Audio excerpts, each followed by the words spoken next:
Hello, everyone. It's been quite some time, and I'm back on some of the worst possible news, likely in this decade. Nice to see you again, Tyrdax. Nice to see you, Obscursus. Obcursus. Nice to see you, Puppy from Los Andes. Stop leaving us, utility monster. Well, I'm here. So, I'm streaming again, and I wanted to talk today about the series of events is Hamas attack, Israel response, Israel response, Israel response, Israel response. The point that Israel is now talking about forcing the 1.1 million residents of North Gaza to flee their homes, which is like textbook ethnic cleansing, while they have dropped more bombs per day than the US did while fighting ISIS in an urban environment more dense than any country but Singapore. So, as you can tell, I have a perspective that's pretty clearly in favor of what I would call Palestinian liberation.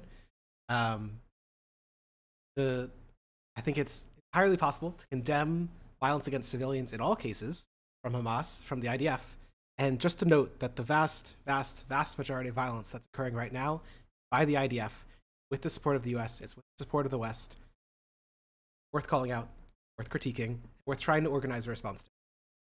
With that, I was going to start with just playing the first 5 minutes of a Democracy Now! Clip, which is starting an interview with an Israeli human rights leader, but it provides a summary of the situation.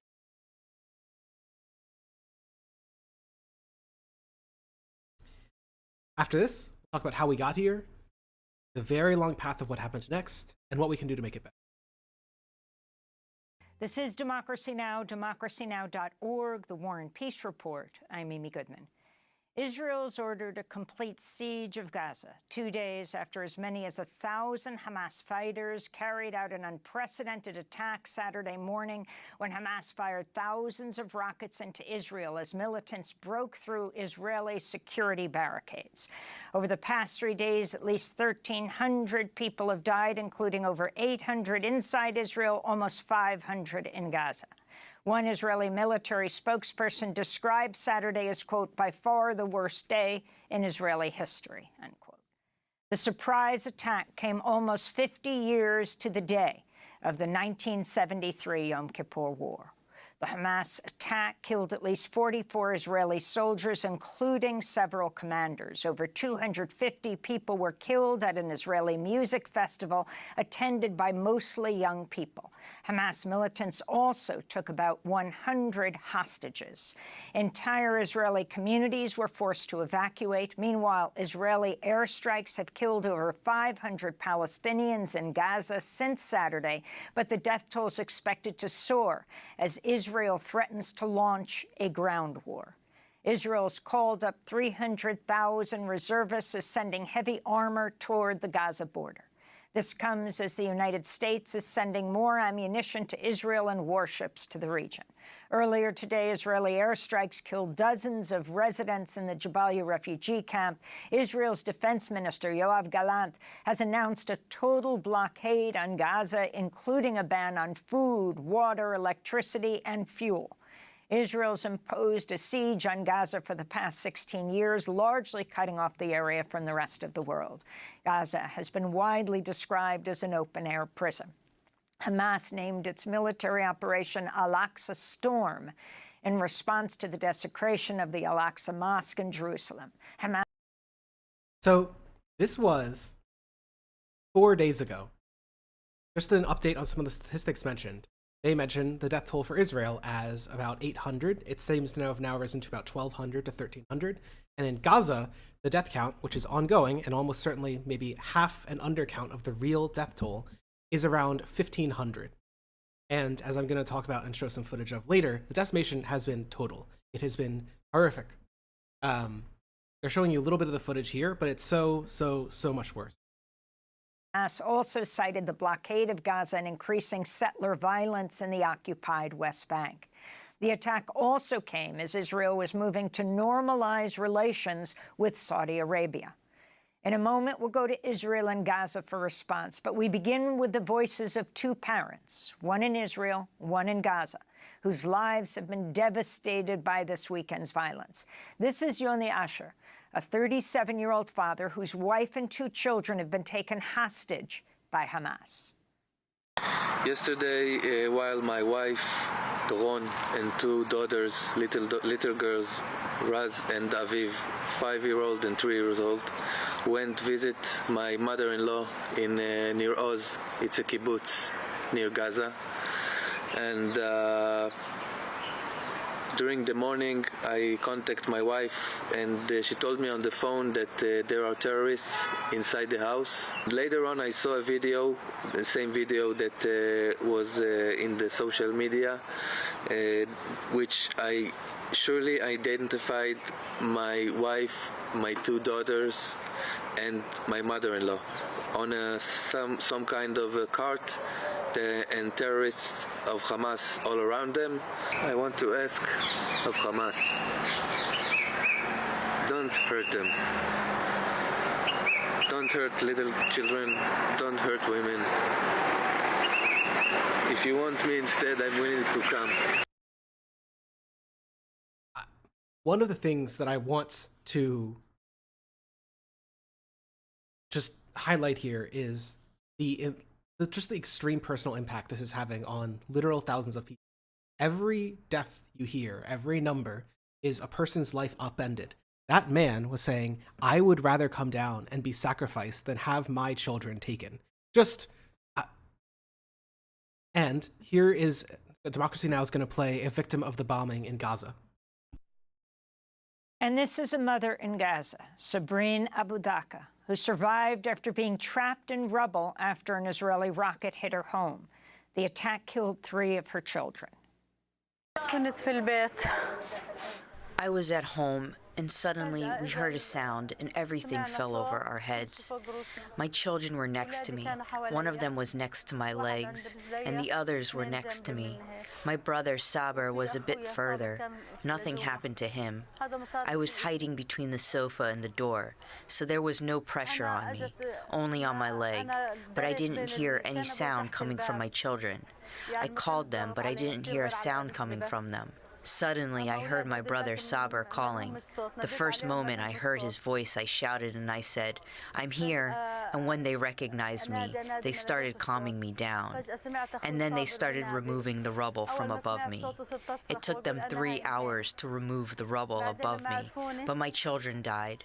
Khalid died, Kais died, Miriam died, Asif went missing. When they pulled me out of the rubble, I saw everything damaged.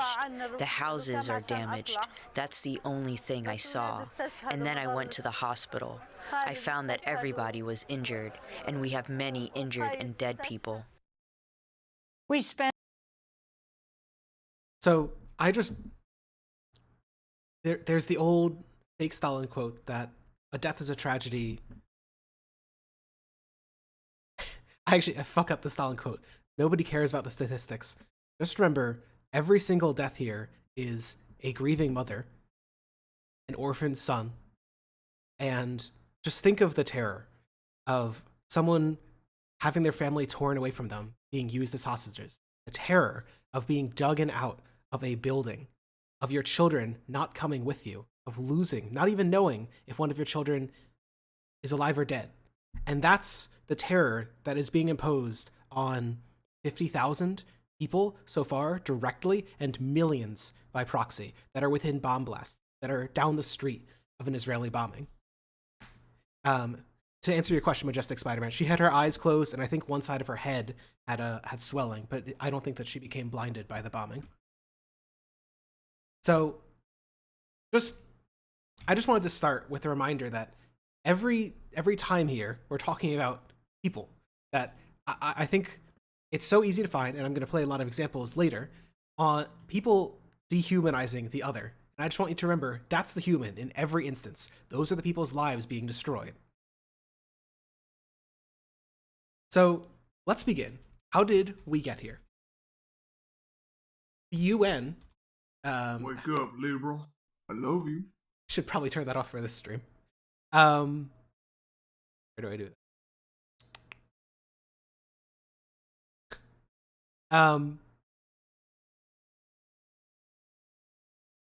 The UN has the UN is involved in a lot of administration of the Gaza Strip. Because the Palestinians have a semi-independent government but are under occupation de facto occupation by Israel, a lot of the de facto day-to-day administration happens by a combination of the United Nations, the Red Cross, and the Red Crescent in the Middle East. And the UN, like I was mentioning, put together this excellent graph on some of the details of Gaza. Here's a map, whole place. Just for context, this is like, I want to say it's like 3 miles wide and like 20 miles tall. I'll show some maps later. This is not a large place. I mentioned earlier that Gaza is more densely populated if it were its own country than any place but Singapore, which is like the city that people think of as one of the densest places on Earth. This strip of land is just, there's so many people here. So again, for some context on the bombings, every time there's a bomb falling anywhere in here, think of it as falling on a corner of a block in your city. That's the experience. Around all of this city, again, one of the most densely inhabited places on Earth, there is a literal fence with watchtowers. So when you hear people say this is an open-air prison, this is why. The UN's map says that about 100 to 300 meters away from the fence, nobody is allowed to access except for farmers who might be tending to fields. There's often an observation tower on one side. There can be 1 or 2 fences. Some places have 2, some have 1, some have concrete, some have wire. And on the other side, there'll be the Israeli observation tower. And underground, there's concrete. So Israel has built, they show you it on this map over here, just miles and miles of some of the most densely guarded border wall on Earth, around the entire place. This red line maps onto this red line over here. That's the no-go zone. You can't approach within 100 meters of these walls, and it goes all the way around to the north, where it goes from fences to concrete walls. So literally an open-air prison. Like, it's pretty bad. All of this is also under blockade. So people can't just come and go as they please. They can only enter and exit through, I'm going to say 6, but I might be wrong about the number. 6 checkpoints, one of which is held by Egypt, and the others of which are all held by Israel. They mostly only function during the day. They mostly function for the purpose of moving goods, not people. And so it's really hard to move freely throughout the country. People cannot move freely. They cannot leave freely. And after the most recent attack, all of these border crossings have been closed. The Egyptian one is remaining closed. All of the Israeli ones are remaining closed.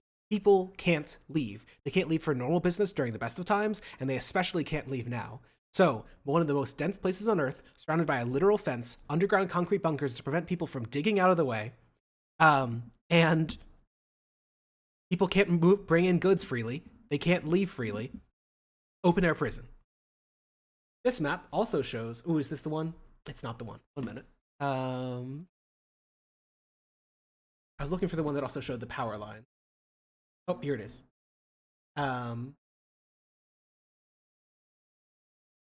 Gaza does not have the ability to freely import all of the fuel that it needs. So it can't have its own power stations and supply all of its own power needs. The UN, again, in their wonderful infographic about the suffering of millions of people, shows that on average, Gaza has about 12 hours of electricity every day. Their estimate of the deficit per year is larger than the total supply of power that Gaza receives. So most power in Gaza comes from Israel, because Gaza only has one power plant in the center, and that one is mostly funded with fuel brought in by the Red Cross and the Red Crescent. And they can't just freely import oil from anyone else, because they're under blockade by Israel. So, can the Gazans just freely build up and build a peaceful civilization prosperous on their own while under occupation in the world's open-air prison surrounded by border fences?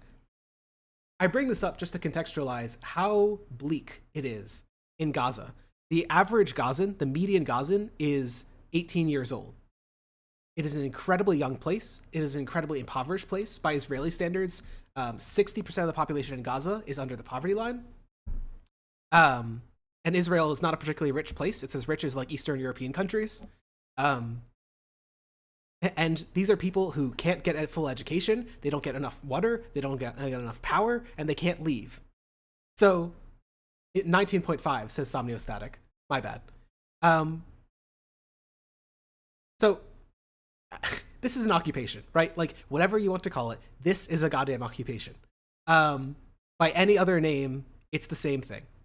It's 19.6 says Somniostatic. Okay, my bad. It's not 18, it's 19.6. And for an idea of how compressed that makes people's lives, the last election in Gaza was in 2006. When people talk about Hamas, one of the underappreciated elements is that Hamas is deeply undemocratic. And so, to some degree, is Fatah, the more moderate version of like a centrist sort of party. Neither is particularly interested in having elections go on. So the average person in Gaza, for people of voting age, there's like a 60% chance that they weren't able to vote for the current government. So when you hear people say stuff like, oh, they elected Hamas, the children didn't. The average voter, some of them did, but a lot of them are literally new adults. It would be as if, just for a context on this, it would be as if our last election was in 2006. So Bush is still president, Republicans still control Congress, and Iraq war mania is still at its high. And those are the people that are in Congress for decades. Tiernax is correct as well. So the election results were, I believe it was 40% for Hamas, 40% for Fatah, and 20% for the various center and left socialist parties. It was partially Fatah is notoriously corrupt. It is easily one of the most corrupt parties in the Middle East. It is as corrupt as any of the Gulf states, right? So of course people are willing to vote for the radicals who promise to clean up corruption to some degree, and then they can't do fucking shit to run another election. Because it's basically a military Hamas government, and if it wasn't that, it would be an undemocratic, corrupt Fatah government. So the people of Palestine are fucked. They are fucked. Sorry, the people of Gaza. The West Bank is also bad, but it's in its own way. For reference, there are no settlements in Gaza. There haven't been since 2006 when Hamas took over, and all of the Jewish people were evacuated by Israel. However, the population. Let me see if I can pull it up. I can pull it up in 1 second. The population of settlements in the West Bank, which is another area where Palestinians are contained, has gone.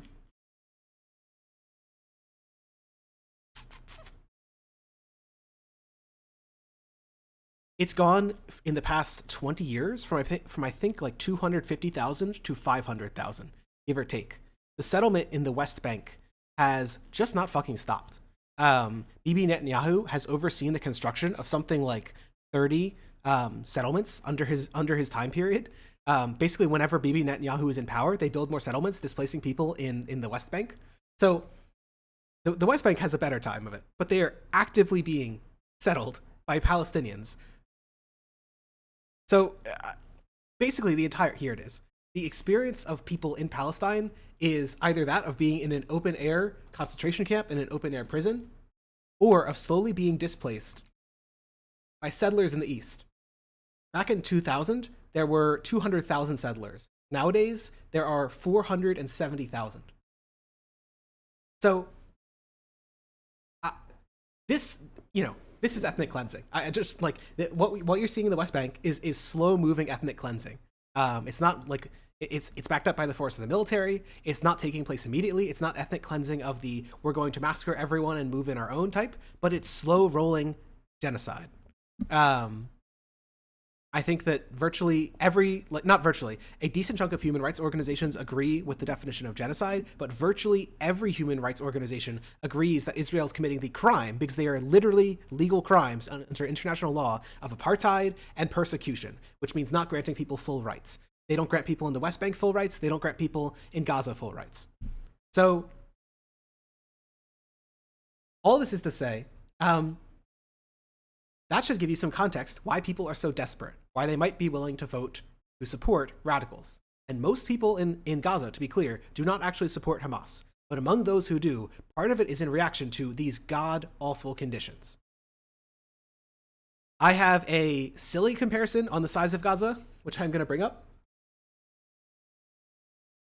see if, oh, they deleted it. No. I'm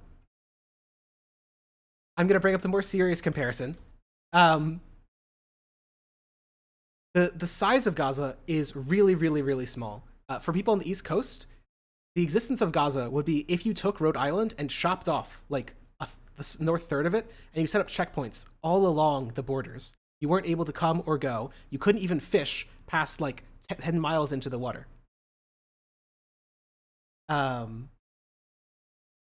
They chose Rhode Island because it's the second most densely populated area in the United States, and it has 10 times more land and would have half the amount of people in the Gaza Strip. So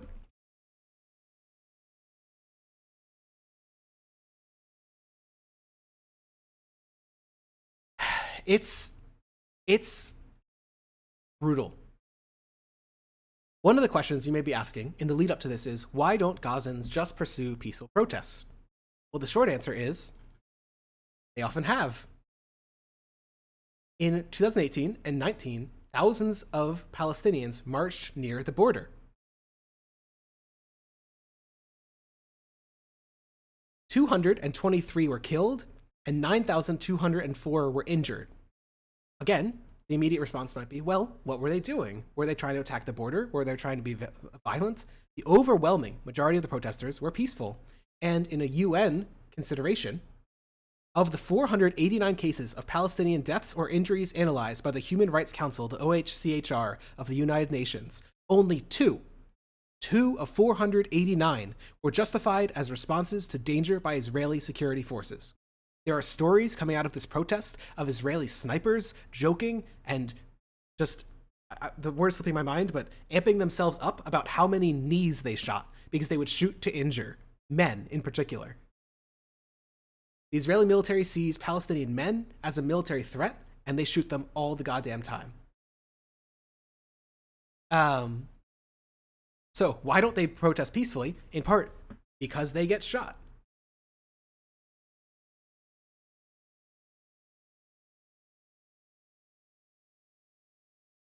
One of the stories cited by Zay Squirrel, who is, I believe, like a Marxist-Leninist on Twitter, but nurse, during the Great March of Return, which is the other name for the border protests, this 20-year-old nurse was shot and killed. She was even wearing clothing to mark her out as a medic, and the Israeli military still shot and still killed her.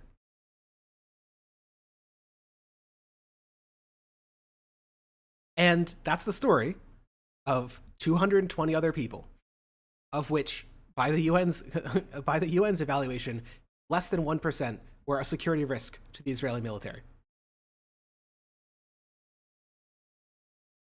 So,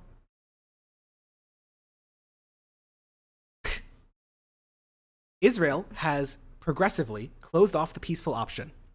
In fact, one of the main supporters of Hamas is Israel. Netanyahu in particular, and I'll talk about this later as well, has repeatedly said that the right should support Hamas because it undermines the secular and more basically less radical, less likely to engage in violence like Hamas did over the weekend, which we'll talk about just now, which means that the moderate rebels, the moderate resistance in Palestine to this occupation is not useful to the far right of Israel. The far right of Israel wants violence from Palestinians because it gives them an excuse to do exactly what they're doing now.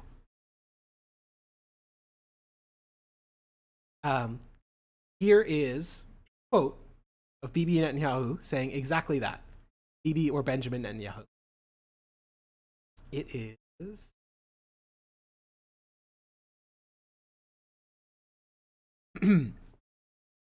This is the Prime Minister of Israel for something like 2/3 of the last 2 decades. Anyone who wants to thwart the establishment of a Palestinian state has to support bolstering Hamas and transferring money to Hamas, he told a meeting of his party, Likud, in their parliament's members, their Knesset members, in March 2019. This is part of our strategy, meaning bolstering Hamas is part of our strategy to isolate the Palestinians in Gaza from the Palestinians in the West Bank. The Palestinians in Gaza are more likely to support Hamas. The Palestinians in the West Bank are more likely to support Fatah, which is the more moderate party.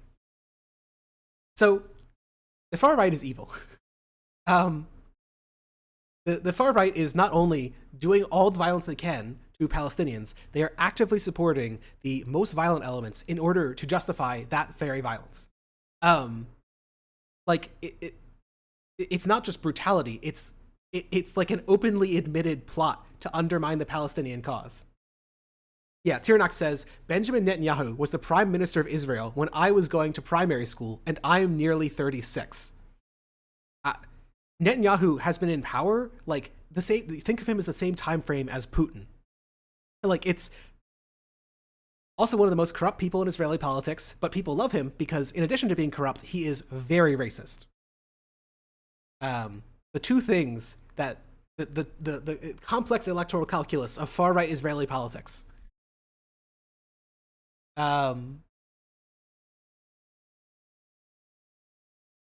So that's the background. I don't think that it's necessary to. I think sometimes when we have conversations about this, people want to go 40 years back in the past, 100 years back in the past. They want to talk about treaties that Britain was bringing up. They want to talk about treaties in the 70s. I think that's useful for getting a true, full understanding of the situation. But I believe that anyone who can look at what's currently happening can realize that something is deeply wrong.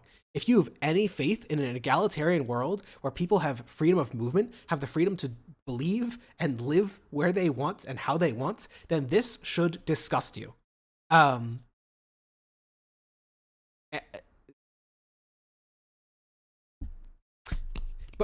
that reminds me. The last thing that I wanted to play before getting into what happened over the weekend was Human Rights Watch, defining what apartheid is and explaining in brief why Israel is committing apartheid.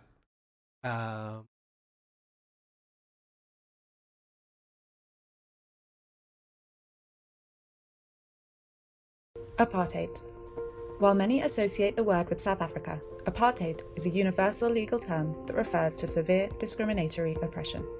Apartheid is also a crime against humanity. Its definition in the 1973 Apartheid Convention and the 1998 Rome Statute of the International Criminal Court is made up of three key elements: an intent to maintain the domination by one racial group over another, systematic oppression by one racial group over another, and one or more inhumane acts as part of that oppression.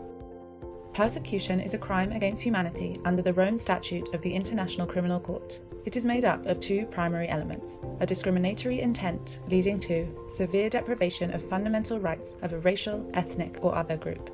On the basis of these definitions and its research, Human Rights Watch finds that Israeli authorities are committing the crimes against humanity of apartheid and persecution. Human Rights Watch finds that the elements of the crimes come together in the occupied Palestinian territory, pursuant to an Israeli government policy to maintain the domination by Jewish Israelis over Palestinians across Israel and the occupied territory. In the occupied territory, that intent has been coupled with systematic oppression and inhumane acts committed against Palestinians living there. The Israeli government is the main authority across Israel and the occupied Palestinian territory. In these areas, Israeli officials have demonstrated a discriminatory intent to maintain domination over Palestinians by ensuring control over land and demographics by Jewish Israelis. Take the Jerusalem municipality as an example. The Israeli authorities' goal is to maintain a sizable Jewish majority by boxing in Palestinian areas while helping predominantly Jewish areas to flourish. Israeli authorities maintain a two-tier system which privileges Jewish Israelis over Palestinians. The means used by Israeli authorities in the occupied territory amount to the systematic oppression needed to establish the crime of apartheid. Israeli authorities have committed a range of abuses against Palestinians. In the occupied territory, those abuses include mass land confiscation, the denial of residency rights, and the suspension of civil rights, and rise to the threshold of inhumane acts and severe abuses of the fundamental rights of Palestinians. The international community should recognize the reality on the ground for what it is and press the Israeli authorities to end apartheid and persecution. For context, Human Rights Watch is generally a slightly pro-United States civil rights organization. So when they are saying that Israel is conducting apartheid, when they are saying that Israel is conducting persecution, that should be strong evidence in favor of that view. Basically, basically every country but the United States has voted in favor of considering Israel to be conducting apartheid and persecution. It's something like every country but Israel, the United States, and occasionally Ukraine, because they're trying to seek US support. So the facts of the matter are just so fucking clear. I don't think that any history is necessary to think that what we're watching is evil. What we're watching is land confiscation, people being shot, families being torn apart, land, like property being lost from its rightful owners for the purpose of maintaining an ethnic domination of one by the other. No history is necessary to condemn that. And the history only makes it worse, because this history does not stop 10 years, 20 years ago. It goes back, in some ways, a century.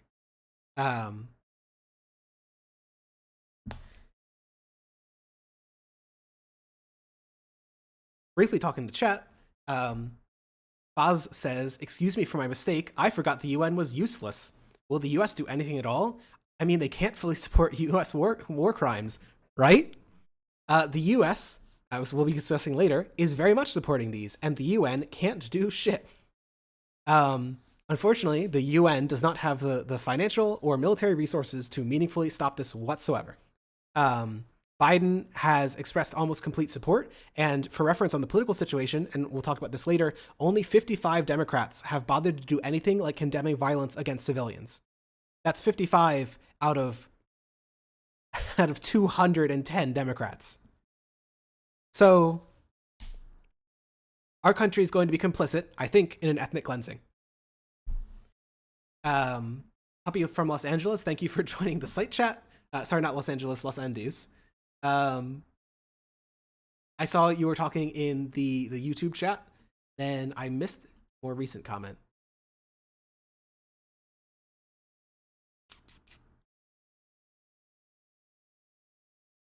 Oh, Mary was saying, "Hi, it's nice to see you streaming again. This stuff is so horrifying."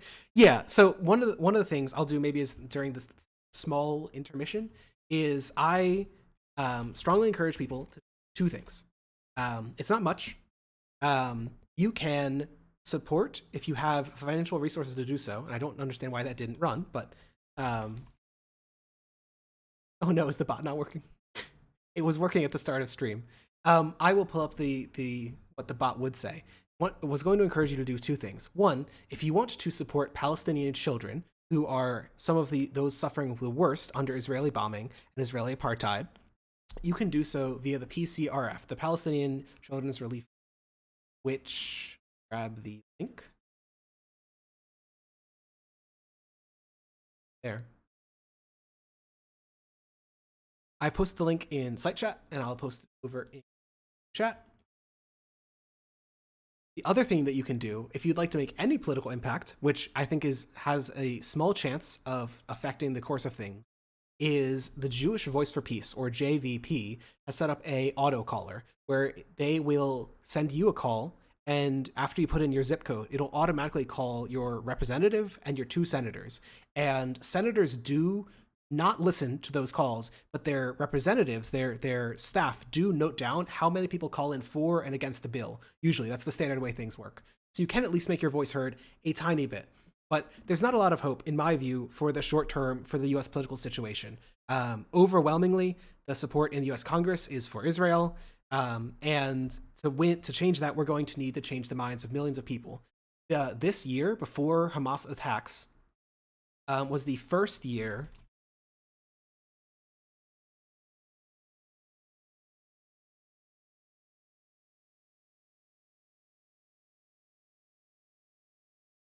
Up 2023, back before Hamas's attacks, was the first year that a majority of Democratic voters sided with Palestinians over Israelis. That's really good. We've seen more movement on this issue in the past decade than we have in the past 50 years, bluntly. There is more hope in this time period, these last 10 years, than the movement before then was almost all slightly more pro-Israel. Basically because the evangelicals started becoming politically active and joining the Republican Party. Which went from like about as supportive as Democrats to 80% supportive. Our long-term goal has to be replacing centrist Dems, replacing anti-Palestinian Dems, and replacing them with progressive, pro-Palestinian Dems and socialist Dems. Bluntly, that's the only way that we're going to win this. And because the US controls 1/4 of the world economy, because it has the world's strongest military, because the UN can't do shit if the US says that it can't, because of its veto powers on the UN Security Council, the only way that we're going to see anything short of a resolution of this conflict that's anything short of mass violence is that we win power within the US. So that's one of the reasons that I'm constantly shilling for the Democratic Socialists of America. If you want to build a progressive and socialist movement that can change this, that can change all of the atrocities we just watched, you basically have to demand long-term political change. Evan is asking, hey Evan, nice to see you. Can you talk about the history of DSA in this situation?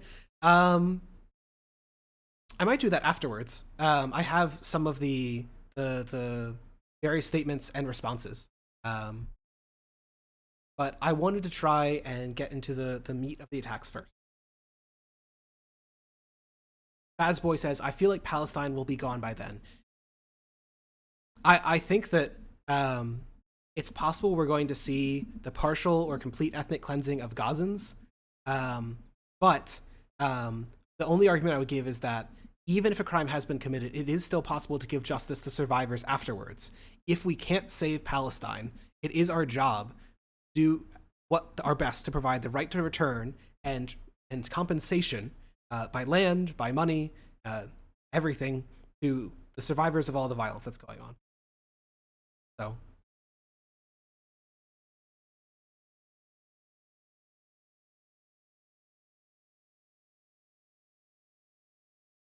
Let's start with the Hamas attacks. So the first things that we heard about in the West was rocket firing. Here is footage from just today of rocket firing, but this is what it would have looked like on the day as well.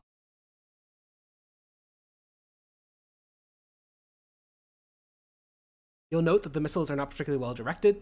Hamas does not have the resources of a full military, despite being in occupied territory, and despite being the elected government of that place. It cannot maintain its own military because Israel totally prevents any import of weapons. They argue that that's to prevent terrorism. Certainly has occurred by Hamas. That also means that a lot of what Hamas does has to be paramilitary, under the table, and forces them to not have regularized military, but to do stuff like firing rockets from civilian areas.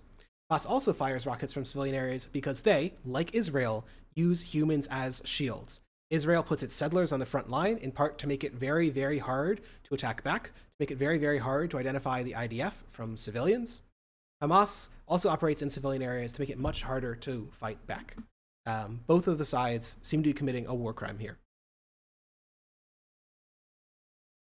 Some of the early footage that we saw was hang gliders. We didn't know the full details of this.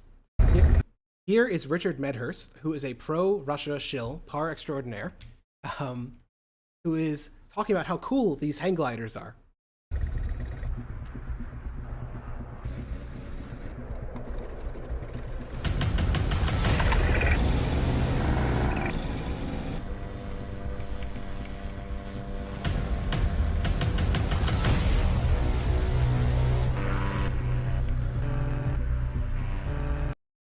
I swear, this is like something out of a Hollywood movie, says Richard Medhurst, who is a paid shill of the Russian government. Look at the Palestinians go.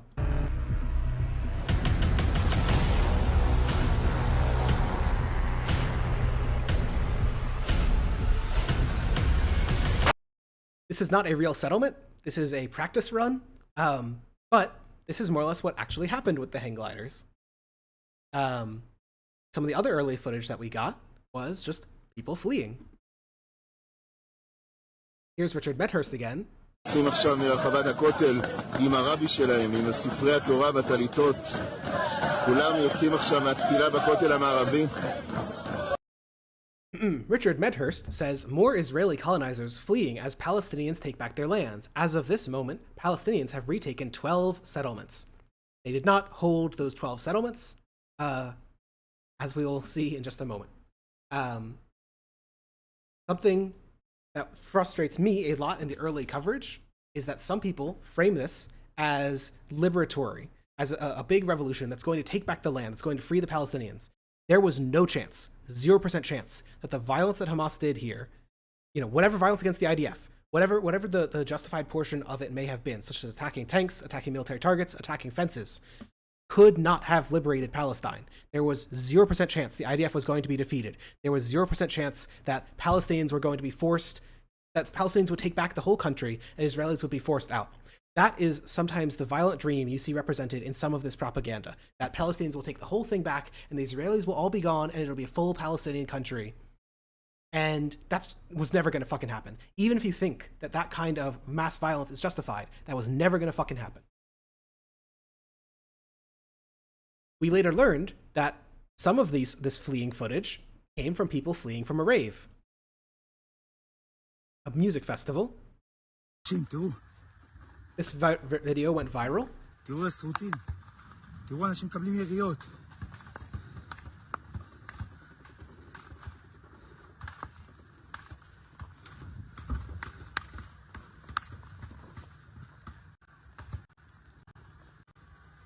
There's another one, I think it might be later in this thread, where you can actually see people running, but I don't know if it's TOS.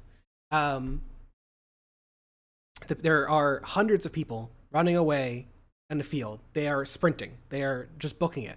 I saw people, again, talking about settlers fleeing. We now know that that video... Oh, I think here it is. These people have said that they... even though because help released out of... We now know that some of that involved people being taken hostage and people here fleeing a rave. And a woman being taken hostage by things, and then suddenly they're by militants, Gazan militants. And what you are looking at here is a man and a woman being taken hostage. So that makes it a little bit gross that a lot of people were justifying the sight of people fleeing. I can't play you this footage, but one of the women who was kidnapped from the rave by Hamas was then shown in the back of a pickup truck that drove through Gaza, and Hamas fighters were screaming about how cool it was and encouraging people to spit on her. It's not clear whether that woman is alive or dead. Unidentified Palestinian sources have contacted her mother and said that that woman, now named Shani Luke, was identified and is alive, but it's possible that she might have died in Israeli bombing since, and it's possible that she might have been in critical condition and passed away, given that in that footage you can see that one of her legs, for example, is bent backwards and she's completely unconscious.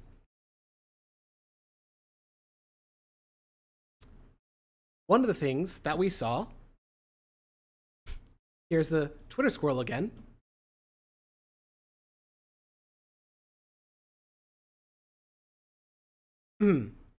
Israelis were having an open-air rave near where the apartheid regime has created the world's largest open-air prison, torturing and killing its population of 1 million children.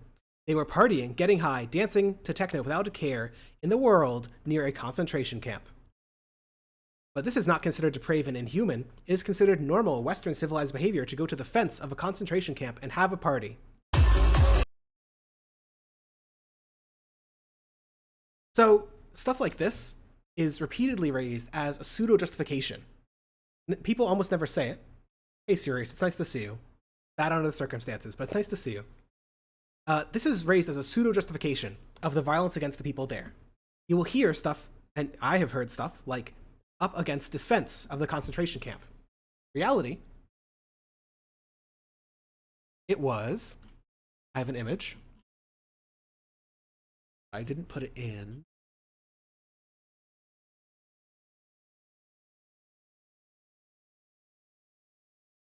About 3.5 miles from the border wall, which is not a lot, right? That's walking distance, but they were in walking distance near a major town. Professional streamer, by the way, so true. The massacre, which occurred at this location of possibly 260 people at a music festival / rave, was 3.5 miles away from Gaza. Again, for reference, that's about as wide as Gaza is. So if Israel bombed a place here and said that Hamas was over here in sorry, you can't see my mouse.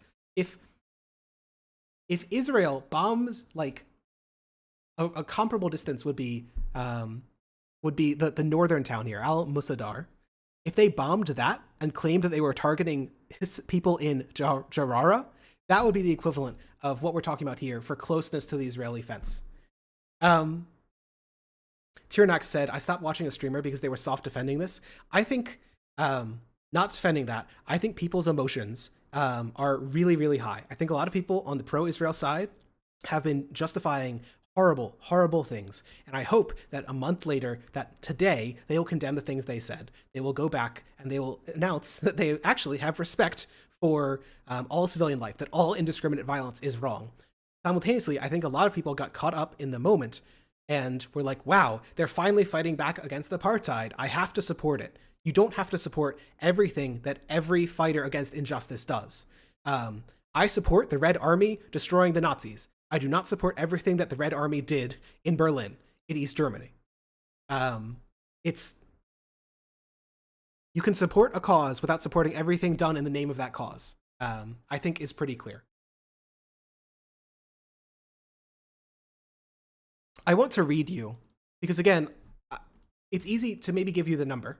260 are alleged to have been killed. It's easy to give you the location. It's easy to show you some of the footage. But I wanted to read one of the stories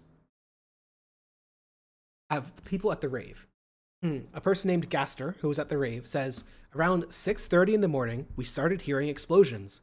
We went out of the backstage and saw a full bombardment everywhere. It was hundreds of rockets and mortars flying from everywhere and explosions all around us. Festival security advised everyone to get on the floor and put their hands above their heads. After 5 to 10 minutes, Gaster says the policemen shout in their microphones, get in your cars and go. The moment the policeman said that, I ran. I didn't wait because we know it's a rocket attack. You need to act quick. Gaster and 3 other men were able to get into his car immediately and drive out minutes later, after Gaster made sure the artists he works with were also in vehicles. By the time that Gaster and others made it to a villa rented by the production team, 30 kilometers away from the festival, they'd started getting texts and phone calls telling them that minutes after they drove away from the site, Hamas fighters had arrived with machine guns, RPGs, and grenades and slaughtered whoever they could. During this time, he and others were receiving messages from friends and colleagues still on site who reported that the attackers were shooting attendees in their cars as they attempted to drive away. A friend of Gaster's messaged to say that the driver of her car had been shot and that she and another friend were pretending to be dead to avoid being killed. He says these women ultimately played dead for 5 hours before being rescued. As of Sunday, Israeli rescue service Zaka has reported at least 260 bodies at the site. We're talking about, you go to a music festival and you're in a really racist country. You're in America or something. And suddenly rockets are falling on you, and within 30 minutes, people are being shot. There is footage of Hamas militants shooting. There was a dash cam footage recovered. I can't show the footage, but there was a dash cam recovered, and Hamas militants are executing one civilian and dragging another away, whose fate is not yet known. Of Hamas militants shooting into porta potties, just to make sure that no one is hiding in there. Of Hamas militants shooting into cars. I think that one of the reasons that you see people defend this stuff in the abstract is because the particulars are evil. It's possible, so easy, to defend like revolutionary violence, of rising up against your oppressors, because everyone agrees that that's good. But this action did not free anyone from anything. Any event at which civilians are pretending to be playing dead is probably not this is probably not the most liberatory event. So this rave was near the town of Be'eri. I don't know how to speak Arabic or Hebrew, so I'm sure I'm massacring all of this. Some of the text messages of residents of a kibbutz, which is sort of a communal living situation that labor Zionists, that labor socialists set up in Israel back in the 60s and 70s, but has continued through to today, and is more politically diverse nowadays. It's not just socialists. Some might be Zionists, but a lot are centrists or even slightly anti-Zionist nowadays. It's a mixture, and I don't know the exact politics of people at this kibbutz. I only bring it up because kibbutzim are not clearly like, these are all settlers. And these are some of the text messages they were sending as Hamas militants arrived. "Oh God, what do we do? They're here. They're going to kill us in a minute." A response: "Stay locked in the safe room." A response: "The safe rooms don't lock." A response: "Don't be in front of the door and hold it tight against the wall as much as you can." A response: "At my mom's house urgently, they threw a grenade." A response: "There's shooting here, please." A response: "It's crazy here, too." The first responder: "Screams outside, please come," and gunfire. A resident: "They broke into us, please help me." Another resident: "They are tearing our house apart, help." So, to me, when I first read this, I started crying, okay? I don't know how you can read this and not be fucking insanely mad that this violence occurred. It's so hard for me not to put myself in the shoes of a mother, a daughter, a brother, a father, who is getting these text messages and just losing it because someone they love there's nothing they can do. So I'm bringing this up because this was a really, really, really evil attack. In some respects, there were a few good things. Like Hamas militants also tore down some of the fences that we were talking about. They literally tore down some of the prison fences. That seems great. There were some tanks attacked. Valid military target. That's like, I have never seen anyone in the conversations about this, except the most ardent Zionist, getting mad about Hamas attacking the IDF. The reason this was such just a deeply horrific event to experience from afar is the story that you know is unfolding behind all of these scenes. So we didn't get a full picture at first, but there were some really good early responses. For example, Haaretz, which is Israel's second largest newspaper and leans center-left, said, quote, "The disaster that befell Israel on the holiday of Simchat Torah is the clear responsibility of one person, Benjamin Netanyahu, the prime minister who prided himself on vast political experience and irreplaceable wisdom in security matters, completely failed to identify the dangers he was consciously leading Israel into when establishing a government of annexation and dispossession, when appointing basically two far-right people into key positions, while embracing a foreign policy that openly ignored the existence and rights of Palestinians." I just want to be clear.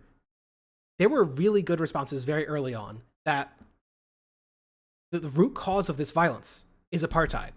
The root cause of this is the incompetence and the evil of the far-right government of Benjamin Netanyahu, and of people who ally with him. Tweet from Hassan, but I wanted to read from the Jerusalem Post about how badly Netanyahu has been seen as a result of this. 4 out of 5 Jewish Israelis believe the government and Prime Minister Benjamin Netanyahu are to blame for the mass infiltration of Hamas terrorists, a new poll released on Thursday found.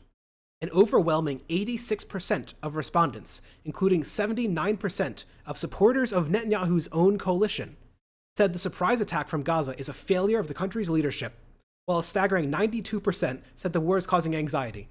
I would have expected 99, but I guess the important point here is that it's not clear that Israelis are all rallying around Benjamin Netanyahu. People despise Netanyahu for allowing this to happen because Netanyahu received warnings from the Israeli military. He ignored reports from his own military, and the military response to this took hours. It took something like a day for the Israeli military to get back on the scene. And he's deeply corrupt. He has been trying to reform the government to give himself complete control. He fucked up. He fucked up really bad. This is one of the very small silver linings to emerge out of this, is that Benjamin Netanyahu's career might have been over Not because he was too racist for the Israelis, but because he wasn't good enough at running the military. So, very small silver lining. Instead, they'll appoint another racist to take his place.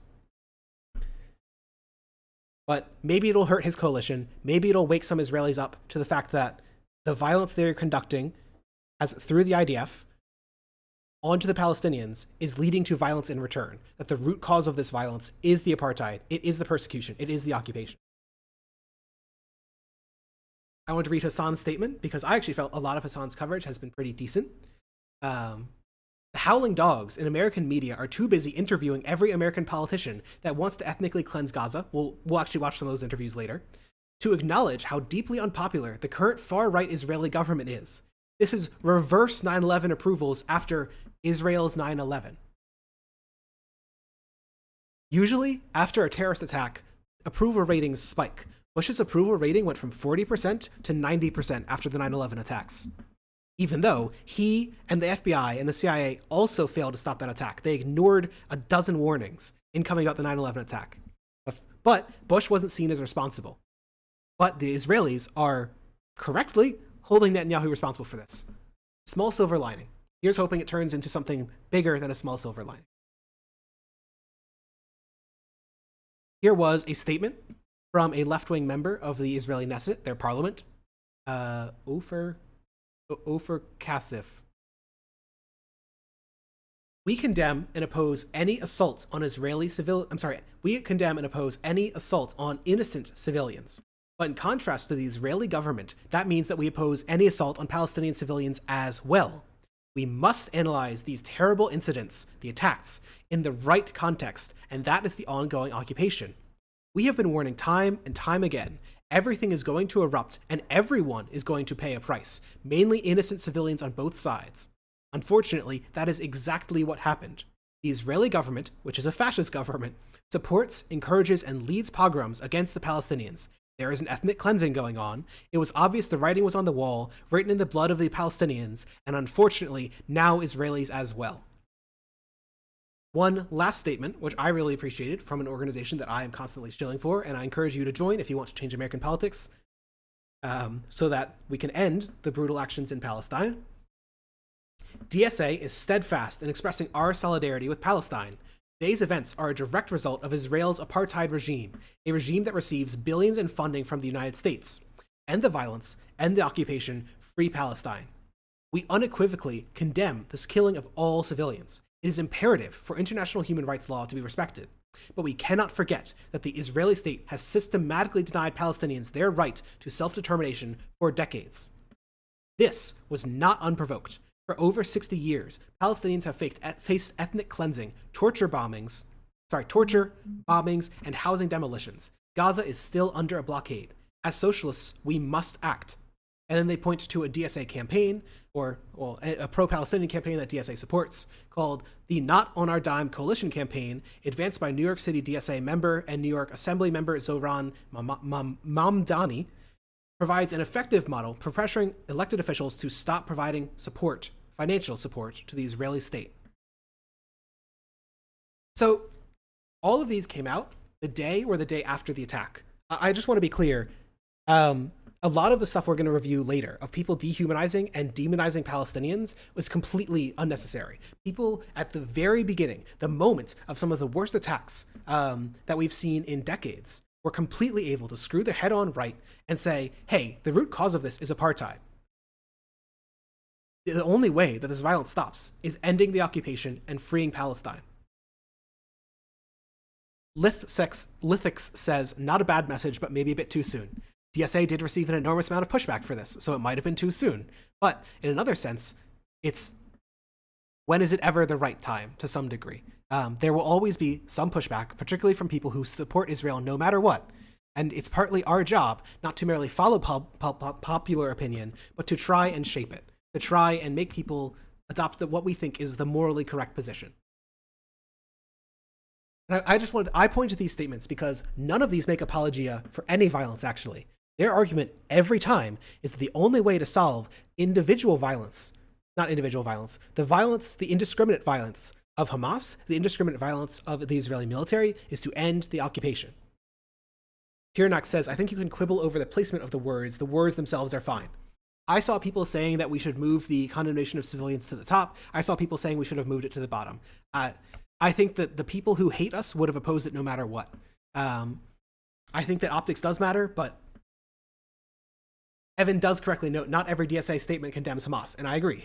If I have time, I'll try and cover a lot of those at the end. I have a big old list. Okay. So that was the initial attack and the initial public relations response. I think those responses are really good, and I also think they're the correct response. I think if you believe in the Palestinian cause, it's very simple, it's very easy to just say, I condemn Hamas. I condemn the violence done here, and because I condemn violence against civilians, because I condemn indiscriminate killing of civilians, that's why I oppose what Israel is about to do to Palestine.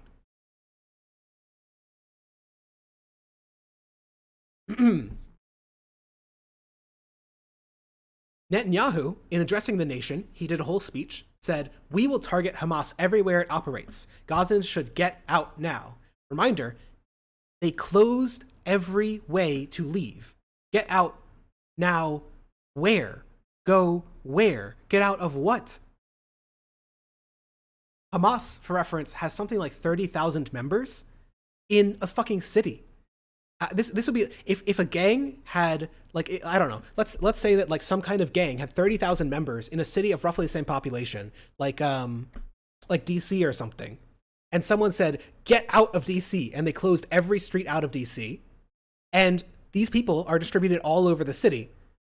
You just have to hope that your block doesn't get touched, and we'll see that in just a minute. Netanyahu, PR mastermind who deeply cares about civilian lives lost, on the 2 days after the attack, is tweeting a fan cam of bombing. And each time these bombs go off, you can see apartments, whole corners, just getting fucking flattened.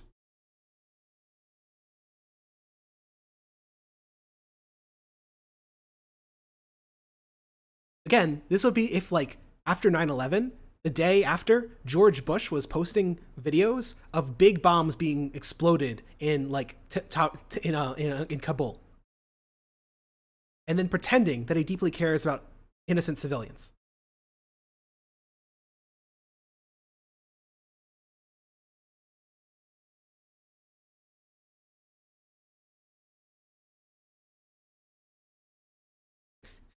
Is blood just celebrating the killing of civilians?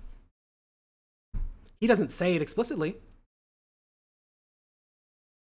He just does say Israel will win over some footage of mass bombings of Palestine.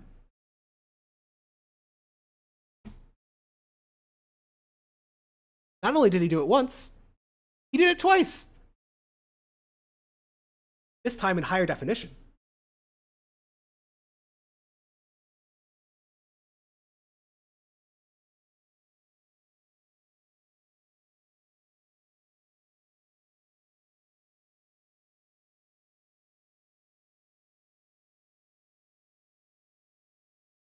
I think this is also a useful aerial shot. This is a fucking city. Anytime you bomb anywhere here, you might say you're just bombing the one building. It's a fucking city. You can't just do that. We've got footage from the Prime Minister of Israel of bombed out apartment buildings, collapsed buildings, with debris strewn all over. You can't see the windows anymore because they've been blown out.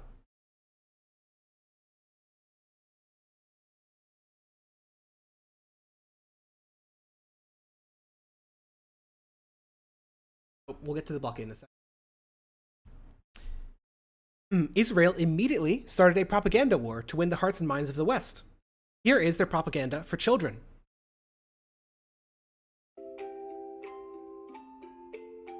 We know that your children cannot read this. We have an more important message to tell you as parents. 40 infants were murdered in Israel by the Hamas terrorists, which they call ISIS. Just as you would do everything for your child, we will do everything to protect ours. Now hug your baby and stand with us. Here is their propaganda for adults.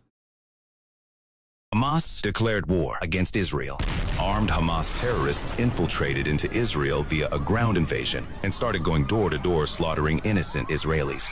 Hundreds of Israeli civilians, including children and women, have been killed or injured, and Israeli hostages have been taken. This is a war, and Israel will take every measure necessary to protect our citizens against these barbaric terrorists.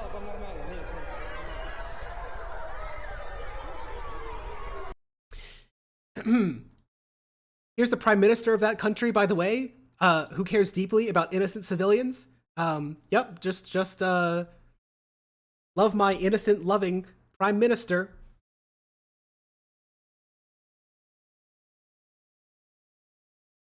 Yeah, base denims.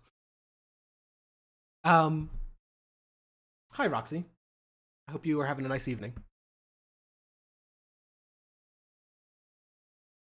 That's stock film audio. So, Israeli propaganda is clearly very targeted, okay? Like, literally throughout this one, just to make sure you really understood how bad things were, you've got the red,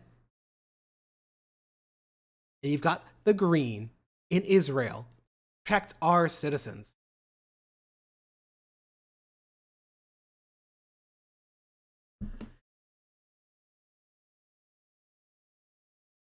In response to the attacks, Israel conducted just a truly insane amount of bombing.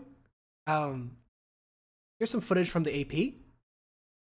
I want to read a tweet from Danito, who is a pro-democracy protester from Israel on the side of things. Revenge is the strongest urge one can feel. It is also the most dangerous. When it takes over an entire society, there's nothing stopping it from inflicting absolute doom on others. Completely demoralizing to see. Here's the AP, footage, and reporter on TV. This is Gaza City's business district. Now, in the past, Israel has tended to go with district. This is Gaza City's business district. Now, in the past, Israel has tended to go with sort of pinpoint airstrikes in Gaza City. You could drive through the streets and you could see one building that's been hit very hard, and all around it, everything remaining intact. This time, that's not the case. We've been looking at drone footage, and you could see strings of buildings taken out, even entire blocks that appear to have been flattened. So that is a different type of tactic that we've seen in the past. I think it's a reflection on how seriously Israel's taking this attack, and it shows just how much damage could be inflicted in the coming days. So what we see now, and what we will see in the coming days, are shortages of food, of fuel, electricity, and so forth. You also see people fleeing their homes, close to 10%. Currently, it's at, we think, about 450,000 people fled their homes. Nearly 200,000 people, about 10% of Gaza's entire population, have been displaced and forced to flee their homes. This is Yeah, so it's something like 1 in 6 Gazans have been forced to flee their homes. This is the carnage that you're seeing. Here is the Israeli Air Force with some epic pictures. Sorry, I have to read their message. Dozens of fighter jets and helicopters attacked a series of terrorist targets. Keep that in your mind. These are just terrorist targets of the Hamas terrorist organization throughout the Gaza Strip. So far, the IAF has dropped 6,000 bombs against Hamas targets. Love my classic Hamas target of an entire city block. Love my terrorist target of an entire city street. Love my terrorist target of the entire side of, what, a dozen buildings? Classic Hamas target of an entire fucking city block. And this is the Israeli Air Force. This is what they're proud of.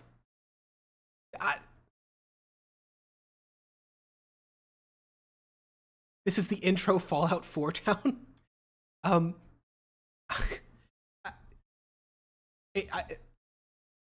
People show footage of this from Ukraine to make people sympathetic against Russia. But Israel is posting the same stuff to make you support them. Even Russian propaganda, there's been a lot of evil Russian propaganda, but official Russian media was not quite to the point of saying, wow, look at a city that we've completely destroyed that's coated with the innards of buildings that we bombed. Jesus Christ. That's a lot of aerial footage. Here's a ground shot, or ground-ish shot, of a whole building. And look at all the windows of all the neighboring buildings.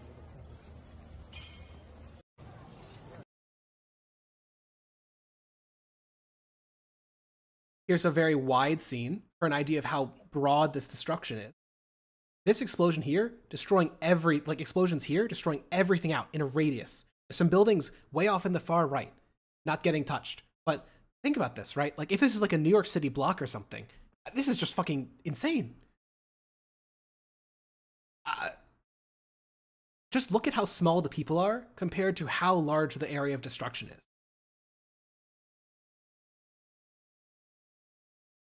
I can't play the full footage here, but I'm going to play the first 40 seconds or so.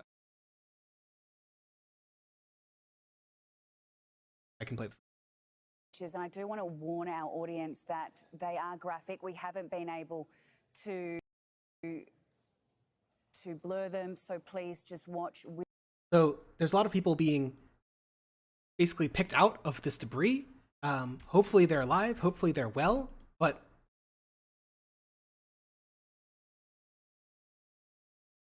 there are just the estimate again for Israeli dead is something like 1,300.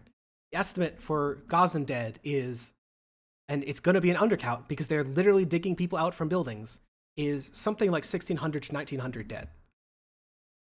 And it could easily be double that. Hey, Chad. Today's a dark day. Today's a dark week. Britain's Channel 4. You can't hear yourself think. It's not just the noise of the sirens and the strikes. The sound of the chaos in between is just relentless. Pure panic everywhere you look. This little boy was pulled out alive, his face blackened. His rescuer rushes to his mother. But before she can embrace her boy, she passes out in a shock.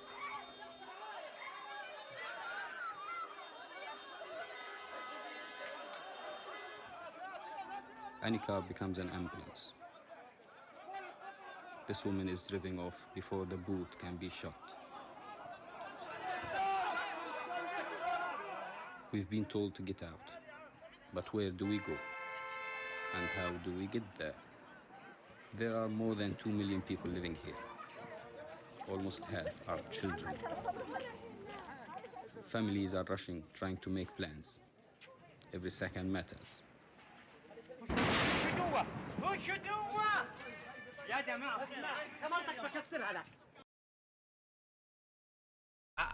Just like... Yes, so Chad is noting, for comparison, an estimated 3,200 civilians were killed in the 9-month siege of Mosul.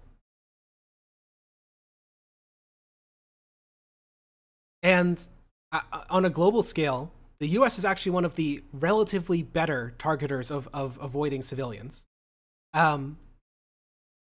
It's a really low bar, but just an idea of how low that bar is. Russia hasn't admitted to a single civilian death ever caused by any of their airstrikes. The US admits to about 1 in 10 of the ones that we've probably caused.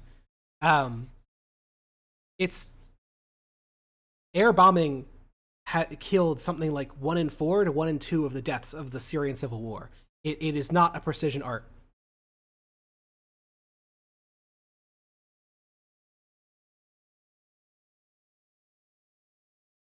I witnessed the unprecedented airstrikes that caused this destruction. This neighborhood is 300 meters away from my house.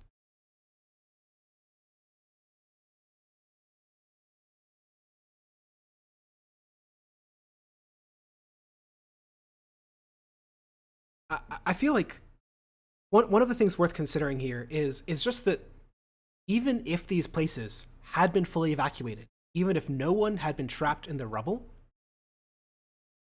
you do not have, I'm sure everyone here, not sure everyone here, but like for the 99% of you in here that are over the age of 18 and you've moved out of an apartment, think about how long it took you to get all your shit out. Now think having like 30 minutes, 5 minutes to get out. Think about everything you lose. There's a footage, I don't think I included it. Might have. No, I didn't. There's footage of people like having to carry out their cats. No carrier, nothing. Because otherwise their cat's just gone. Cat will die in the building, or cat will be lost and die and be gone forever. And that seems like a small thing, but just think of everything that you value. Computer, your books, your family members, your cats, like prized family possessions. Gone. Gone.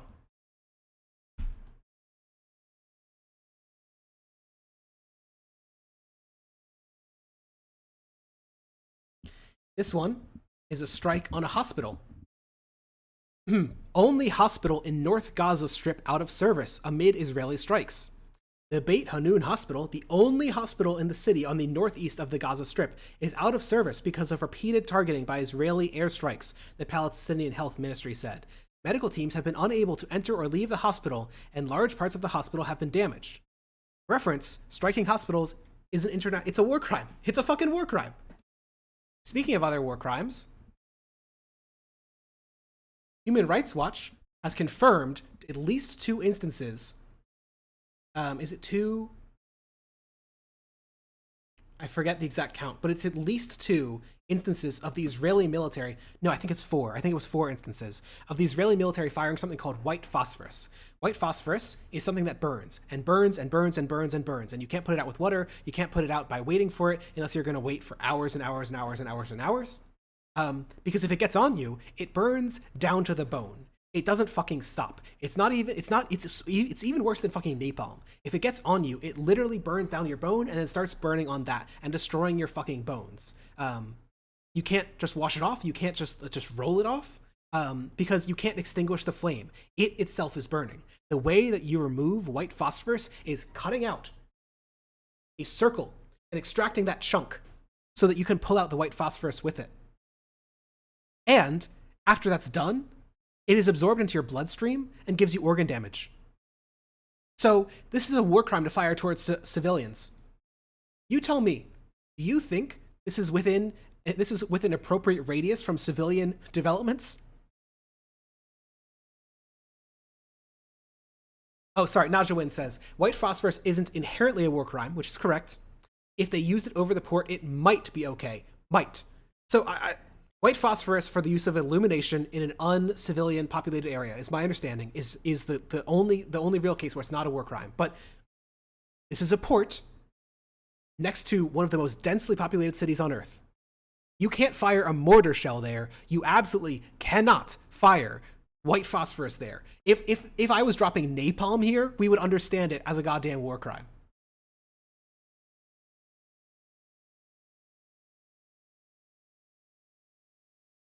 Red Charlotte says the white phosphorus was fired into the harbor and is in a field.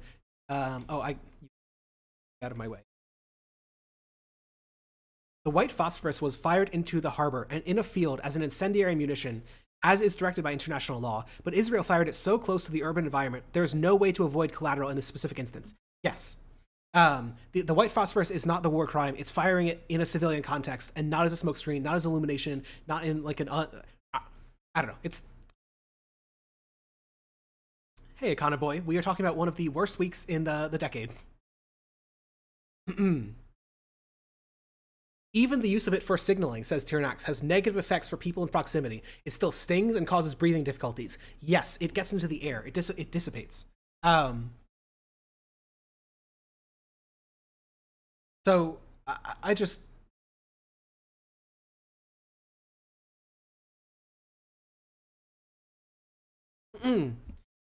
I want to show you one of the worst possible responses. I gave you some earlier good ones.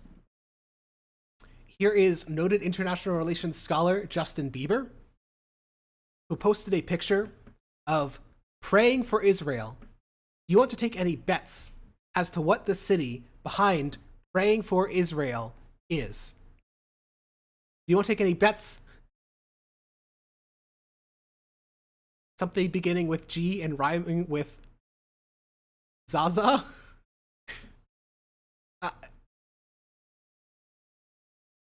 I just, I love that every celebrity felt the need to comment on this. And they are dumb as shit. It sounds like an Anisian bit. Oh my god, dog. Posting a picture of like of the Hiroshima Nagasaki blast site and saying praying for America.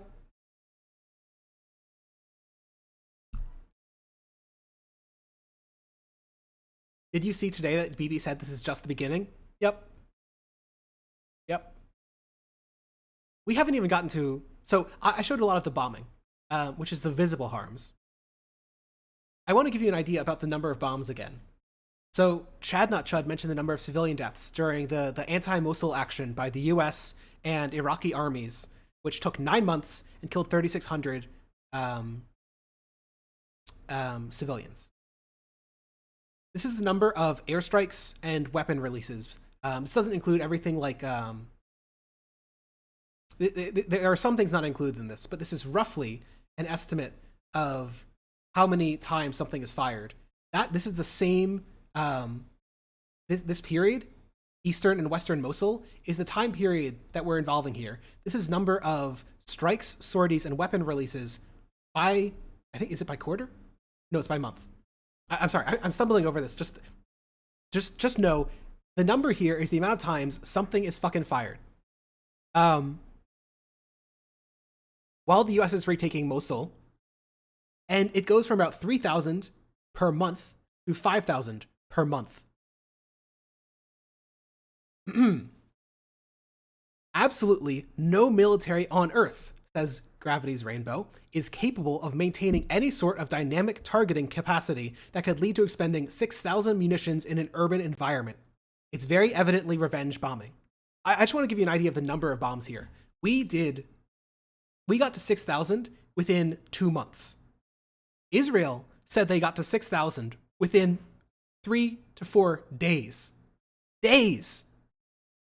It hasn't even been a week.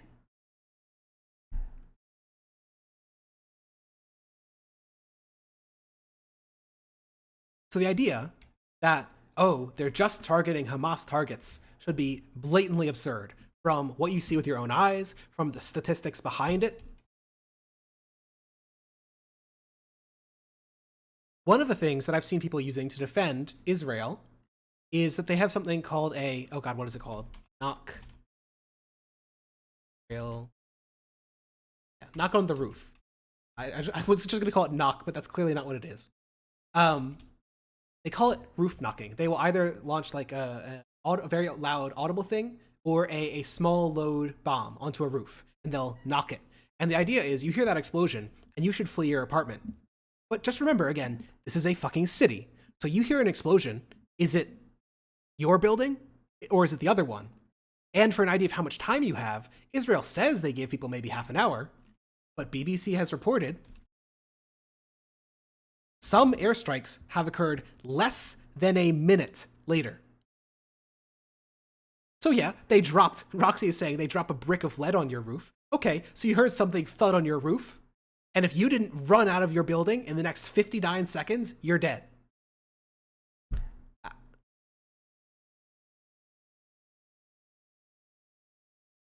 It's not always that bad, but again, just imagine what it was like.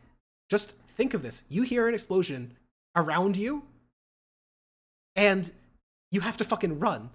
And remember again, everything you don't bring with you is lost, right? Because they aren't just bombing buildings, they are flattening buildings.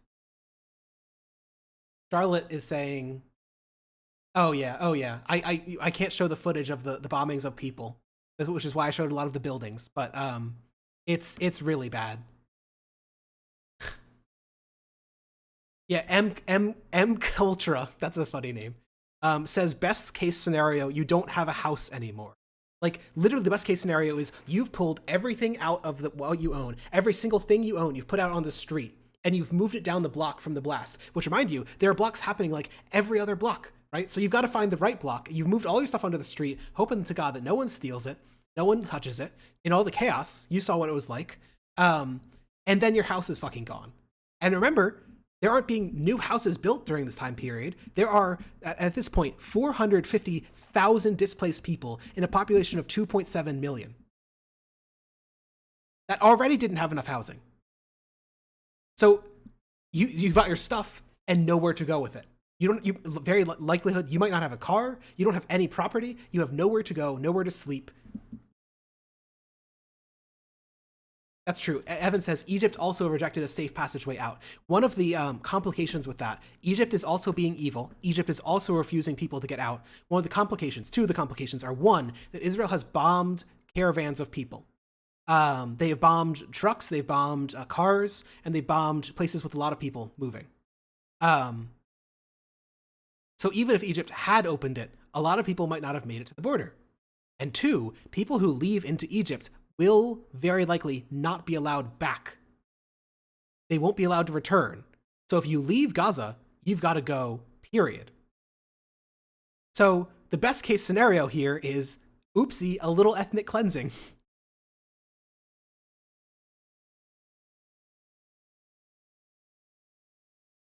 So let's imagine that you've survived so far, right? You might, there's a 1 in 6 chance. You literally take out a die or whatever, you roll it, you get 1, you've been displaced, you don't have a house. Okay, what's it like as a survivor? Well, starting on the 9th, Israel shut off water to the Gaza Strip.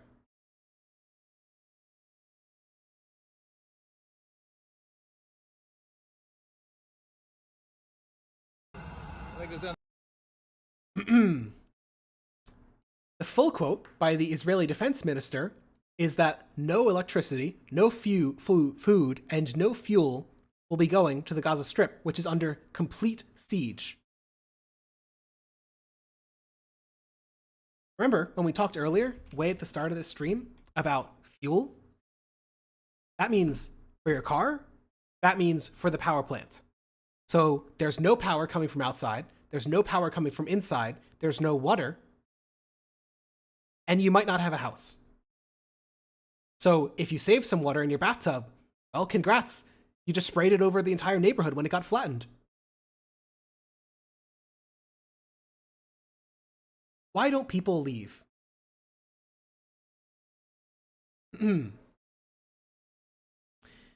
Defense Minister Yoav Gallant said no electricity, no food, no water, and no fuel will be allowed into Gaza. To extend his quote, "We are fighting human animals, and we act accordingly." You couldn't be more open about dehumanization. They are literally going to put this in the dictionary for dehumanization. Such fiery rhetoric elides a devastating reality. Though Hamas's exact strength isn't known, Israel estimated the group at around 30,000 fighters, a tiny fraction of the 2.3 million Palestinians crammed into Gaza. This siege will mark a collective punishment of civilians, whether Gallant wants to admit it or not. One reason I'm reading this opinion to you is it's in MSNBC, which is progressive, but not socialist by any means. I've been very pleasantly surprised to see a lot of progressives, way more than I was expecting, calling out the civilian violence that's occurring in Gaza. Tom Dannenbaum, a professor of international law at Tufts University, said Gallant is ordering a massive war crime and, very likely, a crime against humanity. I called this a crime against humanity. Denying food, electricity, water, and fuel is a crime if it's conducted against prisoners of war, and given that Israel is occupying the area, everyone is either a prisoner of war or an occupied civilian. So it's their job to keep them well. That's literally the Geneva Convention. Similarly, the Geneva Convention bans any attacks on things which keep the water supply functioning. You can't attack pumping stations, you can't attack cleaning stations, you can't attack nuclear power plants. Those are like the things that were outlined in the Geneva Convention, and then in the, I think it's like the 1960s update to it. So you're not literally attacking the water supply, you're just turning it off.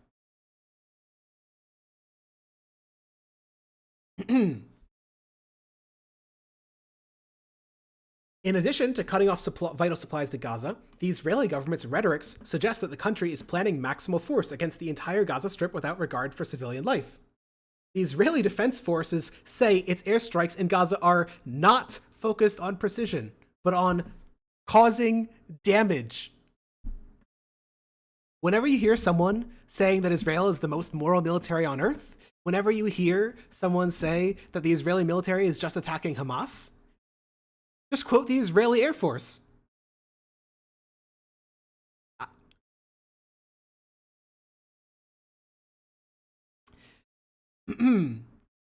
Netanyahu asked residents of Gaza to leave.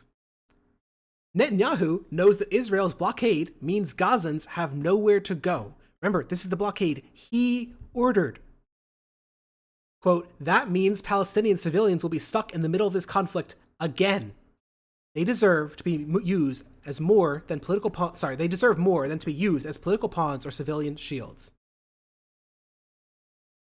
Palestinians are not allowed out of Gaza except in extremely rare conditions, such as urgent, life-threatening medical conditions. Israel, I believe, stopped allowing Gazans to work in Israel back in 2007.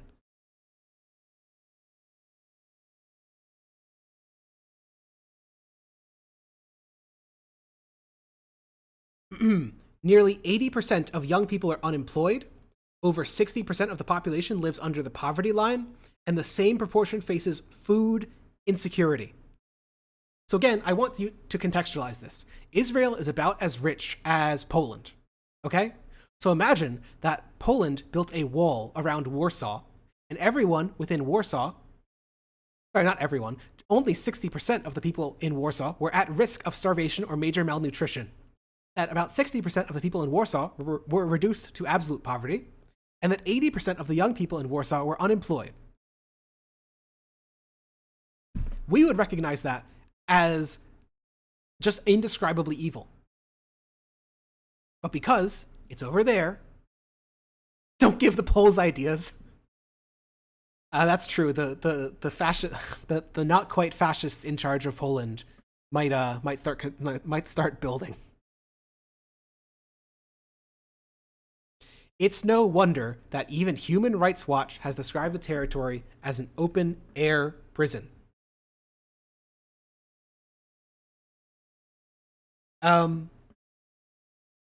Yeah, man, it's so fucking bleak.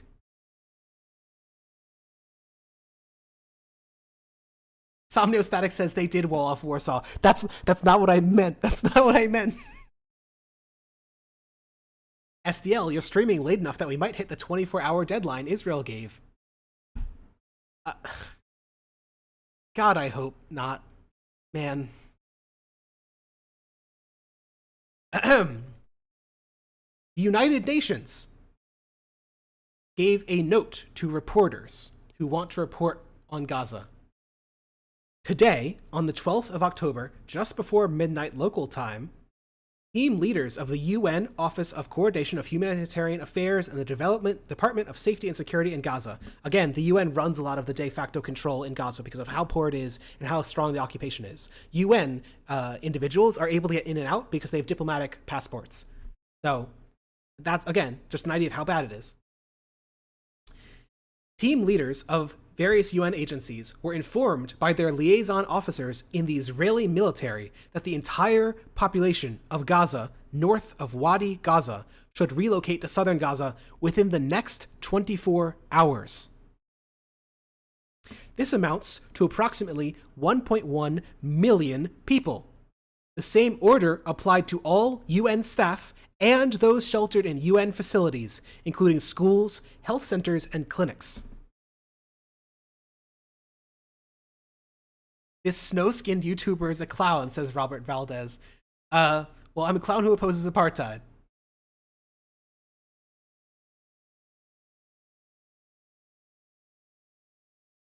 Monocle Top Hat says, unconscionable acts of terror used to justify unconscionable acts of terror. Holy hell. Yeah, it's fucking horrific. Lithix says they're extending the 24-hour, or was there some reporting? Okay, well then, not known. Red Charlotte says, is an Israeli strike 50 minutes ago in South Lebanon. By the way, Israel has also been striking targets in Lebanon. One of the places where the white phosphorus was launched was on the border of Lebanon and Israel. Red Charlotte says that one of those strikes in South Lebanon killed one and injured 3 female journalists. Unclear grammar, who says she can't feel her legs.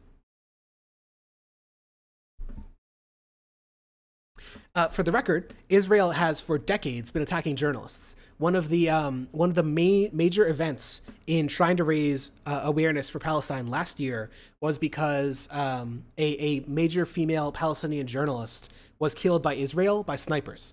And to my understanding, they're not investigating it.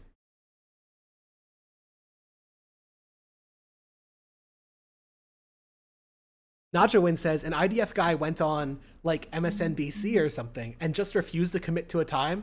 They're literally doing ethnic cleansing, but they can't give people a fucking timetable. Are you joking me?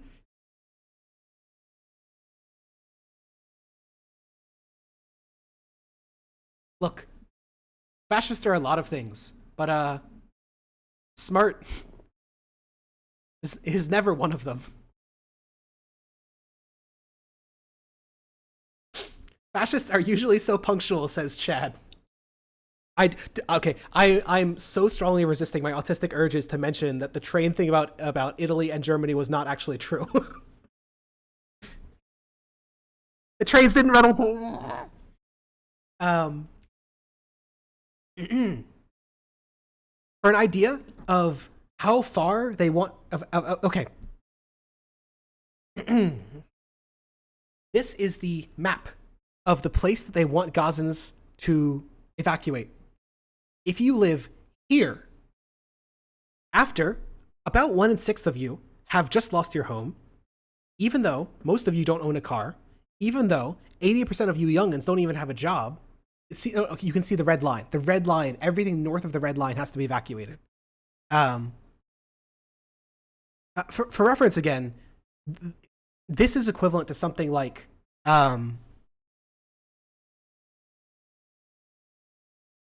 is it the same size? I want to say this is something like if you asked half of Baltimore to flee to the eastern half of Baltimore or something. Ravio Lupe says arriving fashionably late. Oh my god. So true. Fashionably late. Chad wants to be clear. North Gaza is the city of Gaza. It's incredibly densely populated. Yes, you can see my mouse now. This northern area is incredibly densely populated, the middle area less so, and the southern portion really densely populated. This is, again, like, we're talking Singapore level density. If the leader of Singapore, if China forced 1 in 3 people in Singapore to flee their homes in 1 day, we would recognize this as a war crime, right? But because it's a Western ally, because Israel is a US ally, whoop-de-fucking-do.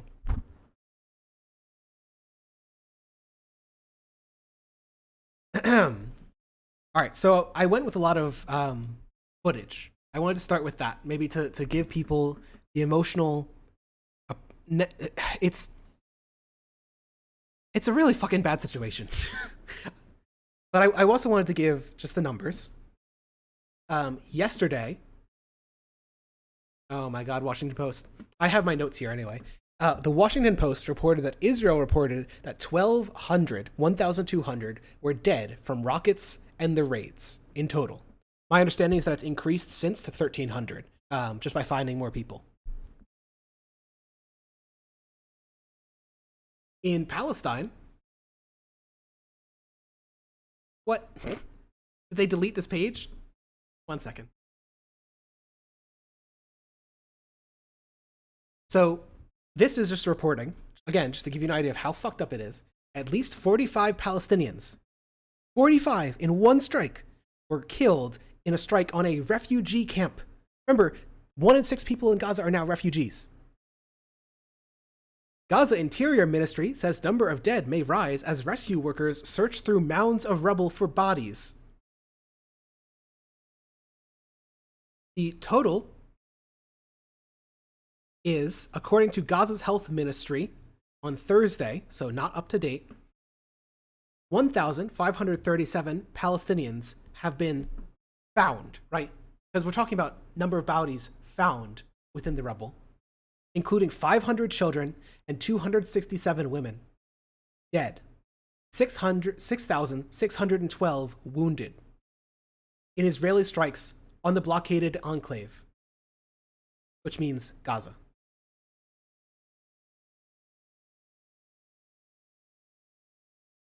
Again, charitably, you could see that double.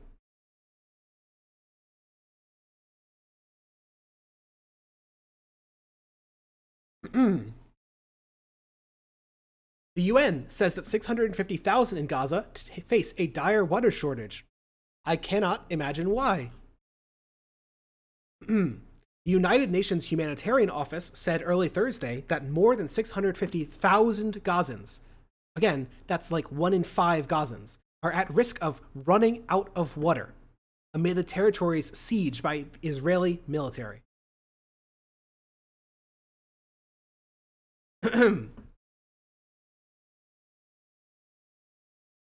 Israel Katz said on Twitter that no humanitarian aid to Gaza, no electrical switch will be turned on, no water hydrant will be opened, and no fuel truck will enter until the Israeli abductees are returned home.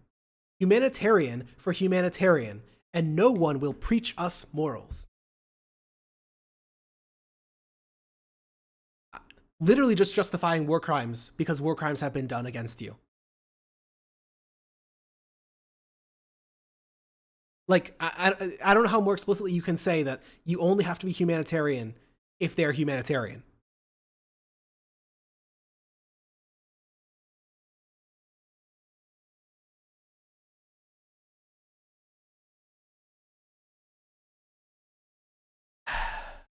Or not? Okay. This was 1 day ago from the OCHA, which is one of the main authorities by the UN, by the United Nations in Gaza. Israeli bombardments from the sea, air, and land have continued and intensified across the Gaza Strip for the 6th consecutive day.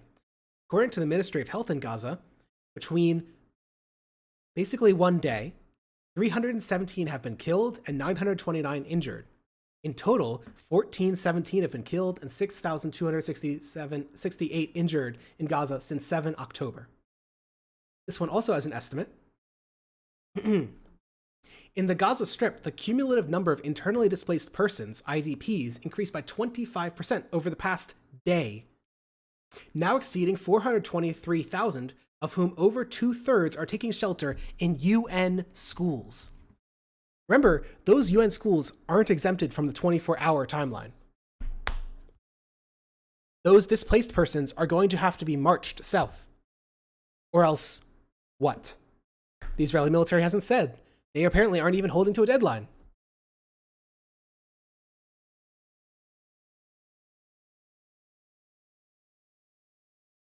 Poggy Woggy says that it's now reached 1,800. I'm sure that within the next 2 weeks, it's going to double. Just from counting, not from new strikes. You saw the chaos there. The hospitals aren't working, so the people who would be there to count the bodies aren't working. A lot of the hospital staff are dead. A lot of the transit staff are dead, and a lot are injured or traumatized and not showing up to work. Just.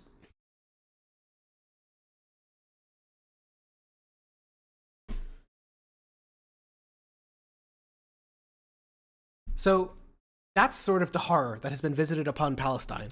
I wanted to talk briefly about the hypocrisy that has approached this issue. You saw the quotes. You saw Bibi Netanyahu. Sorry, you saw the Israeli Air Force loving how much violence their attacks caused.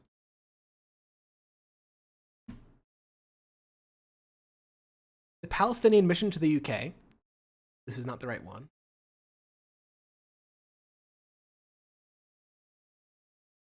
No. The Palestinian mission to the UK is basically the Palestinian ambassador to the UK. But because Palestine doesn't get international recognition, because it's occupied, they don't get to have a full ambassador. Instead, they have a mission. So this is, for all intents and purposes, the ambassador of Palestine to the UK. I want to read you what Sana Saeed said. Quote, "He just lost 6 members of his family in Gaza to Israeli bombs, and the second question he's asked is if he condemns Hamas. This is moral depravity and racism disguised as journalism." So I want you to think of something in your mind when you're listening to this. I want you to think about what if the Israeli ambassador to the United States had just had 6 members of their family killed in the kibbutz. And I want you to imagine that the same interviewer asked the same question about IDF violence. Think about how fucked that would be. Now, of course, there's more than 800 dead. in Gaza, including members of your own extended family. What do you know what happened to them? They were just sitting at their home and they were simply bombarded. Their entire building was brought down. My cousin, Aya, her two children, her husband, her mother-in-law, and two other relatives died immediately, were killed instantly. And two of her youngest children, a twin, 2 years old, are now in intensive care. This is truly heartbreaking. And the issue here, Kirsty, is that they have no bunkers, they have no Iron Dome, they have nowhere to go. They are simply sitting ducks for the Israeli war machine. I'm sorry for your own personal loss. I mean, can I just be clear, though? You cannot condone the killing of civilians in Israel, can you, nor the kidnapped families? No, we don't condone. And we are very clear, Kirsty.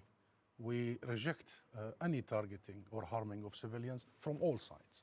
And you are talking to a Palestinian representative, official, the ambassador, that I represent my government, the PLO, the National Movement of Palestine, and we have been committed to this for 30 years, not just today or yesterday, for 30 years. Since the signing of the Oslo Accords, we have committed to non-violence, we have committed to negotiations, as you know. Yes, and so this is nothing new. That's why this question, we have done everything in our power to find a different path. But we have a situation now, as you heard there from Mark, that Hamas may be an empty threat, threatening to kill hostages. Do you condemn that kind of action? Listen, hostages must be protected and must be made safe and kept safe. Absolutely, this has no discussion whatsoever. We must return the moral high ground, and Israel must immediately cease targeting civilians. And by the way, Kirsty, allow me to say this. This is an Israeli military doctrine. They call it the Iron Dome. So, not just the first question, but the first two questions after she lets him talk about his dead family are about whether he condemns violence by Hamas. Yeah, Forrest Taylor in chat says, Jesus Christ, your family just died, but before anyone feels sympathy, we need to make sure that you condemn Hamas. And Tyrannak says he was battered with these questions in every interview he gave. Yeah, it wasn't just this one. There were, I think, 3 interviews where every goddamn time they just have to make sure that he doesn't condemn Hamas. That he does condemn Hamas. That he doesn't condone violence. That almost never happens to Israeli representatives. And I'll show you one time it does happen, and it goes very differently. I want to talk about some dehumanization. We already saw some. Let's show some more examples of dehumanization by Israel. So, just starting again with the full quote. Different quotes, but Israeli Defense Forces spokesman Jonathan Conricus said Hamas won't be able to strike Israeli civilians ever again. This sounds like, oh, we're just targeting Hamas. Israeli Prime Minister Benjamin Netanyahu vowed that the military offensive is just beginning. We have only just started striking Hamas, he says, as if they were only striking Hamas. What we will do to our enemies in the coming days will reverberate with them for generations. Not ominous at all. And trying to find, there was another quote in here. It was just a repeat of the "we are fighting animals" quote. I want to be clear that the horrible views are not a minority, just as way more people than we would like do support Hamas, way more Israelis than we would like are really fucking racist.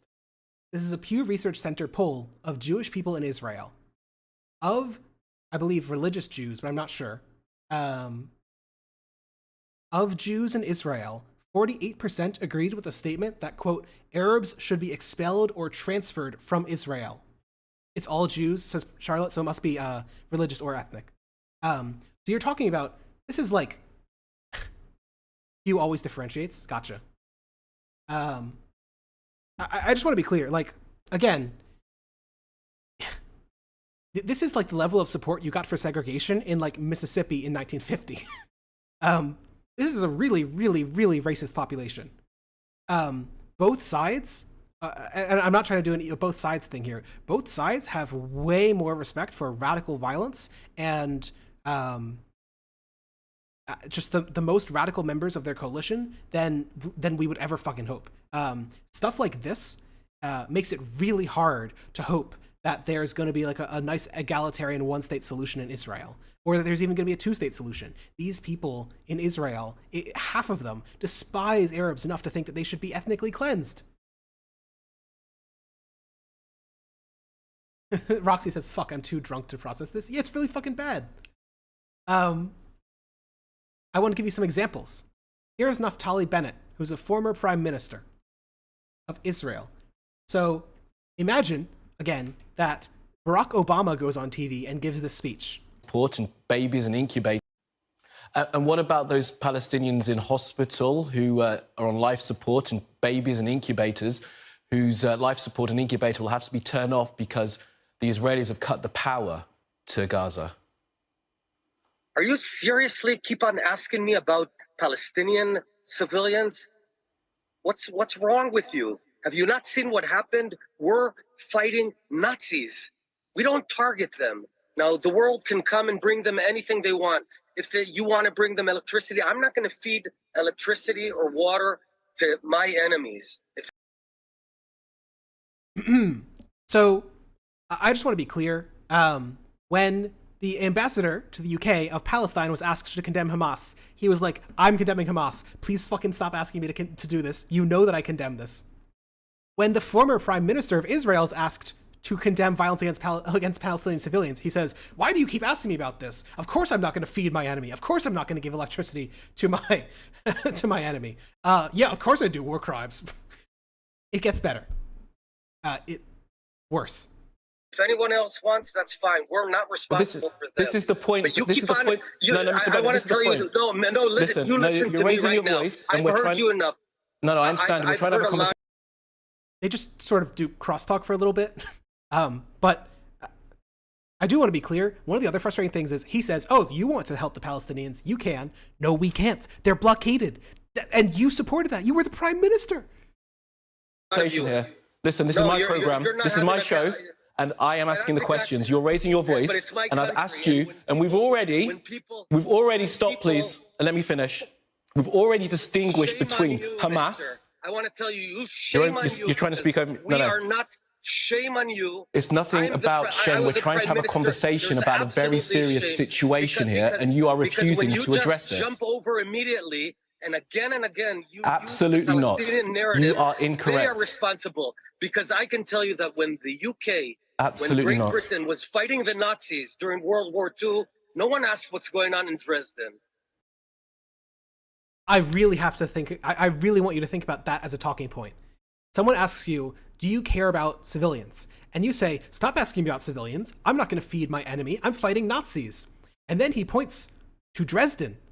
When the Allies carpet bombed hundreds of thousands, like a city of hundreds of thousands, which in modern times is considered, like, it's not universally considered a war crime, but you can easily find like a good dozen legal scholars arguing that it's clearly a war crime by the modern standards of war. We built better standards of war in part because of how bad Dresden was, because in part of how bad all the Allied bombings were, in part of how bad the German bombings were. We said we can never allow this to happen again. That's why we consider it a war crime nowadays. And he's pointing to it as, oh, you think you're, oh, he's going to say it, I think. It was the Nazis targeting London, and you targeted Dresden. So listen, shame on you if you go on with that false narrative. We're not talking about that. And in hindsight, many people have listened. And in hindsight, many people have readdressed that kind of carpet bombing. Babies. Oh, I see. Now you're Mr. Clean. I feel like my only response here is just laughing, because it's someone asks you, please condemn killing of civilians, and within the next minute and a half, you're saying, "Oh, now you're Mr. Clean. Oh, I don't want to kill civilians." Oh.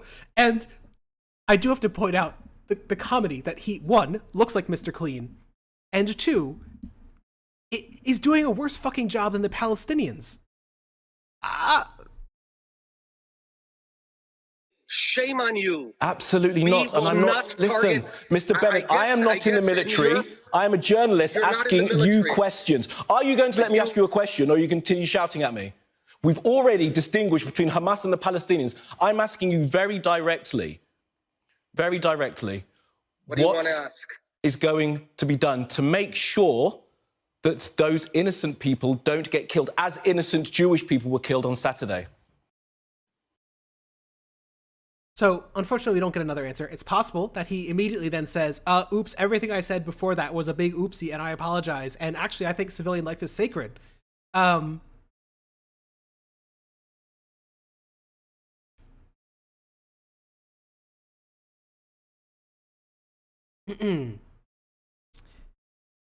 Here is a clip of the current, I believe, president of Israel, Warner Herzog. Wait, is it not Warner? Is Warner a different person? Am I going insane?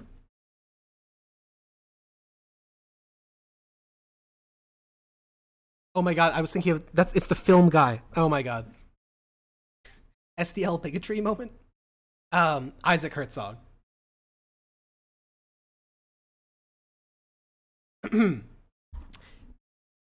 Speaking of dehumanization, here is the current president of Israel, Isaac Herzog, responding to a question by a journalist, again, about the same damn topic. We are operating militarily according to rules of international law, period. Unequivocally. It's an entire nation out there that is responsible. It's not true. This rhetoric about... All right, we have, quote, an entire nation out there is responsible. Civilians not aware, not involved. It's absolutely not true.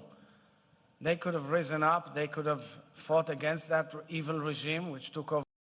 They could have risen up and fought against that evil regime. I want to be clear, this is the exact same logic that you would use in any ethnic cleansing. This is the logic that I hear from people saying that any strike against Ukrainian civilians is okay because they should have risen up and destroyed the Zelensky, or that any strike against Russian civilians is okay because they should have risen up and fought against Putin. I hear this all the time from the worst people in any other conflict. This would justify killing Japanese civilians. Like, this would justify killing German civilians. The idea that a nation opposes you because they failed to depose a leader is so evil. Over Gaza in a coup d'etat, but we're at war. We are at war. We're at war we are defending our homes. We're protecting our homes. That's the truth. And then when a nation protects its home, it fights. And we will fight until we'll break their backbone. Maybe just a translation issue. Just breaking their backbone. No big. We are working. So, that's the previous prime minister, and that's the current president, and Benjamin Netanyahu is tweeting pictures, videos of airstrikes, and the Israeli Air Force is tweeting pictures of neighborhoods they've bombed.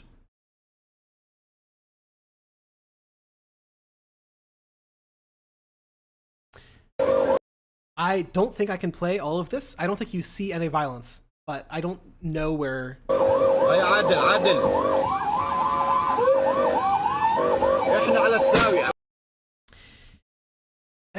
There is a Palestinian funeral procession. Israeli troops come through, start shooting. This is the day after Israeli settlers, just random civilians, took up guns and attacked another Palestinian funeral procession. Ben Gvir, who is a far-right member of the Israeli Knesset, says Hassan, quote, Ben Gvir has purchased another 10,000 rifles, body armor, and helmets for settlers, specifically in the occupied West Bank. I don't think people understand what's about to happen. Shark sends his regards. He's glad to hear you're streaming also. Good. I will always support the original Vosh, okay, before White Vosh stole it. So, we have far-right groups buying guns for settlers. Again, I'm trying to it's very hard to imagine how evil this would look in our context. Imagine that there had been a riot downtown, right? And it was violence on both sides, that both sides of a race riot were violent. And as a result, the Ku Klux Klan bought 10,000 guns and helmets and body armor for white people in the neighborhoods downtown. Like, we can do the violence is always evil, and then the side with all the money, the side with the modern military, the side with the ability to send 10,000 rifles to random settlers is doing that.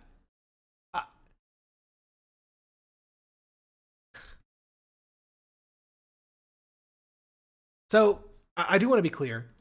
Hamas has also not been... Oh, camera's fucked up. Hamas has also done dehumanization. I'll fix it in a minute. Here is Hamas. Dr. Bassem Naim, Hamas's head of political and international relations, joins me now from... Here is a Hamas spokesperson asked the exact same question. Do we want to take any bets on whether his answer is better or worse than the incredibly bad Israeli answers? From inside Gaza.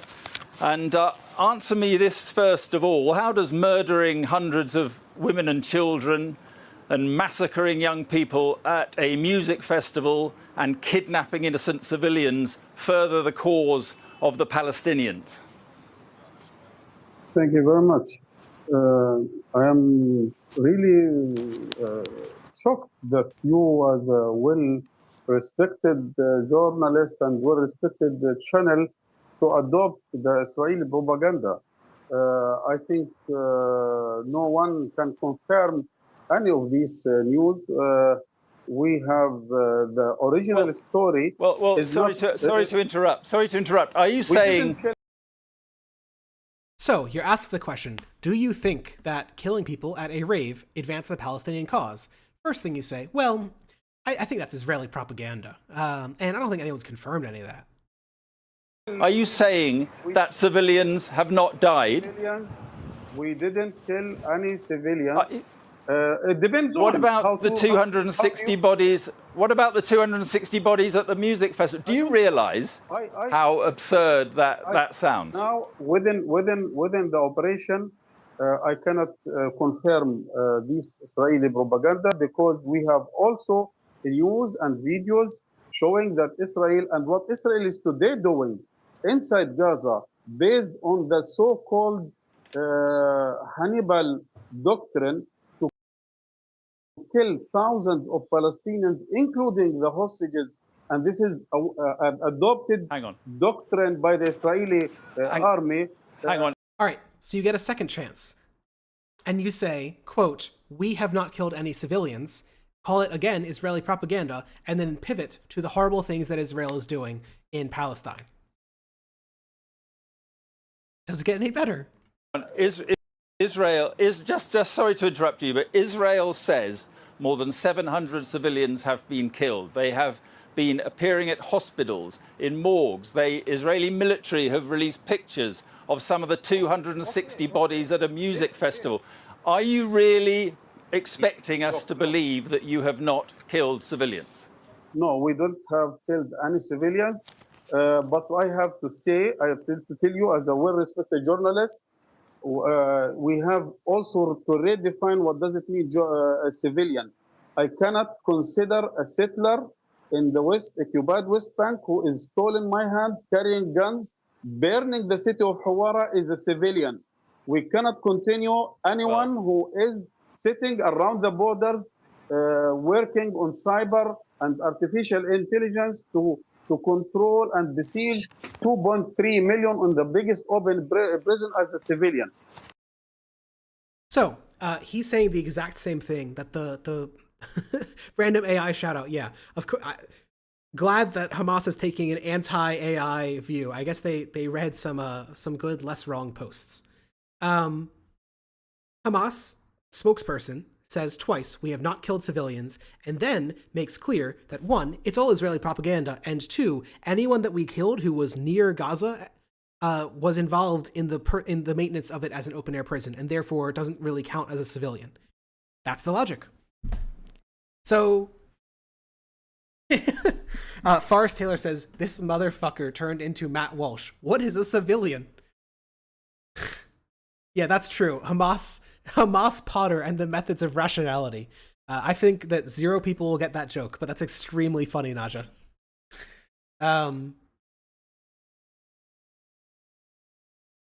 So I'm not trying to do like a both sides thing here. Hamas, for all the evil that they were able to do, was able to do an attack like this once. Israel is going to keep on this bombing as long as they goddamn want. I only just want to say that Hamas is not, like, again, I was trying to make clear, the attack on the rave was like evil. The attack on the kibbutz was evil. And Hamas, in terms of who they view as an acceptable target, thinks that anyone who is near Gaza is a civilian, at least according to the official available for interview with Sky News. Red Charlotte is mentioning that's because the IDF is integrating AI into its military infrastructure. I know I'm joking, but I'm sure that the reason is that AI is advancing Israeli defense. And I think I don't know what the exact laws are around like contractors or whatever, but that is not the people that were killed at the rave. Hamas did not go to the rave and ask everyone, what are your thoughts on AI art, and show up a picture of like a badly drawn like Donald Trump getting arrested or something. They did not go door to door asking people what their thoughts were on the Less Wrong project. So I don't know. Whenever you see this topic come up, you see everyone do the usual deflections. When Herzog was speaking, right? When Herzog was speaking, everything you heard was like, oh, you want to ask us about civilians? Well, I'll have you know that those civilians are politically bad. They voted for the bad guys, and therefore they're responsible for the bad things that happened to them. As if, like, no matter what party you vote for and how bad it is, you do not deserve, like, slow death in the rubble of a building. You do not deserve to be shot by someone who breaks into your house.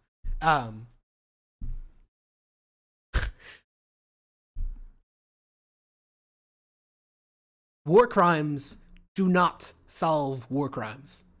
Never have, never will. I also wanted to be clear, Hamas is not this like epic-based revolutionary organization. This is from an older Hamas guiding document, which I believe is no longer accurate. Doesn't seem like it's loading correctly, but I'll just read. I have it copied. Oh wait, no, I can't. I didn't copy it all. Hamas replaced this covenant with a new one, which removed this language. I can't load it.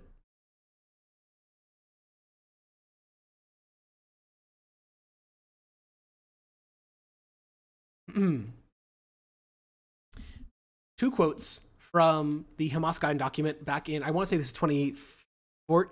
No, this was 1988. Hamas has since adopted more secular and less unreasonable documents, but it's still really bad. This would be like, again, this would be something if like a new party was founded in 1988 and then in 2014 got rid of this in their manifesto, and they had since been doing extremely violent attacks on civilians. Charlotte says that was a PR move, and I'm inclined to agree. Though my understanding is that it is also a little complicated, and Hamas has been recruiting more secular types, so it might also have been a partial difference due to the makeup of Hamas. But without getting to the details, it's really bad to have this in your history. Quote, for a long time, the enemies have been planning skillfully and with precision for the achievement of what they have attained. With their money, they took control of world media, news agencies, the press, publishing housing, broadcasting stations, and others. With their money, they stirred revolutions in various parts of the world with the purpose of achieving their interests and reaping the fruits therein. They were behind the French Revolution, the Communist Revolution, and most of the revolutions we heard and hear about here and there. With their money, they formed secret societies such as Freemasons, Rotary Clubs, the Lions, and others in different parts of the world for the purpose of sabotaging societies and achieving Zionist interests. They were behind World War I when they were able to destroy the Islamic Caliphate, making financial gains and controlling resources. Unquote. That's what Hamas in 1988 thought about the Jews. That they were a literal world-controlling power and had done so since literally time immemorial, basically. Yeah, Lithic says might have as well have been reading out of the Elders of Zion, which is the Protocols of the Elders of Zion was a fake document created by the extremely anti-Jewish Russian government in order to spur pogroms and anti-Jewish activity. So,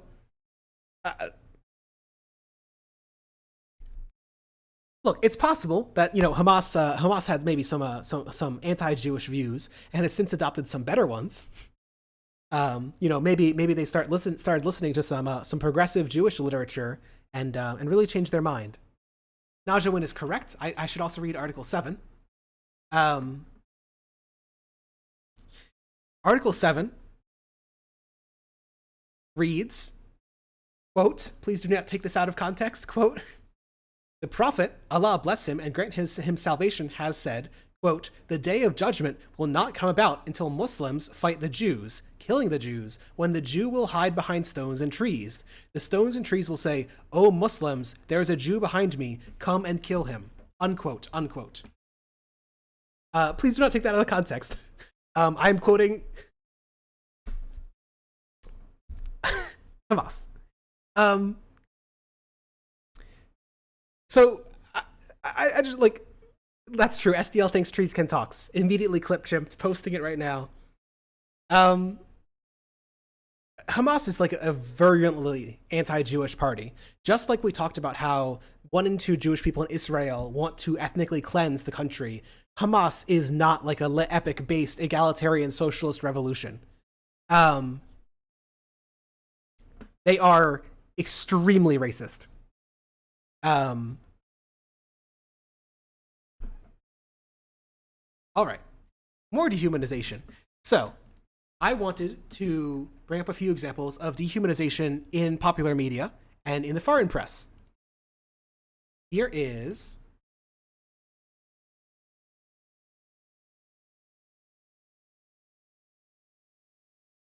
an Israeli settler, allegedly, it's always TikTok, you can't know, shared a video teasing of Palestinians inside Gaza who have been denied access to water, electricity, and internet. I don't know if I can play this uninterruptedly, so I'm just going to do a little skip it.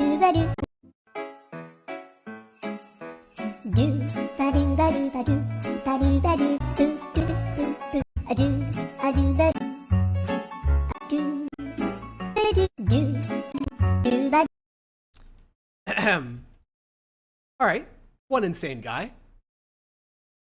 You may have seen this video, which, quote, a crowd on the steps of the Sydney Opera House chants, quote, I don't think I can read this.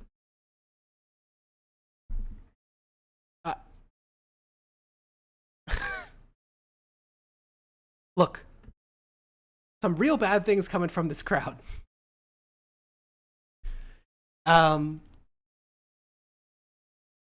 Okay, here are some bad things from Israel supporters.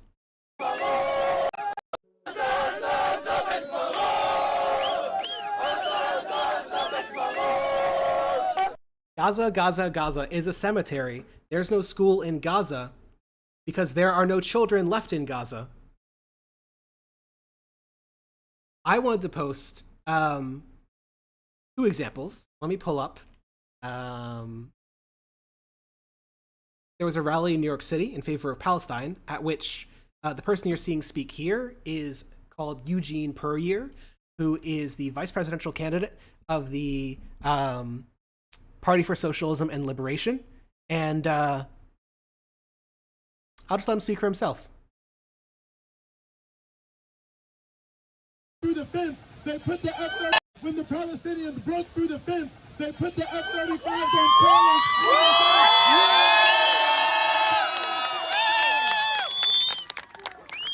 And as you might have seen, there was some sort of rave or desert party where they were having a great time until the resistance came in electrified hang gliders and took at least several dozen hipsters.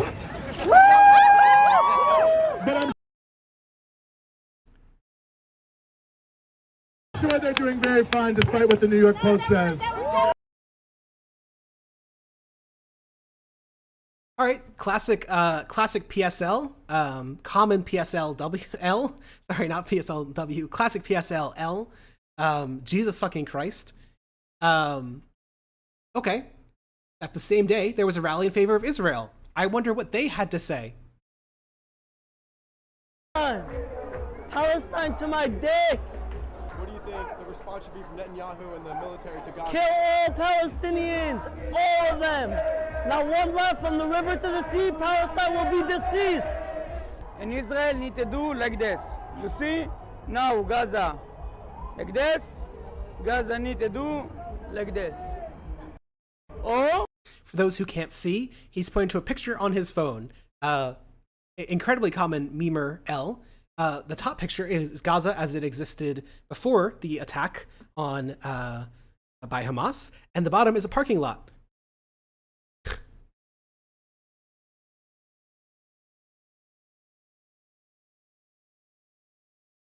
So these are randoms, right? There's always going to be some fucking idiots in any movement. No matter how good, no matter how bad, there's always some bloodthirsty idiots. I think it's important to remember that no matter the worst advocates for Palestinian liberation, we should be supporting Palestinian liberation. And no matter how bad the advocates for Israel, civilians do not deserve violence.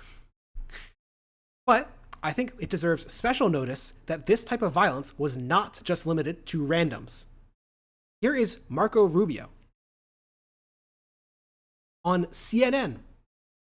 And I want to be clear, Jake Tapper did not follow up this question with another question asking him to clarify his statements.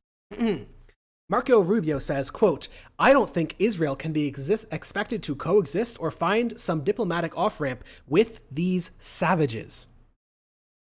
Quote, "These are people, as you've been reporting, that deliberately targeted teenage girls, women, and children, and the elderly, not just for sexual abuse and murder, and then dumping their bodies off in the streets of Gaza, where the crowds that can then defile their lifeless bodies. Quote, they're just horrifying things. Quote, we don't know the full extent of it yet. Quote, there's more to come in the days and weeks ahead. Quote, you can't coexist with that. Quote, they have to be eradicated." Unquote. This is a senator? Actually, I'm going to get that wrong. Is he a senator?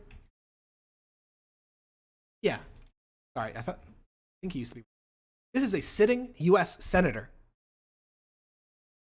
saying that Israel can't be expected to coexist with these savages. And nowhere in his statement does he make clear that he's just referring to Hamas.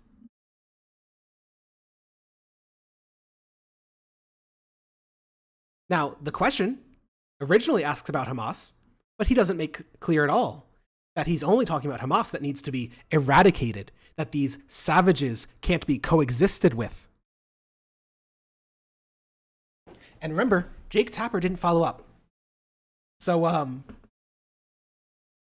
that's how our mainstream media treats someone calling for the annihilation, the eradication of, and I just have to make clear that the question above ends with, the question above is literally, is there a way for Israel to destroy Hamas without causing massive casualties against the innocent people of the Gaza Strip, of whom roughly 1 million are children? Yeah, no, Chad not says the question specifically mentioned children. Like the question mentioned Hamas, and it also mentioned innocent people, and it also mentioned children. So I've seen Marco Rubio fans say, clearly he's just referring to Hamas. Clearly he just wants to eradicate the savage terrorists. Should have said that, man. All right. Here's another sitting senator, Lindsey Graham. Good old boy, Lindsey. And he tweeted this. He didn't just get interviewed on CNN. He was proud enough to put this on his social media feed. We're in a religious war here. I am with Israel. Do whatever the hell you have to do to defend yourself. Level the place. We're in a religious war here. I am with Israel. Do whatever the hell you have to do to defend yourself. Level the place. When I feel like sometimes the word jihad gets a little messed up. Sometimes jihad can just mean fighting sin within oneself. Sometimes jihad can mean a holy war, a crusade. When Lindsey Graham says we're in a religious war, he's literally saying we're in a jihad, we're in a crusade. Think about it. like evil, evil people. Sitting senator, 2 sitting senators in the United States.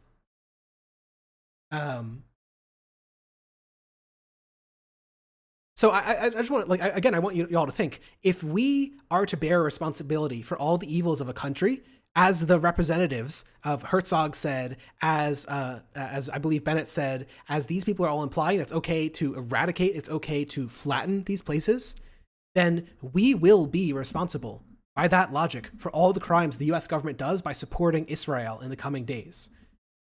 If it's a religious war,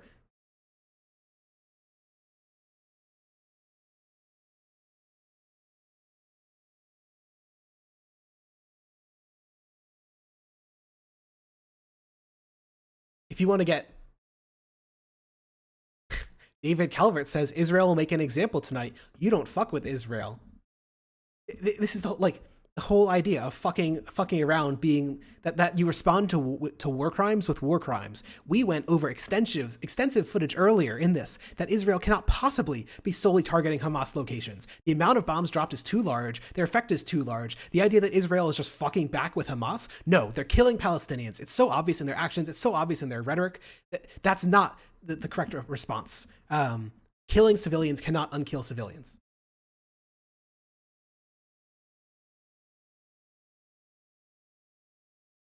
Bijou Casso says the entire idea of war crimes is ridiculous. I guess the IDF is out in full force tonight. Okay. So, some of y'all may remember that the main conservative bugaboo, the main evil in conservative mindset was, for years, cancel culture. For years was the idea that you can't say what you need to say. You can't speak the truth anymore because the people in power will get rid of your job. They'll get you out of power and you won't be able to say it anymore.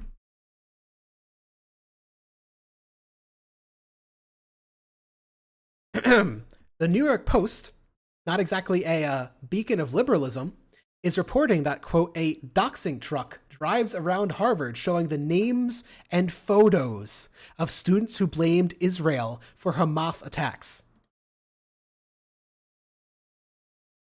Oop, I resized the window.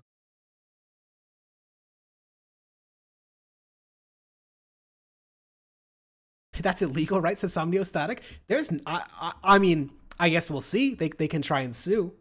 I think that calling them an anti-Semite might be, I think that the level of defamation might be because they're not public people, and because it says anti-Semitic, and because the organization here encouraged people to get them fired.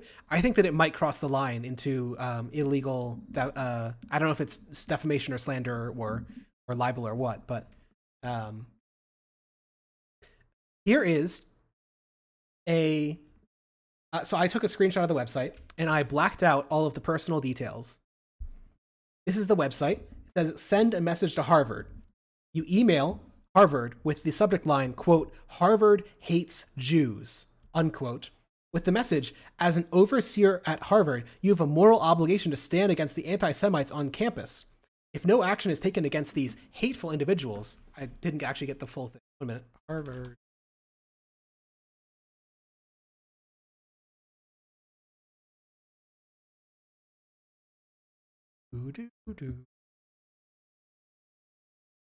If no action is taken against these hateful individuals, we will assume you support them. Expel these students and kick their organizations off campus immediately. Their actions are a stain on the reputation of Harvard. So this organization is literally advocating for the firing, the expulsion, and the dissolution of any organization which Harvard hates Jews has decided is a bad organization. I want to read their statement. Civilians have been murdered.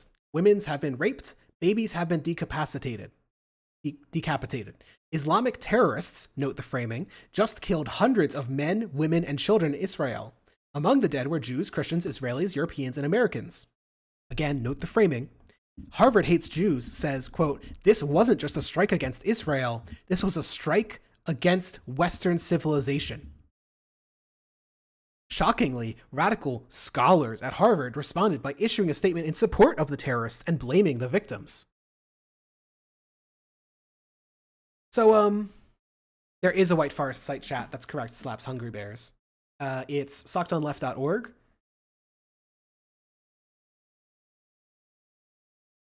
Post the link in chat. Actually, that reminds me. You know what? I have to do a tiny bit of shilling. Like the goddamn stream. All of you in the site chat, like the goddamn stream. I don't think the like command's set up. I don't even know that the bot's working. I might need to ask. Is it Miss Nervosa? I don't know their pronouns. Ask White Nervosa. The organizations that Harvard Hates Jews wants you to hate are the African American Resistance Organization, the Harvard Muslim Law School Association. Remember, they want this group kicked off of campus, and the Harvard Undergraduate Palestine Solidarity Committee. I don't know what specific statements these groups made. It's possible that some of these were genuinely bad statements. But I have never seen an organization like Harvard Hates Jews go after white supremacists. I've never seen them go against people like Milo Yiannopoulos, never seen them go against people like Nick Fuentes, never try to get those people deplatformed. It's always people of color associated organizations. I can't confirm the race of all the people involved here, but their names are not like Anglo-Saxon or European names, overwhelmingly. This doesn't mean, like, being a person of color does not mean you're right. But it is just interesting. It certainly is interesting that in a statement saying that this was a strike against Western civilization and explicitly white supremacist framing, all of their targets are people of color oriented organizations. Chad says they made a joint statement and it wasn't great. I've seen a lot of not great statements, okay? Anything short of like openly praising Hamas, I think you'd have a hard time arguing it isn't actually insane fucking cancel culture. And that's what's so fucking insane. I have to, I can't fucking believe this. It's not the right one. This one. Oh, okay, I'm out of order. France has banned all pro-Palestinian protests. France is not a particular free speech haven, but I love the First Amendment, man. This is evil.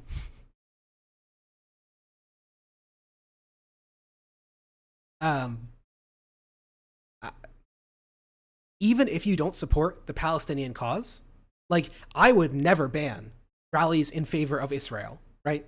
Like, the freedom of speech includes the freedom to be wrong. In fact, if you don't believe that freedom of speech includes the freedom to be wrong, it's not really freedom of speech at all. Because the whole point is that it defends rights of people you disagree with. Evil. Evil, evil, evil, evil.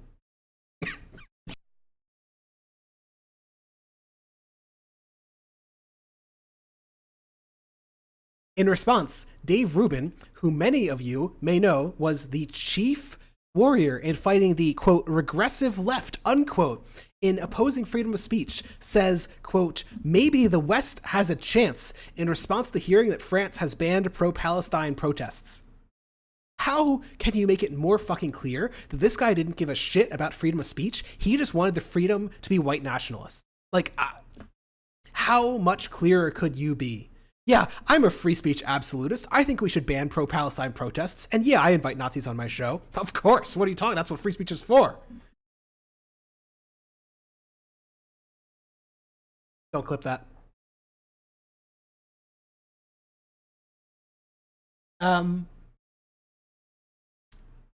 It's already having a chilling effect. Max Tani says MSNBC has quietly taken 3 of its Muslim broadcasters out of the anchor's chair since Hamas's attack on Israel.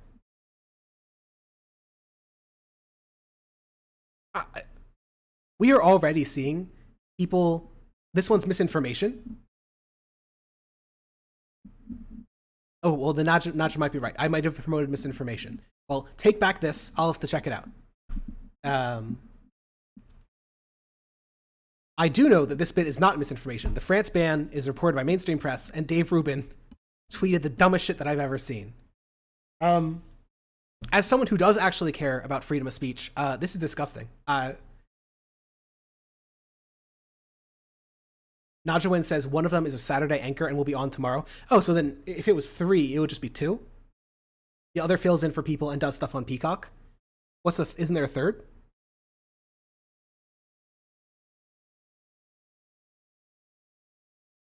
Okay, well, it's possible that I promoted misinformation, and I sincerely apologize. I thought, I clicked the article and it seemed reasonable. Oh, and the other is on the ground in Palestine? Okay, then this might be misinformation. I will trust Najawin. MSNBC has not quietly taken 3 of its Muslim broadcasters out of the anchor's chair. But Harvard Hates Jews is trying to get people fired. France is banning Palestinian protests, and Dave Rubin is all for it. So I gave you some bad responses earlier to all of this. Here's another one, not from Justin Bieber, but from John Fetterman. John Fetterman, who is usually a center-left member within the Democratic Party, says, quote, "We now know that this was a wide-scale, premeditated, cowardly, terrorist campaign against Israeli civilians that also claimed the lives of American citizens.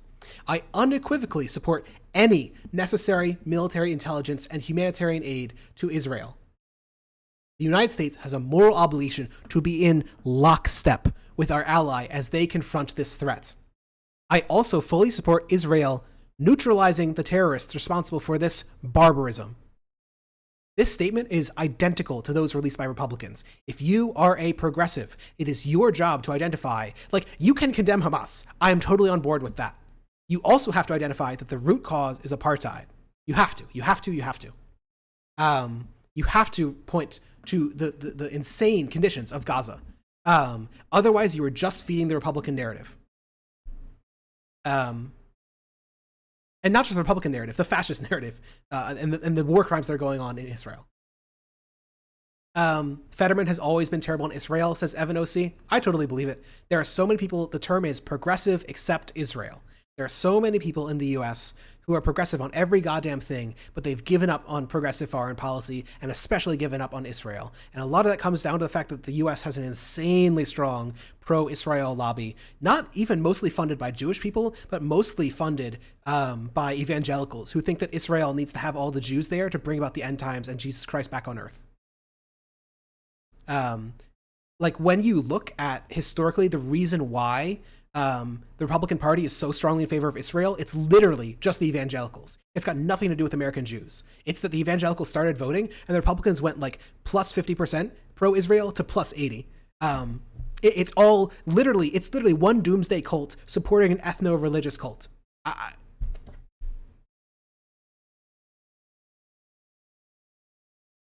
And Tyrannox is correct. It's evangelicals and the security state sharing interest. I should totally agree with that. Israel is a U.S. ally, and we do share geopolitical alignment on a lot of things. So it's not just the evangelicals.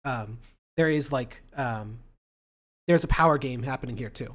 But Antonin says, I don't think Fetterman is taking lobbying money from CPAC. I think he's just misinformed.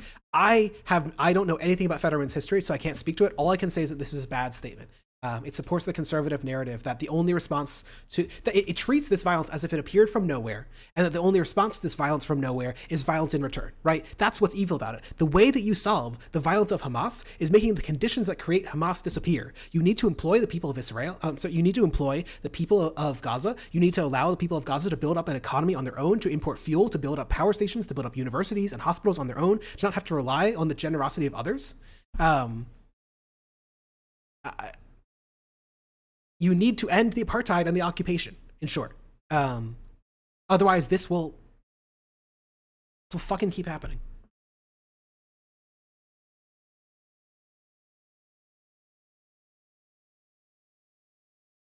Ben Shapiro has an excellent take. Given all the media clips that I've played earlier, I just want you to imagine how someone can arrive at this conclusion. Ben Shapiro says, quote, Hamas, quote, "We love death more than the Jews love life. We want to kill every Jew. Watch, we're going to kill babies and kidnap and rape women and murder 1,300 people now," unquote. Ben Shapiro says that the media says, quote, but what do they really want, unquote.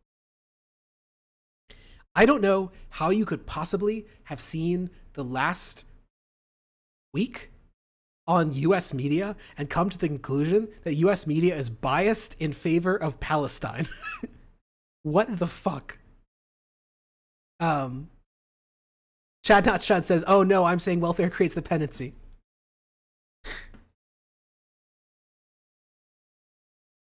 It's not welfare creating dependency. I mean, just like to make sure I'm not being misstated. The problem is not that Gaza is receiving aid. It's not like if, we cut aid, suddenly the spirit of Thomas Sowell would inspire all of the Gazans to rise up and become like an independently wealthy state.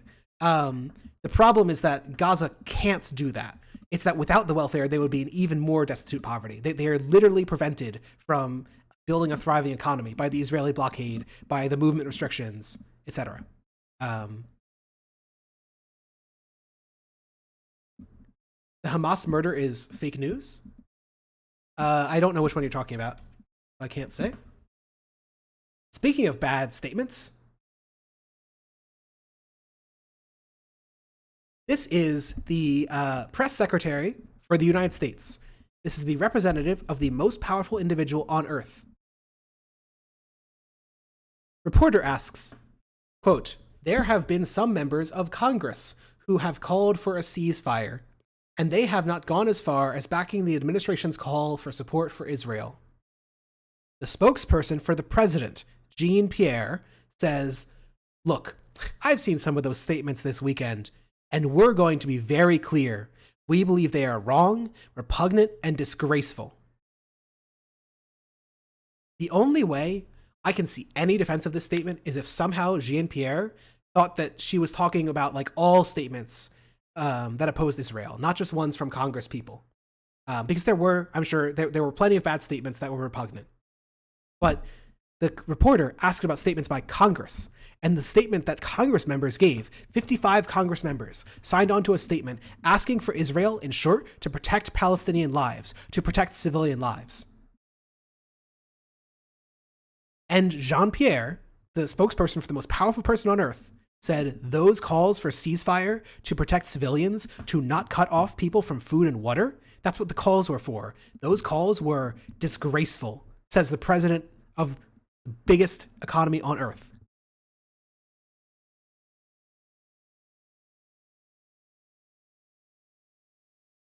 Okay, maybe she just spoke out of turn. Axios is reporting that hours after Israel ordered an exodus in Gaza, meaning that report, that UN report, that 1.1 million people are being forced out of North Gaza.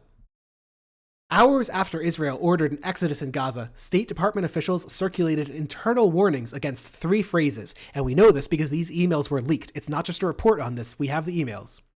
3 banned phrases in the State Department. 1, de-escalation or ceasefire, banned. 2, end to violence or bloodshed, banned. 3, restoring calm, banned. So, maybe Miss Jean-Pierre just misspoke. Or maybe the US is not going to restrain shit about Israel.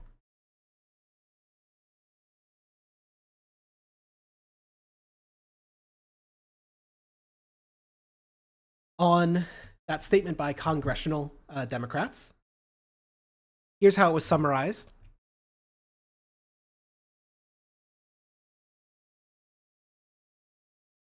The lawmakers said Biden should help reestablish the delivery of food, water, and electricity to Gaza, discourage hate crimes against both Jews and Muslims in the U.S., and guarantee any supplemental fundings made of requests made of Congress include humanitarian aid for both Palestinians and Israelis. In addition, they asked Biden to make the case that Israel follows international law and instruct the U.S. to work with partners in the region to set up a humanitarian corridor for Palestinian civilians who want to leave Gaza. That's all the statement asked. It was, let's help civilians and let's not kill civilians. You want to know how many members of Congress signed off on this statement? 55.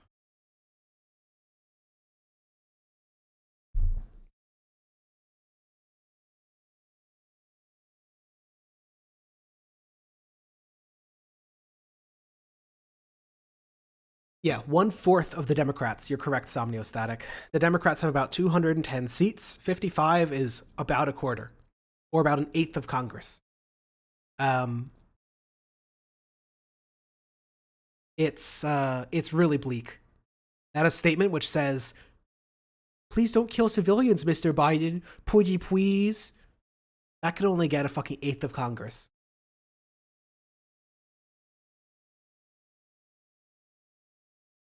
This is actually another good example. For those who don't know, the Congressional Progressive Caucus Wikipedia has currently 100 seats in the House.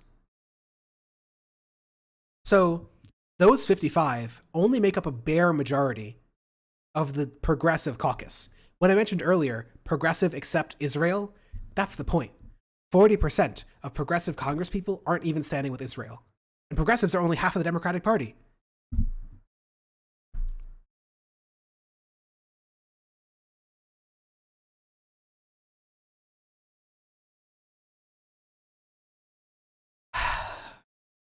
I want to end on some higher notes. Let's do AOC after. I want to end on some higher notes than with all the destruction, all of the terrible statements, all of the political doom. First, I wanted to give some good statements, some good political news, and some things you can do. Those are going to be the last three things. It's half of half of half. Yep, you're correct, Somniostatic. It's horrible. I'm giving you a little hopium. First, I want to read the statement of "if not now." Some people, generally those who got mad at statements which condemned Hamas, got mad at this statement. I thought this statement did real well.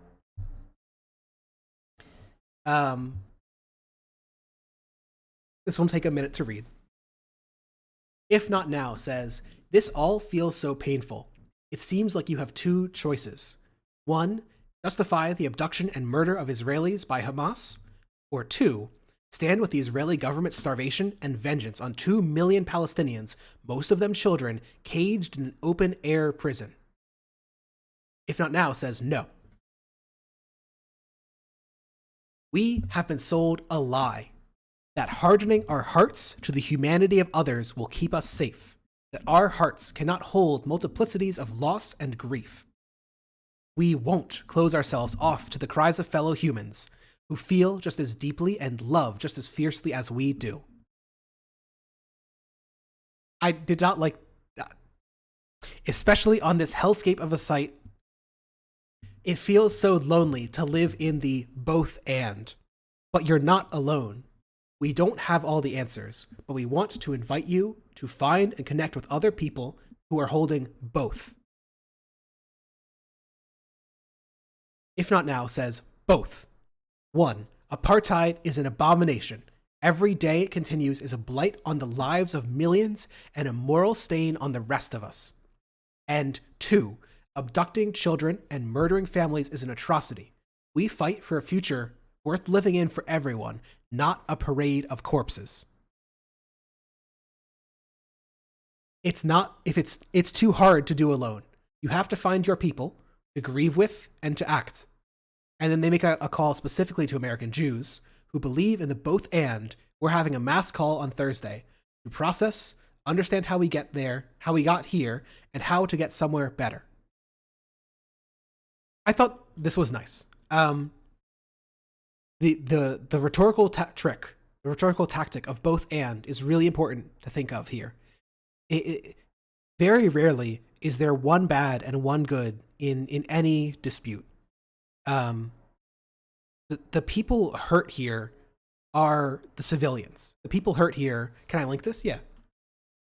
So I will say, I personally would recommend doing activism not through If Not Now, but another organization I'll mention in a minute. If Not Now is good, but there's a better org.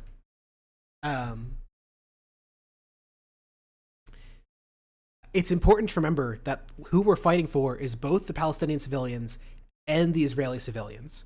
That the thing that we want at the end of the day is either an egalitarian one-state solution where everyone is free to go as they please within Israel, where racial hatred is condemned by everyone, where Israelis and Palestinians come to love each other as part of people who share the same land, as people who share a lot of the same history, as people who want to fight for a better future. That's the dream. And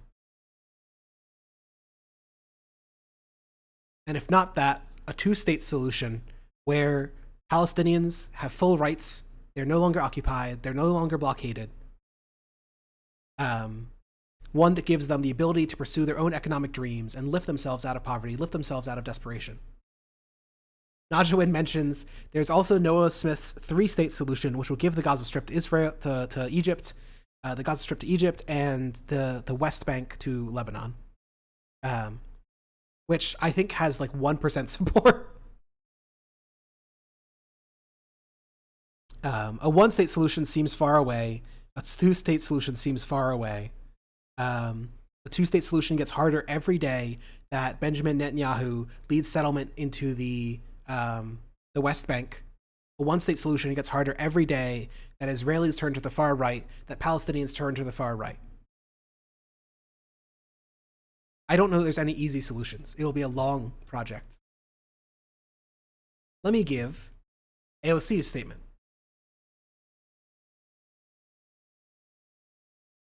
She prepends, the United States' responsibility is to human rights. Not to Israel, not to Palestine, but to human rights. That means the supporting of the safety of the Israeli people and preventing the ethnic cleansing of Palestinians. And I know it's not a lot, but just having her say ethnic cleansing is a really big deal. It was so hard to get these views in Congress even 5 years ago.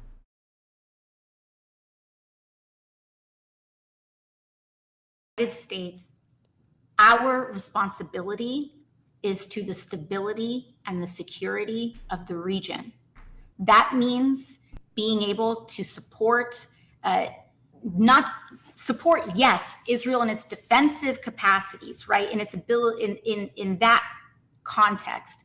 But it also means that the United States has a responsibility to ensure accountability to human rights, to prevent the ethnic cleansing of Palestinians, and to ensure that horrors do not happen in the names of victims who do not want their tragedy used to justify further violence and injustice. Right. Beautifully said.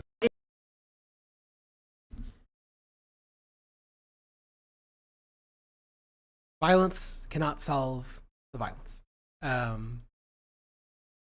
And the only solution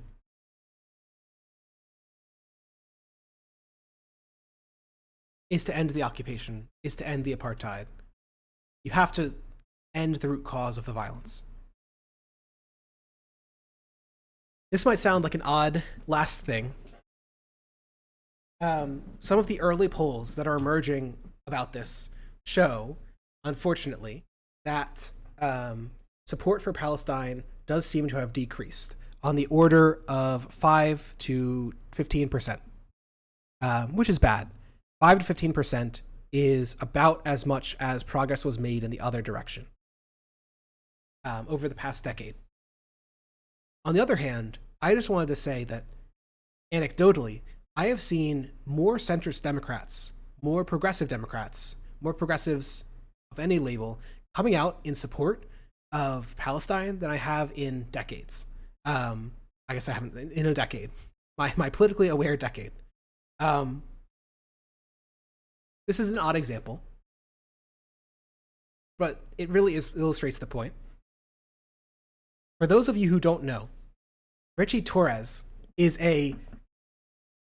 he's a crypto bro centrist Democrat. I don't know how else to describe it. He was one of the people that FTC and all of those rich crypto bros paid off. He is not a leftist. He's not a progressive. He's basically an embarrassment. In Congress, he spends his time defending the wealth of crypto bros. And even Richie Torres, this paid off crypto shill, got mad at coverage for Rashida Tlaib. Rashida Tlaib said in short, a lot what AOC said. She said that we grieve when we mourn all violence against civilians, but the root cause of this violence is occupation.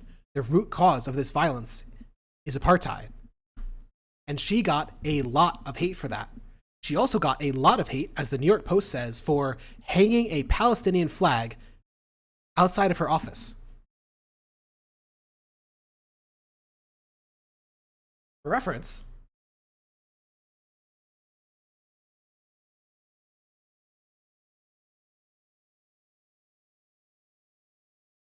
Tlaib is the first Palestinian woman in Congress. So, while the country of origin of either her or her parents is being just fucking ethnically cleansed, she put up a flag of that country outside of her office. I didn't include it in this, but a lawmaker has put out a law trying to censor her in Congress because of this. Because of this flag. So Republicans are being as evil as possible. Literally for the free speech of a flag. They're trying to destroy this woman's political career. And even fucking crypto bro Richie Torres, even centrist moron Richie Torres, says ascribing the guilt of Hamas to a whole people is morally and factually wrong. Hamas is the oppressor of Palestinians in the Gaza Strip, a fact often left unmentioned. I pray for the liberation of Palestinians from the terrorism, theocracy, and tyranny of Hamas. This isn't great, right? This is like the level of the Fetterman statement. But Torres loved to shit on Tlaib. Torres spent the previous 2 days shitting on the Democratic Socialists of America for being a little bit too pro-Palestine. He's still coming out to bat for Tlaib.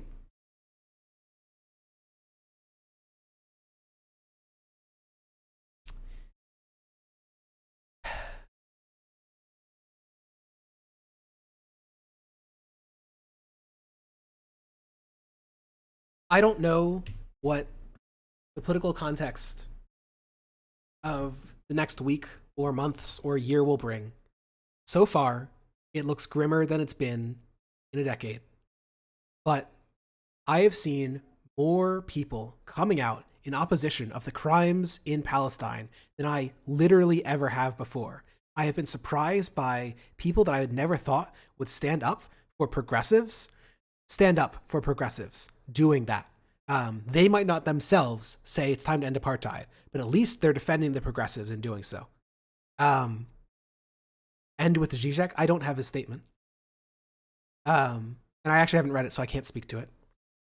All I can say is that I know it's a hard time emotionally to watch this from afar. I know that it's maybe politically easy to doom. But there is hope.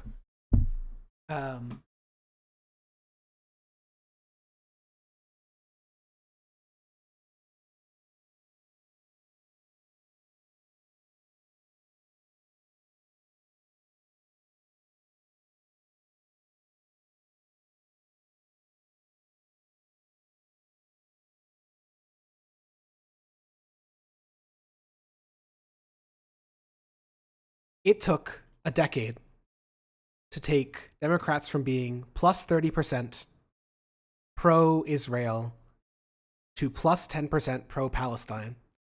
That's a 40% swing in 1 decade. We are slowly winning the fight for American minds. Independence in the same time period went from plus 40 to plus 20. That's a 20-point swing. Those are really large swings.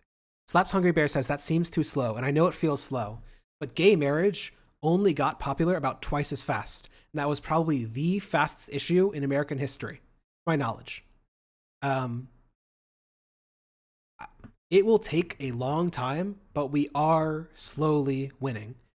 Just showing people the crimes of Israel in the occupied territories. Just showing people that there can be a better way than violence. And I know this is like a very electoralist approach, but the only way that we can change the foreign policy of the United States is winning political power in the United States. We have to win the Congress. And every year that more people switch to support Palestine, it's easier to bring pro-Palestinian supporters out. All the people power that we can organize can outpower AIPAC, can outpower the evangelicals, can outpower the mainstream media's bias towards violence against Palestinians. But we have to fight for it. And that's why I think stuff like this is so important. It's not enough just to say, I condemn Hamas.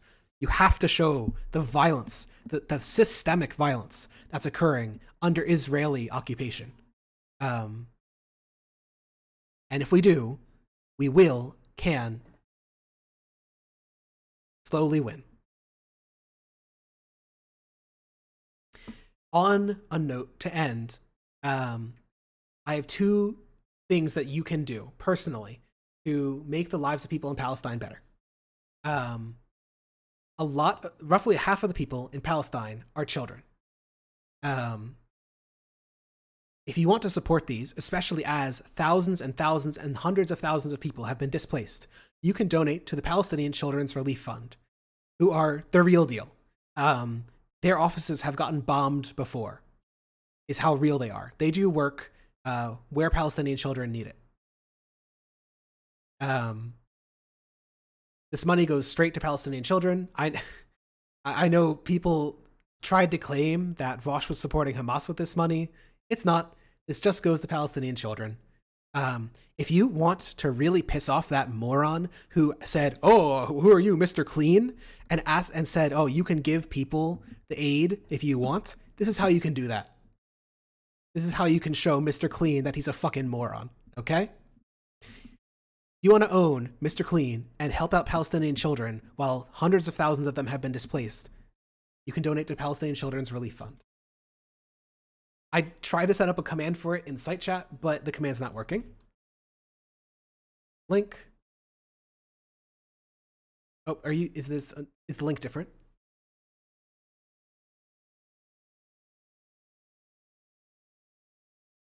Ooh, yes, use this link. I did it on the back end, I'm pretty sure. Sorry, and I'll also post it in the site chat. Use this link. So that's one way that you personally can help children. The second thing you can do, and it's not much, there are some really excellent tools. This one is from Jewish Voice for Peace, which is the one that I would recommend you use, Somniostatic. If you're interested in getting involved in a Jewish organization, Jewish Voice for Peace, or within DSA, like honestly, DSA is probably the best spot for doing anti-Zionist axis. Anti-Zionist praxis, anti-Zionist activism. If you want to call your congressperson, the Jewish Voice for Peace has this really nice dialer. You get a call, and it automatically connects you to your representative and your 2 senators.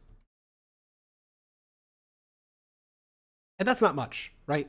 Calling your congressperson is unlikely to change their vote. The most that they're going to do, very likely, is record you in the pro or anti slot. They'll literally have a table of it and just record you pro or anti.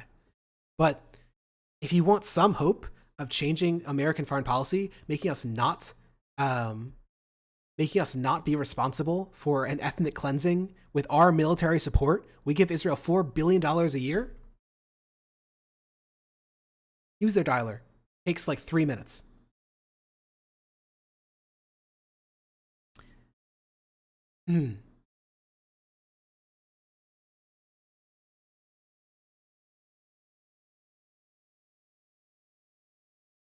Here is their statement. Quote, "It is absolutely urgent that Biden and Congress demand a de-escalation and call for a ceasefire," 2 words that the State Department tried to ban, remember, "and demand that humanitarian assistance be allowed into the Gaza Strip. We also must not exacerbate and fuel violence by further arming the Israeli government." The 2 things we want are just that Biden doesn't fucking try and ban a ceasefire. He at least tries to push for it, right? And the other thing is that we don't want to send military funding to the regime doing fucking ethnic cleansing. So if you want to take 5 minutes, it literally is this easy. It's one form, 5 minutes, and you're done. And maybe you've made some small chance at reducing the scope of Israeli ethnic cleansing. Would calling representatives to the UN do anything? The UN can't do anything. The US has a veto on Security Council. The UN has no military power. The most the UN can do is raise funds to go into Gaza, and that doesn't matter much while the war is actively going on. The war that we're supporting, the war that we're stopping the ceasefire. You are free to call your representative to the UN. But if you want to do anything, is take the equivalent of that time and put it into money and send it to PCRF on the link I only posted.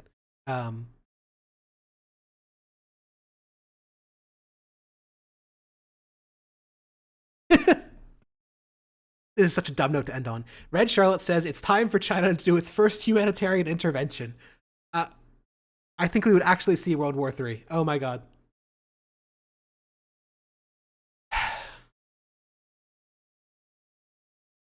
I'm gonna put on.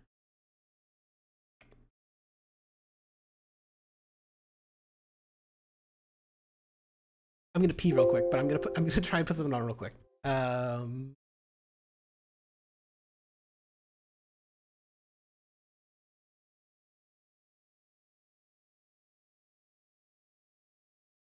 was gonna do the rest of the Democracy Now! Video.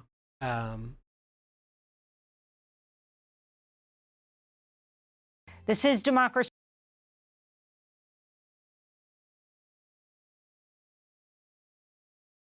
The Orly Noy has a really good note on rights in Palestine.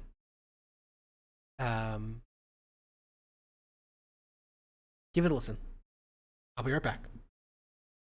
Right Livelihood Award laureate, as well as an RFK Human Rights laureate. We hope to be talking to him soon in Gaza. The bombing is heavy, an unprecedented bombing, he said, in his area in Gaza. Joining us from Mexico City, Ofer Kassif. He's a member of the Israeli Knesset and the Hadash-Ta'al coalition. He was born in Rishon LeZion, Israel, which was hit by Hamas rocket strikes. Here in New York, Professor Rashid Khalidi is with us, the Edward Said Professor of Modern Arab Studies at Columbia University, author of a number of books, including The 100 Years' War on Palestine. And joining us from Jerusalem, Orly Noy, Israeli political activist, editor of the Hebrew language news site Local Call. She's also the chair of B'Tselem's executive board. B'Tselem is an Israeli human rights organization. Orly, let's begin with you in Jerusalem. Can you respond to all that has happened over the weekend, the surprise attacks, the 1,300 people dead at this point in Gaza and in Israel, and now the defense minister of Israel announcing a total siege of Gaza as tanks and military equipment head down to Gaza? Thank you, Amy. Thank you so much for having me. These are very, very dark days in the area, both in Palestine and in Israel. We woke up Saturday morning to the sirens rushing us into the shelters. And gradually, as the picture cleared, it just became darker. We've been witnessing since the heinous Hamas attack on civilians on Saturday morning a long list of Israeli failures that started even before the attack with lack of intelligence information. And we're talking about an intelligence operation that basically surveils every breath every Palestinian takes, both in the West Bank and in Gaza Street, and they knew nothing about that planned attack. It continued to the chaos that has been going on for long hours, where hostages were held, where people were slaughtered without the army or police forces coming to their rescue. And until today, there is still a tremendous amount of unclearness. People are still searching for their loved ones with no organized body by the government to inform those worried people. Of course, the Israeli government is doing the only thing that Israel knows to do, which is revenge and more force and more death and more very random bombing of civilians in Gaza Street. There is a very strong sense of demanding revenge within the Israeli public, and even if that can be understood, it does not by any means justify the brutal attacks that will of course be fruitful, like any previous promise we've been given by the Israeli authorities to annihilate the terrorism and so on. This is just about revenge, which will end up just in more death and more violence and more blood. One of the questions. Thank you for the raid, President Sunday. I didn't want to interrupt Orle Noy, who's really does really excellent work for B'Tselem, one of the key human rights organizations like Human Rights Watch in Israel. Welcome to the Squid Raiders. Happy that y'all are here. I figure y'all just got off of the Israel-Palestine stuff as well. I just finished up as well. We are finishing off this Democracy Now! Interview.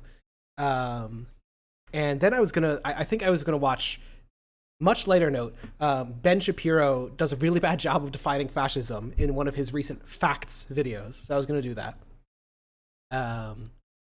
Also, Najawin has promised to cause another major international incident, so I will be forced to come back and stream about it.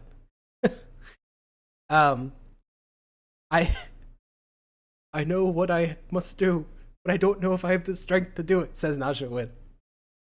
You are watching the Foucault-Chomsky debate? Oh my god, dog, that's a mess. Why would you watch that? Who won? Who won? What's the Squid vote? Who won the Chomsky-Foucault debate? And yeah, there is a site chat if you want to appear on screen. It is... We all lost! There isn't a full version of it, really? I've only seen clips.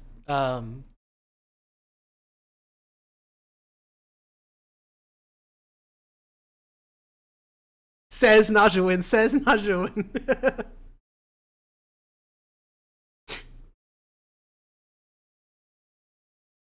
Apparently Chomsky gets wrecked. I totally believe that.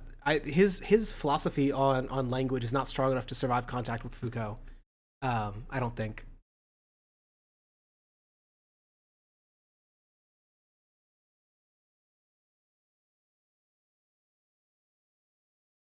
What are you linking, Charlotte? You have to explain that. I'm not clicking on that. The transcript won. The video is terrible. Oh my god, was he reading the transcript to you?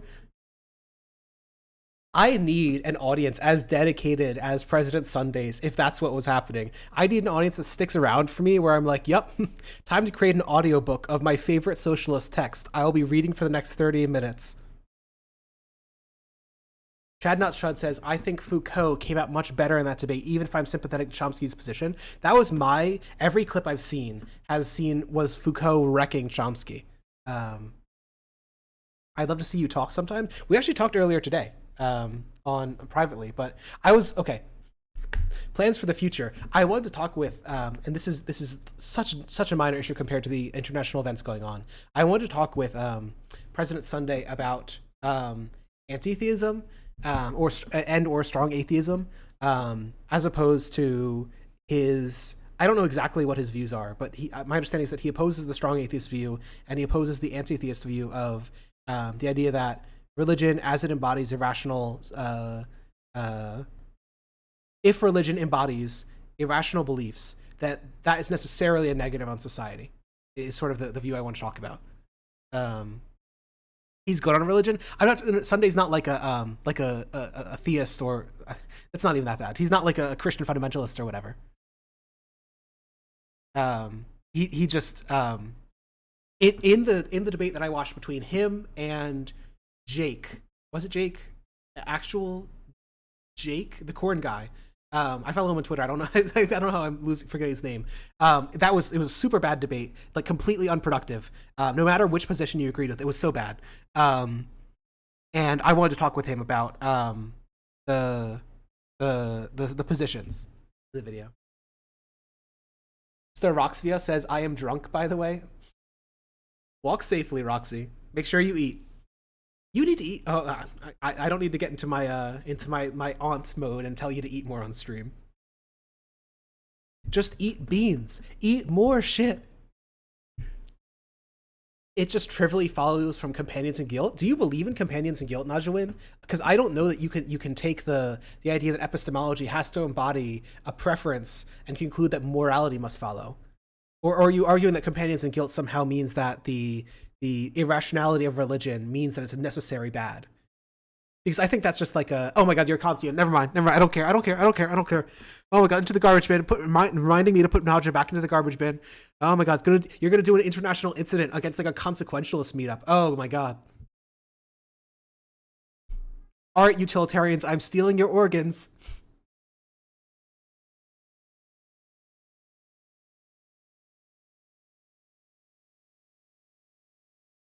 Oh god, SDL's a streamer. I thought you were just an entity that exists in Voss's chat. I have been streaming very rarely, but I'm hoping to try and stream every day or every other day in the next month. Because not working, so that's easy to do. So I can put together stuff before streaming. And I am yet again frustrated with the direction of politics. So I do try and appear a lot in Vosh's stream and Demon Mama's stream, because you can never research anything 100%, and since I have researched everything 100%, I simply fill in the gaps in their knowledge, since I have read every study ever.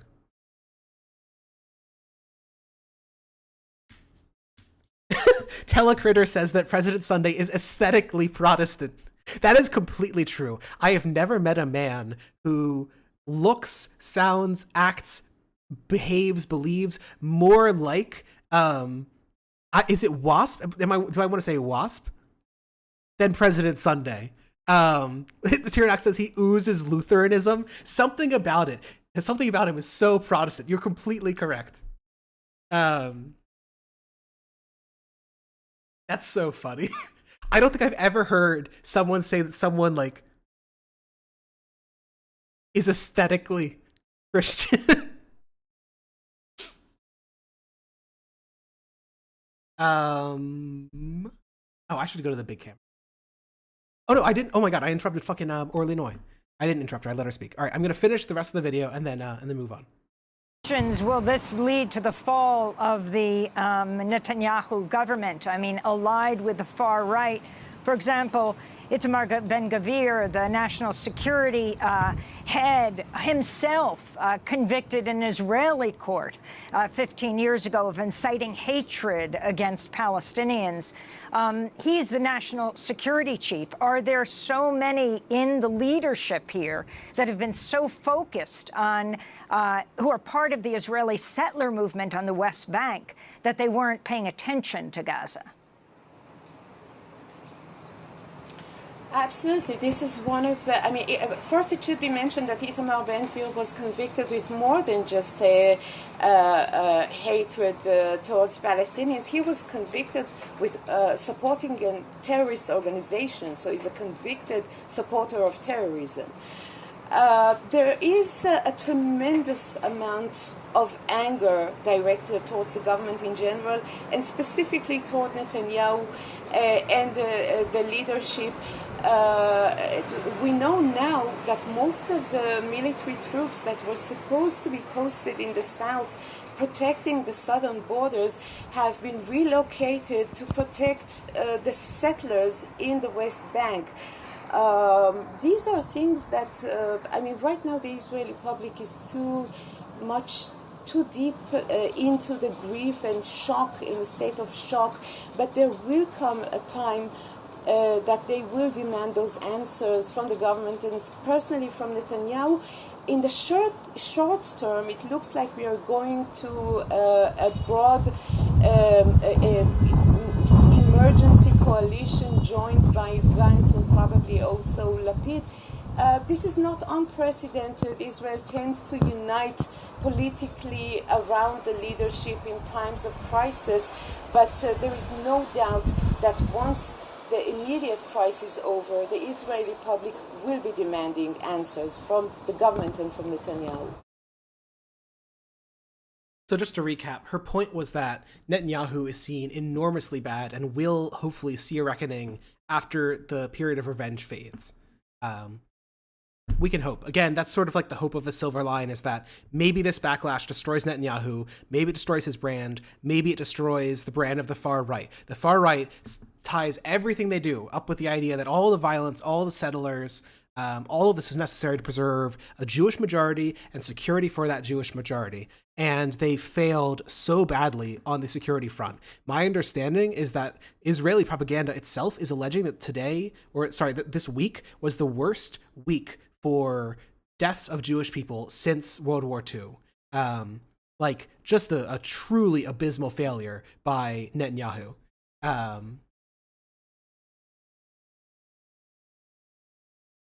Robert is asking, why does the U.S. support Israel in your view? I went over it before. Mechanically, politically, the reason the Republican Party supports Israel is the evangelicals.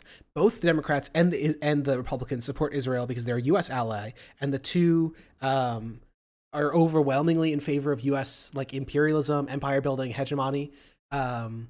It's sort of like, in Russia, there are very few parties that are actually opposed to Russian hegemony. They're just opposed to domestic policies. That's sort of the fight. In fact, back in the 40s, 50s, 60s, U.S. trade unions made an almost explicit bargain to go hands off on U.S. foreign policy so they could not get completely crushed by conservatives. That was sort of the grand bargain, was, yes, you can get your union rights, but you have to let us invade Vietnam. So in short, there is cross-party support for U.S. hegemony. There is the evangelicals, and then there's progressive except Palestine. There's a lot of people who don't think it's that important to take a view on as an issue, and they just want to get elected. And the AIPAC has a shit ton of money, and support for Israel was very high for most Americans. So you take the easy popular position, right?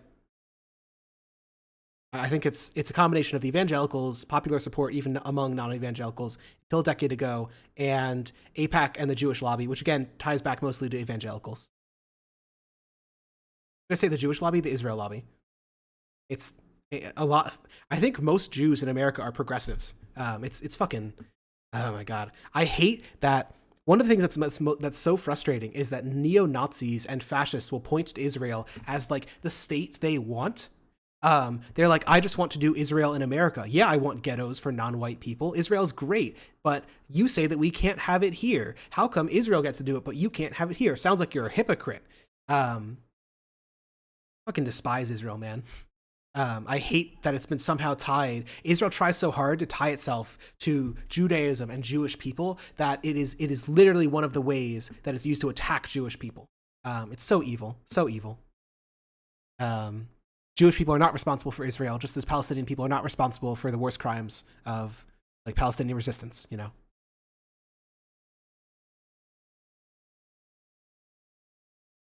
Oh, and one last thing on Israel. Roxy noted that, two things. Roxy noted that, where did it? I just had it up.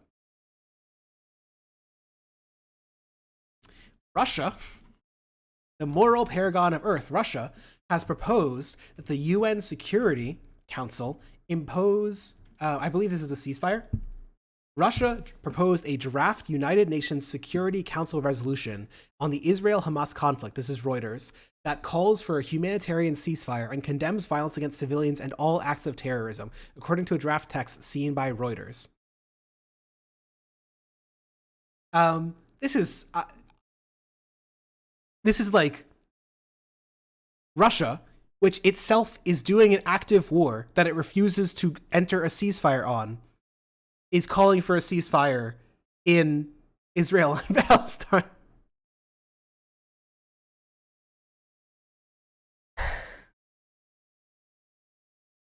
It is a broken clock. Russia's completely correct on this, right? Like more power, Mr. Putin. My Israel calls out for peace.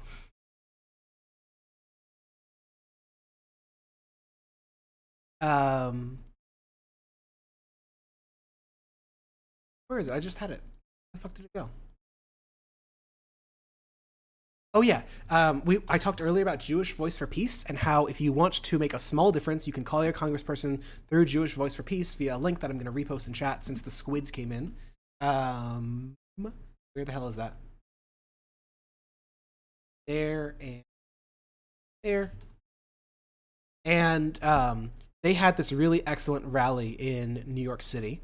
Just a sort like pseudo vigil. Breaking.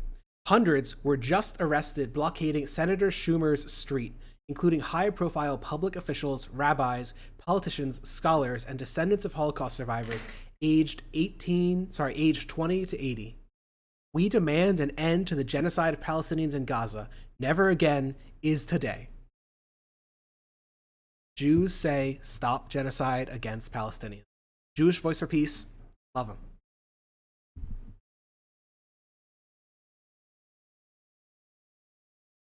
And if you want to support Palestinian children directly, again, here is the ECRF link, which goes directly to Palestinian children, of whom 200 to 300,000 have been displaced.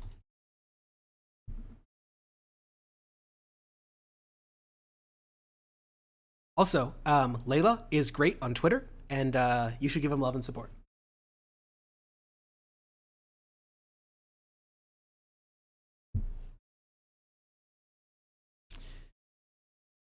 All right. What's Twitter? Good question, Sam. Sorry, I'm not using. I refuse to use neo-pronouns. It was born Twitter, and it'll stay Twitter. Are the Mizrahi particularly conservative? I don't know. I know that I have that poll. 1 minute. Where is it? Where the hell is it?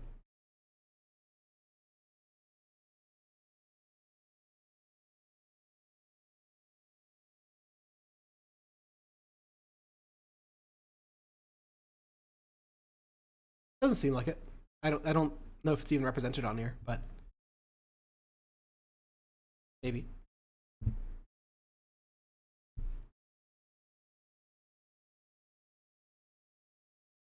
Call it Zitter.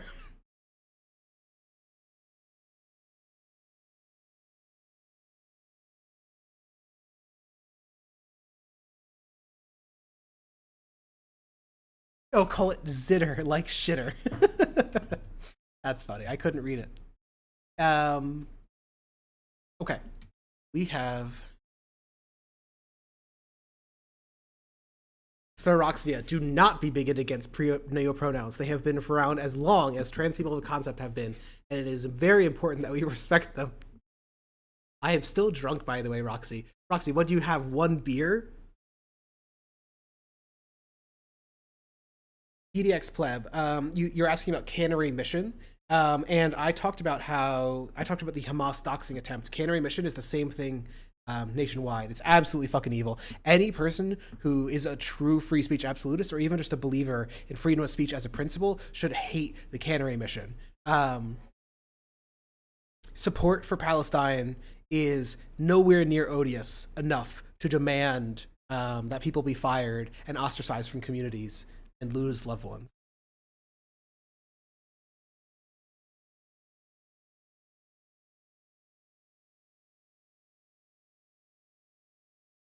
Elsa Informa says Mizrahi and Sephardi Jews tend to vote for the right. I believe that. Thank you, by the way. Wick was citing that in his Discord earlier. Citing what? Citing me?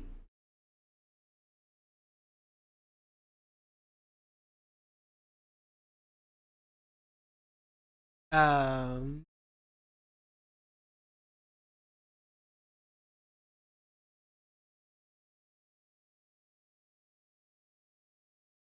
right. I should try and do maybe one last thing. I was gonna do Ben Shapiro's video on fascism. In addition to having bad takes on Israel, it may not surprise you to learn that Ben Shapiro has bad takes on fascism. A fascist. Alden has a really good article on Wiki. I read that article. Love Alden. Great author. Read him all the time. Read everything he's written. Oh, PDX Pleb says that he cited a Cannery Mission video on Hamas supporters. I feel like that's sort of like citing like a memory TV video where it's like you know you're going to a gold mine of the worst takes, the worst opinions, rather than thank you for coming on, Tyrannex. Love to see you. Hope to see you again soon. It's like going to an SJW cringe compilation for proof that liberals are bad, right? Of course there's morons. Of course there's bloodthirsty idiots on every side of every conflict.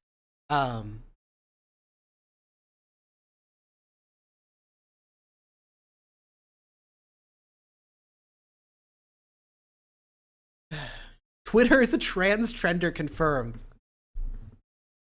Oh my god, dog.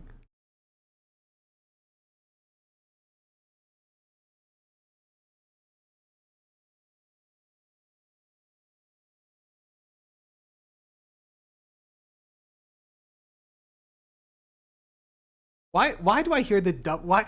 How does my chat like? It's like I swear to God, my chat is composed of like some of the most intelligent people on Earth. Statistically, I've got so many like expert physicists. I've got like people like BA masters in economics. I've got all these people with high level degrees from some of the most educated time period on Earth, and they come into my chat and they say the dumbest things that I have ever read. Is it a skill? Have you honed it?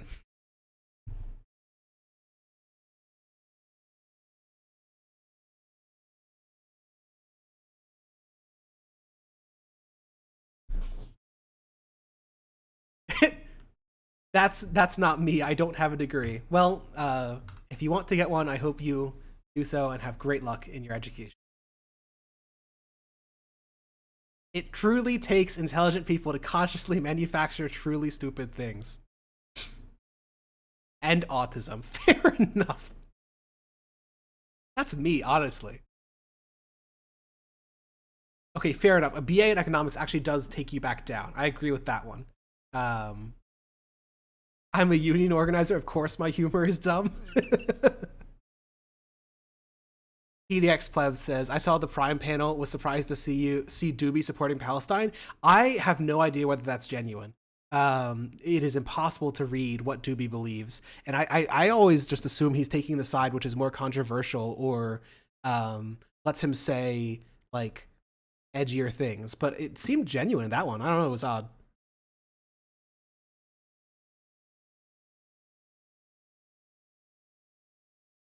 SDL, I am an expert in physics. Are you serious or JK? Well, you're autistic, Roxy, so you'll never know. You can't read my tone. It's impossible to know.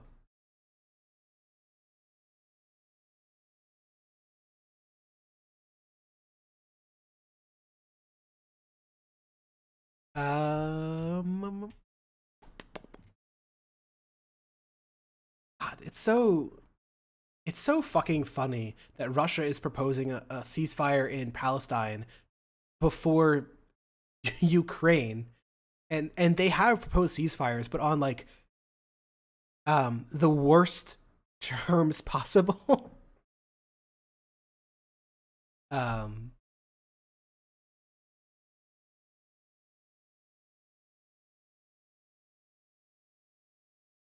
Ceasefire terms, give us your country. Yeah, it's been really bad. All right, close that. Definitely close.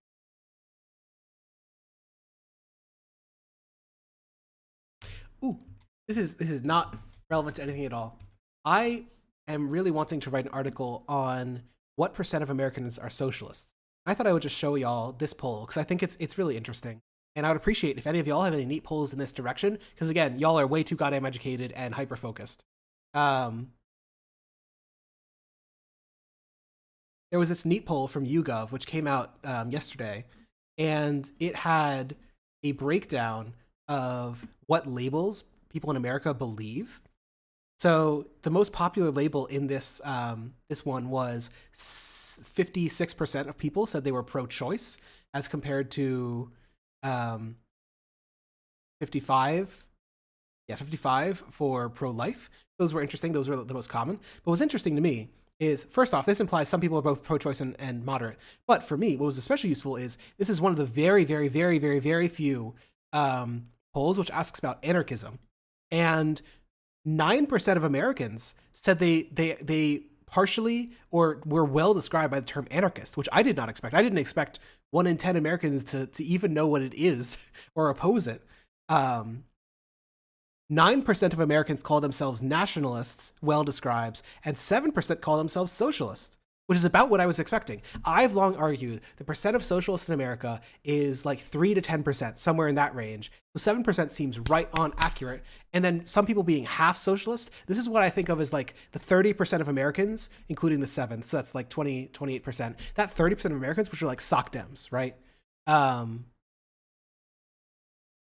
So I don't know. I thought this was interesting. I was very pleased to see a poll exactly line up with my intuitions and my what I've seen from other polls. If you have any polls, please DM them to me. I need all these polls. I'm trying to write an article. I want to crib your research. I want to prepare an entertaining lecture about the state of Palestine for my next DSA meeting. Just pull up my stream, and yeah, I will send you all the links.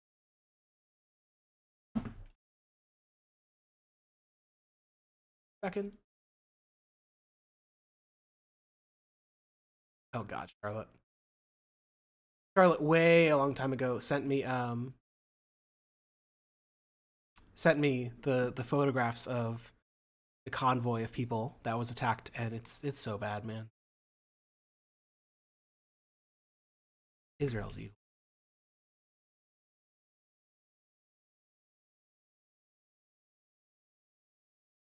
But what type of anarchist? It's possible that's true, that these are epic-based children can consent anarchists. So we do have to remember that ANCAPs do exist in the real world, unfortunately.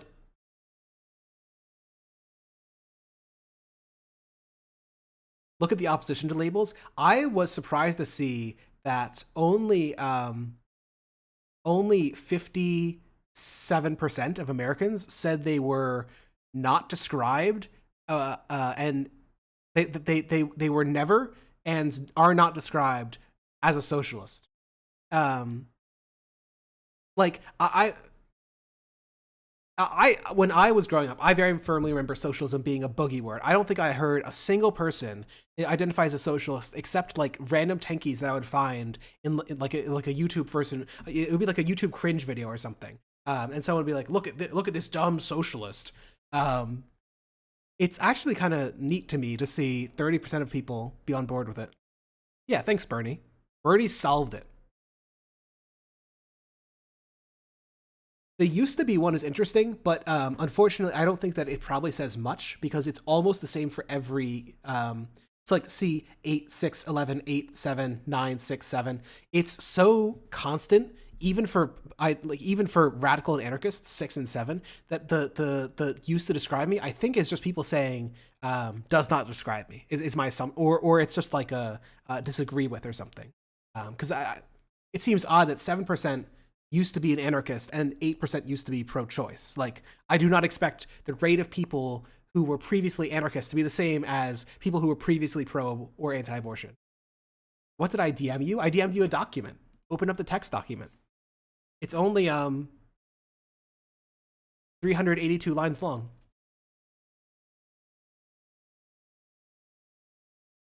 You asked for the links, so I sent you the links. Abcursus says, I feel like Bernie muddled it. I think you're right. Bernie muddled socialism by associating with social democracy, but the payoff for that was that way more people identified both as social democrat, which is good, and openly identified as socialist, which was really, really good. It was sort of the price paid for getting it back into the mainstream, if that makes sense.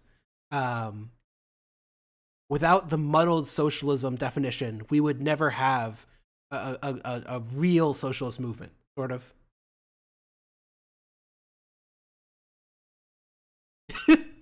Charlotte is getting mad. Social democracy is socialism. Poser, GTFO. I should have put on some music. I need to be like Xander Hall. Xander Hall is so good about he churns out those segments, and the minute that he finishes a segment,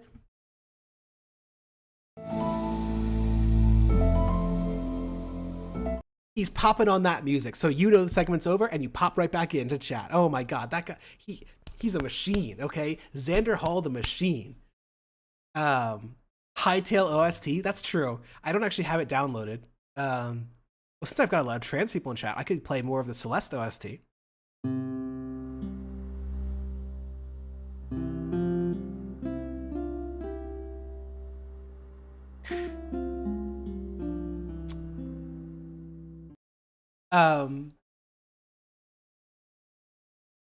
Zan the man.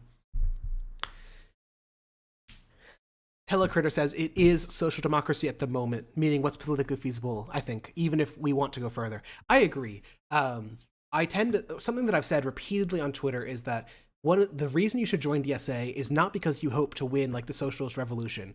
You want to build social democracy in America and you want to go further.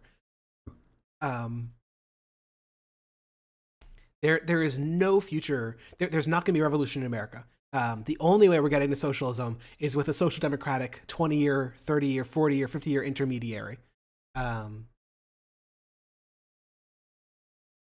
Rawls was bullshit. Cohen nailed that shit, except I didn't agree with all of his views on moral luck, but Cohen, the GOAT. Cohen was the GOAT!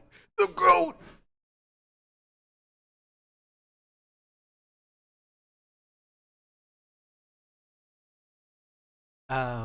I actually was also surprised to see that feminist was about as common as liberal, and conservative is way more common. That's expected. But you know what's so odd to me? Liberal, 16%, as describes me well, 18% for progressive, and the total for progressive is 42, but it's only 40. Is that right? I'm miscounting. 18 plus 24. Brain dead. All right, 42. Whereas liberal is only 40. I was surprised. Why the hell are more people progressive than liberal? What the hell happened there? So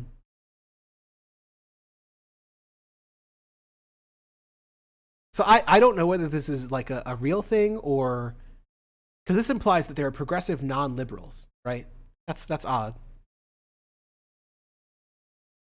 Sam Cedar, the wise sage, once said, "We're all on the same bus. Some might get off at an earlier stop." I like I think it's Medlock's line, socialist, what is it? Like socialist in the streets. No, social democrat in the streets, socialist in the sheets.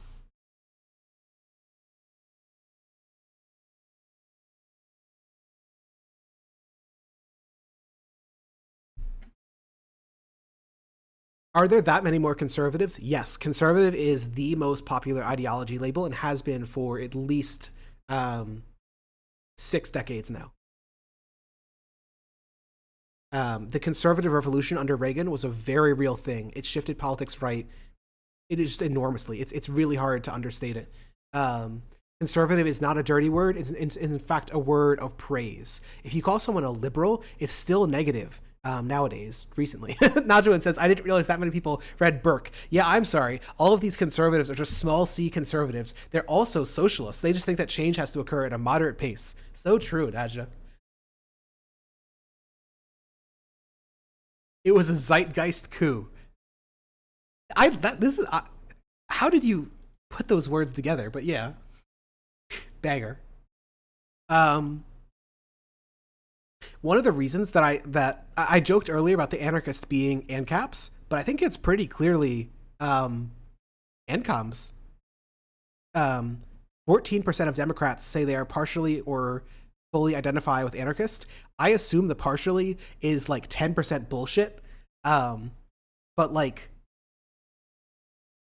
I don't know. I could believe like 1%, 2% of Democrats being ANCOMs. I could believe that. I don't know.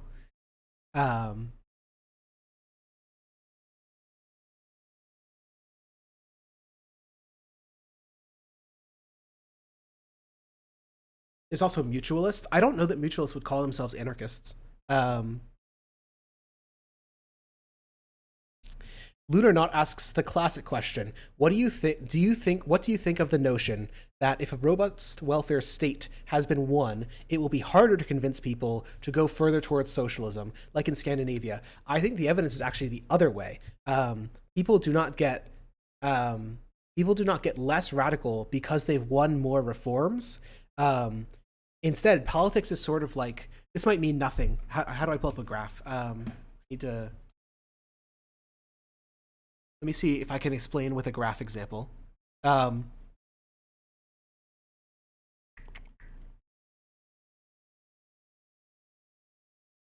Politics looks closer in most countries to a random walk. And a random walk is just like any line which starts at a point and sort of randomly goes up or randomly goes down. And you can imagine those as events which shift a country right, shift a country left. And so it's true to a certain extent that winning all the social democratic reforms would decrease the likelihood of winning social democratic reforms, but only because you've moved to like the left of where people are, and you need the people themselves to move left to support you as you go further left. In fact, the argument I would give is that part of the reason that welfare has been so durable, even in European countries, it's one of the oddities, is like we expect the neoliberal era to accompany a huge decline in welfare spending, but it didn't actually happen. Even in the United States, we saw a huge cut in welfare for the very poor, but overall welfare spending actually went up even during the neoliberal period, which you can extend to today if you want.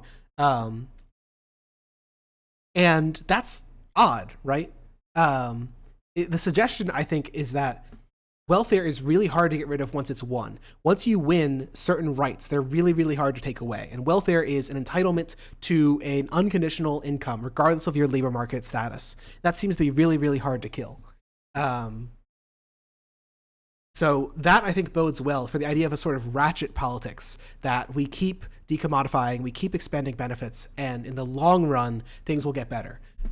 There's a really neat... Ooh, let me just pull up the US one real quick. I haven't published this anywhere, but also I fucked up the chart a little, but this is social spending from 1820 to 2020. So pretty long time period for like a century. In 1820 to 1930, social spending made up less than 2% of GDP. That didn't make people like there were a lot of socialists back then, but they didn't win. And once FDR came in and shifted things upwards, people after them shifted things upwards and shifted things upwards and shifted things upwards and shifted things upwards. I don't think the idea, like, if what you're saying is true, we should expect the line to go up and down. We should expect social spending to be like a random walk. But instead, what we see is a sort of cyclical upward trend of some kind. I think, yes, Somniostatic says the Overton window. I think the appropriate idea is politics is to some degree a random walk, and it's our job to try and shift that walk in one direction, to shock the walk towards the left. And the other reason I bring up this chart is this is charity. Something that conservatives love to say is that social spending will drive down charity. We are actually living in the most charitable time period ever in U.S. history. And people love to talk about mutual aid. Mutual aid, as it actually existed, which was more or less a series of insurance policies, was 0.01% of GDP. It was nothing. It was shit. It was garbage. Most mutual aid was actually literally coffin insurance policies, without exaggeration. It wasn't even life insurance. It was paying for your funeral.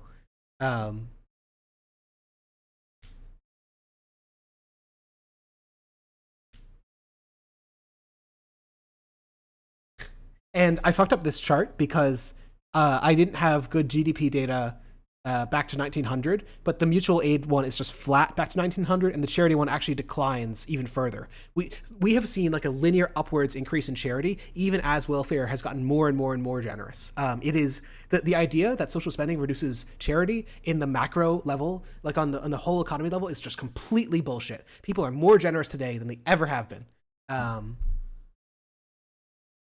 On aggregate, I should say.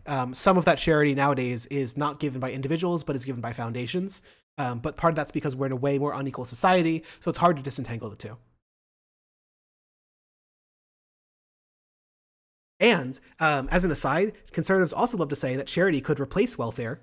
Okay, you tell me how to budget 18% of the economy into 2% of the economy, one. And two, the US is actually the most charitable country on earth.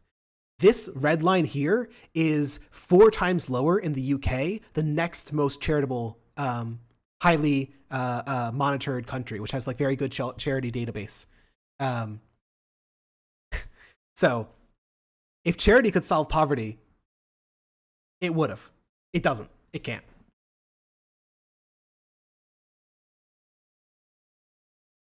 There's also NGOs, says Telecritter. Yes, NGOs and foundations make up an increasing share of this. So it's hard to disentangle the two. But even if you just take individual charity, it's roughly flat and slightly increasing over the long run.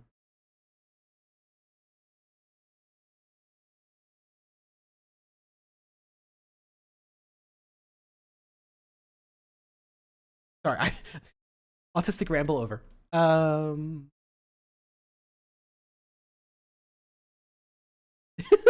The UK only has 3 or 4 pounds left after Brexit. The whole country just scrabbling around like a dollar bill. Okay. So I have some notes for this one because I was actually pissed off at how bad Ben Shapiro's history is here.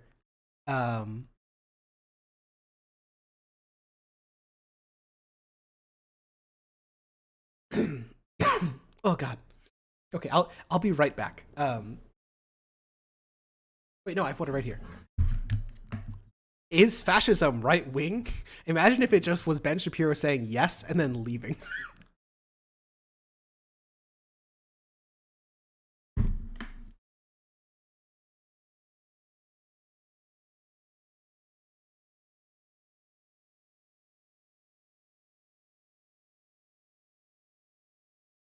Robert said you had to get the government to pay for your funeral because cremation prices are, oh my God, astronomical. There's actually, okay, before I get off on the charity thing, I have to tell y'all this anecdote.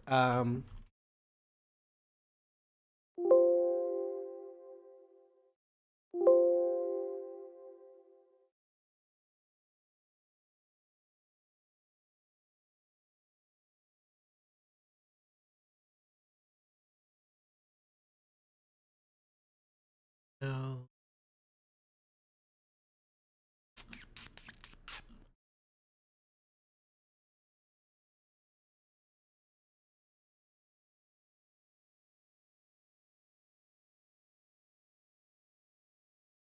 These two.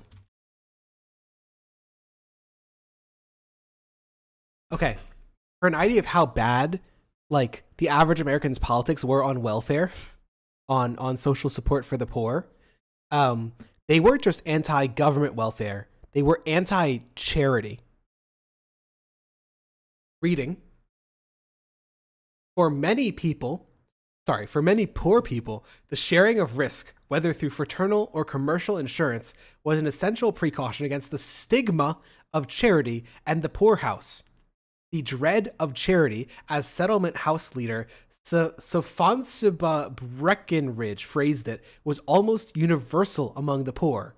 Every Polish person who accepts the help of American institutions is considered not only disgraced personally as a pauper, but as disgracing the whole Polish colony. Italian immigrants showed a veritable horror of dependence. In America, as in Italy, Italians are no more willing to commit feeble-minded dependence to institutions than they are the aged.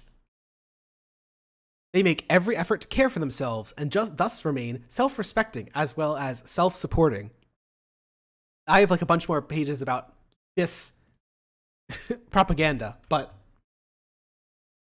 Amos G. Warner emphasized that black people shared a palpable dread of being assisted. Pride and self-reliance was infectious. Black leaders peppered their speeches with versions of Booker T. Washington's famous boast that since Reconstruction, black people had not asked the national government to appropriate a single dollar to be used in providing us, as a race, shelter, clothes, or food. This is the Gilded Era. This is the era when black politicians, when Italian politicians were opposed to welfare because it would demean them as a group.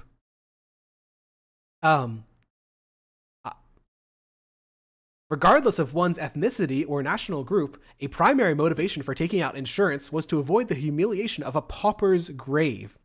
Poor people looked on such a burial as a degradation and subscribed to the view that to allow the city to perform such an act would mean that a family deserved to become social outcasts. There's an anecdote from a guy named Asa Martin,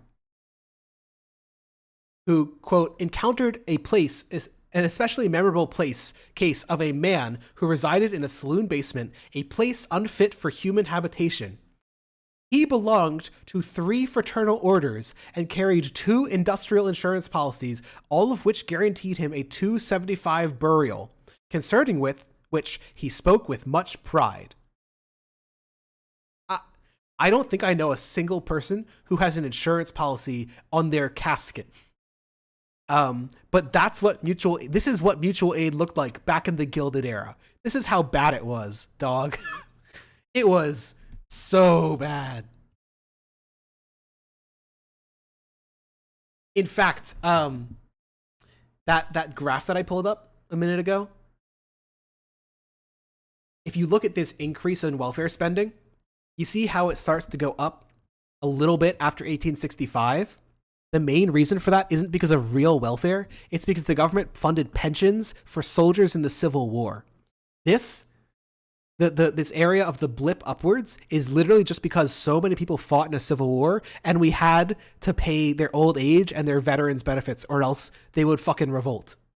So like the only people worthy of charity by the federal government were veterans.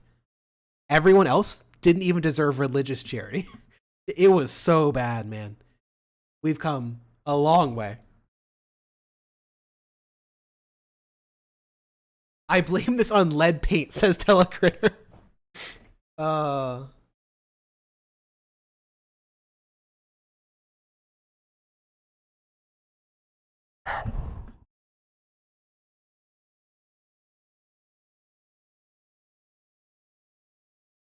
Oh my god, everyone is fighting in my chat about who voted for Bernie.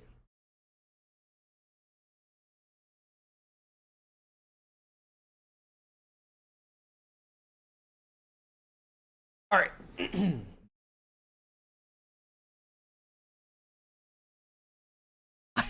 I actually love, I will say for all the things that for all the dumb things that my chat says, I do love that I can always count if I ever stop talking to chat and start going my own way for like 5 minutes, there is a 99% chance that I'll come back to an argument. Like, oh, cool, my chat is yet once again arguing about moral realism.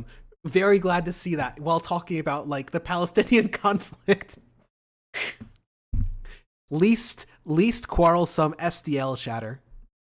I think it's a positive thing. Glad y'all are opinionated.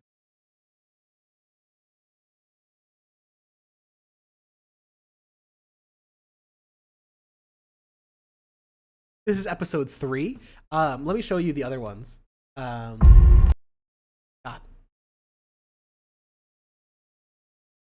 Where are the other? Oh, podcast. I do love, he literally called it a series. The series is called Facts. And his facts so far are 1, global organizations want to control you. 2, China is dying. 3, fascism isn't right wing. And 4, our military could crumble. Which is like,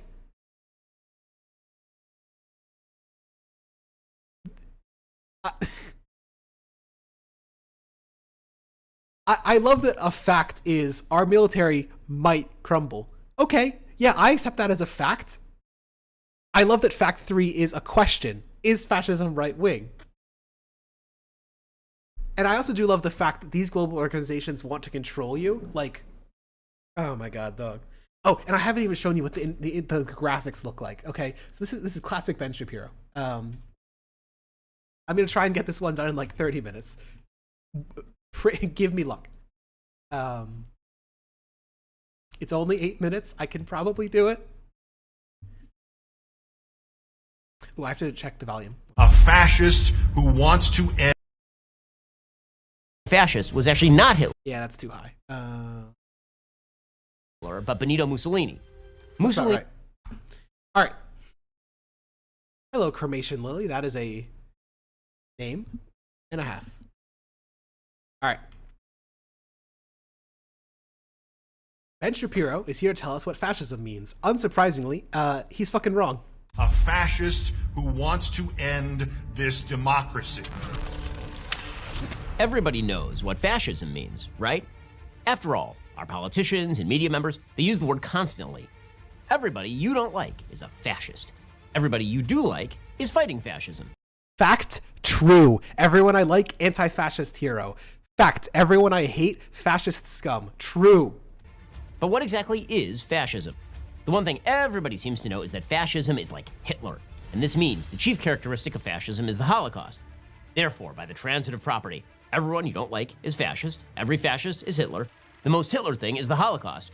So Donald Trump, or Ron DeSantis, or whomever the media say that day is probably going to commit a Holocaust. Invariably, the people in the media who use the word fascism use it to refer to a politician of the right. But it turns out that fascism is right-wing only when compared with outright communism.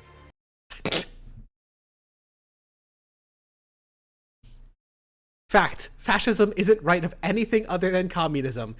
Communism is here, fascism is one step to its right, and then you have social democracy. Thank you, Mr. Shabibo. Really appreciate that. Fascism in Europe was a reactionary force. By American standards, fascism, which calls for unity of central authority and governmental control over private industry, among other agenda items, was far more left-wing than right-wing, which is why so many members of the American... Okay, this was the thing that pissed me off to no end, okay? Here are the words he says. Was far more left-wing than right-wing, which is why so many members of the American left were originally quite warm toward Benito Mussolini and Adolf Hitler. He says many members of the American left were quite warm to fascism, Benito Mussolini, right? I looked up all of the pictures that he used here, okay? Some of y'all already know who this is. When he points to the left that was warm with Benito Mussolini, the first picture is Woodrow Wilson. And I don't know if some of y'all know this. Woodrow Wilson was considered the segregationist in chief. He literally resegregated the federal workforce. He single-handedly reduced the income of black people in America by I think like 5%. And not only that, he was just a Democrat. 2 people ran against him in the presidential election.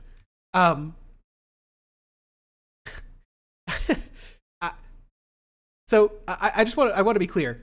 The most leftist thing about Woodrow Wilson was his idea of the new freedom. And the most leftist idea of that was he wanted to do 2 things. One, he wanted to limit work hours, fairly leftist, which you can see here. See, he tried to reduce child labor, tried to reduce hours that women worked, so on. And he passed the Federal Trade Commission as an anti-monopoly thing. But you want to know who ran against him? Was literally Teddy Roosevelt. And New Freedom was a centrist or rightist response to New Nationalism, which was Theodore's idea. Again, Theodore Roosevelt, back in 1912, called for a national health service for all, to include all government medical agencies, social insurance for the elderly, the unemployed, and the disabled, limited injunction in strikes, which meant more power for workers. Strikes had been really tamped down on in federal law at the time. A minimum wage for women, an 8-hour workday, a federal securities commission, farm relief, which meant aid to farmers at times when prices were low, workers' comp, which didn't exist at the time, a tax on inheritance, and a federal income tax, which didn't exist at the time and didn't, in fact, until World War I, force Wilson to pass one. So that's Teddy Roosevelt. And you want to know who else ran in fucking 1912? Literally Eugene Debs, okay? Literally the Socialist Party candidate. Okay, Wilson was not the leftist in this election. He was 2 steps at least to the right of the left in this election. If you're going to say that leftists supported Mussolini, please do not just show me a Democrat. Which is why so many members of the American left were... This guy is Charles Beard, who was a progressive historian. I can't find a single mention of him discussing Mussolini or Hitler positively. The main thing that Beard is known for is he wrote something called An Economic Interpretation of the Constitution of the United States.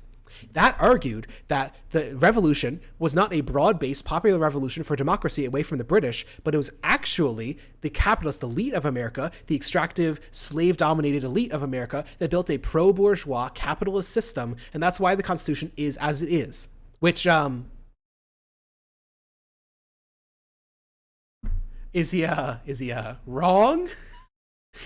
The only time that I could find any mention of him and the word fascism together is... This is loading extremely slowly. It's in a book called Building a Workers' Republic, Charles Beard's Critique of Liberalism in the 1930s. And the only time that it mentions fascism here is in relation to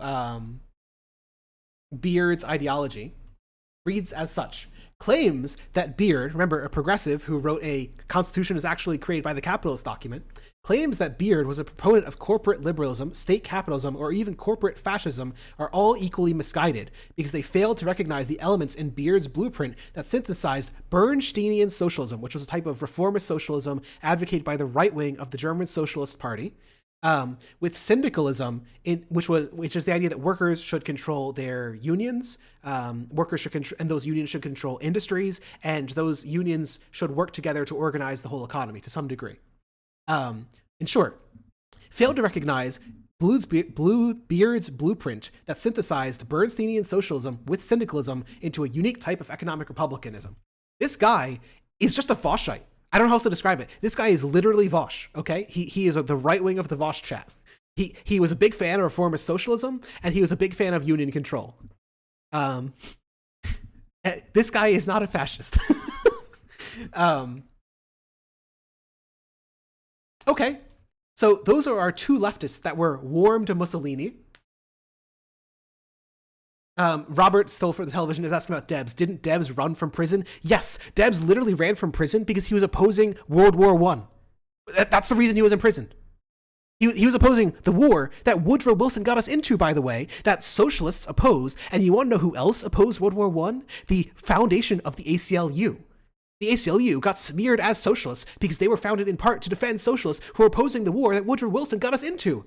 So yeah, Woodrow Wilson, the leftist. My ass. Okay. Third leftist in the lineup of people who were too warm to Mussolini. Some of you may know this as W.B.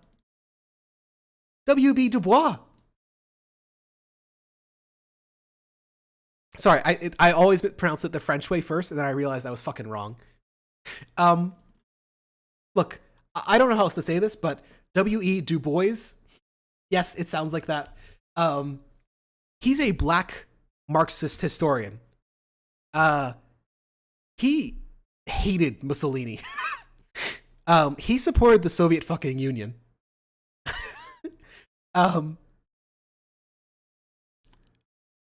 Clearly, this guy was the fan of Mussolini. Clearly, this was the left that was warm to Mussolini. I just, like, bluntly, I don't know how else to say this. I can't imagine looking over these images. Lithix asks, did Du Bois write on Reconstruction? I think I read this guy. I believe it's not mentioned in the article. I know that he wrote about Reconstruction. I don't think he wrote that title, though, if that's what you're asking. I mean, he wrote a shit ton of stuff about Reconstruction, to be clear. Just, I don't think he wrote that book title. So if that's what you're saying. he did in Souls of Black Folks. Yeah, no. He talked about Reconstruction like all over the place. This is the very much like Marxist leftist guy, whose whole thing was trying to analyze like how class and race in America came together. Some of the best writing on the topic. Anyway, for the purpose of this video, you don't have to care. This guy's a Marxist black guy who aligned with the Soviets. He was not pro Mussolini. Okay,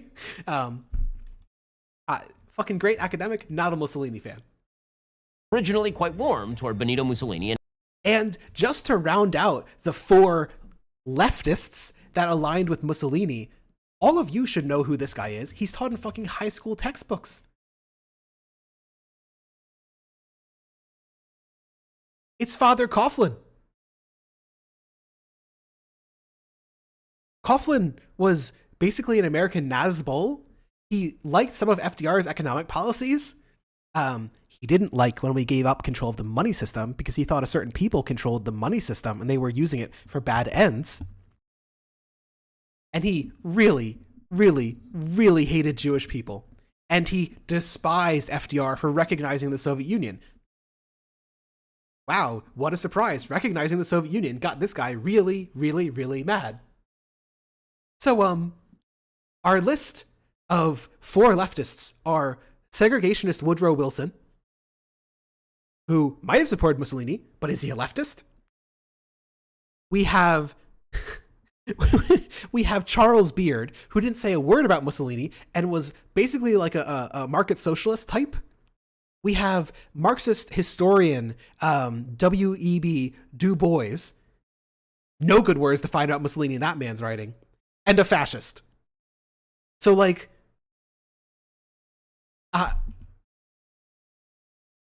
why couldn't find a single socialist? Not one. I'm sure there are socialists who were initially on board with Mussolini. He couldn't find a single picture of one. He had to lie to you about this. And I'm mad. This is the first minute of an 8-minute video, and you've already got 4 open lies in it, in a video titled Facts. He's just lying to your face. He's literally asking you to ignore what your eyes see. Anyway, average Ben Shapiro video. Please educate us more, Mr. Shabibo. And Adolf Hitler. To understand this, let's look briefly at the history of fascism.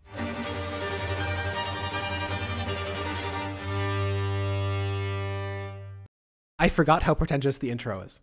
Fascism is a very messy concept in that it crosses streams with a wide variety of other ideologies, ranging from...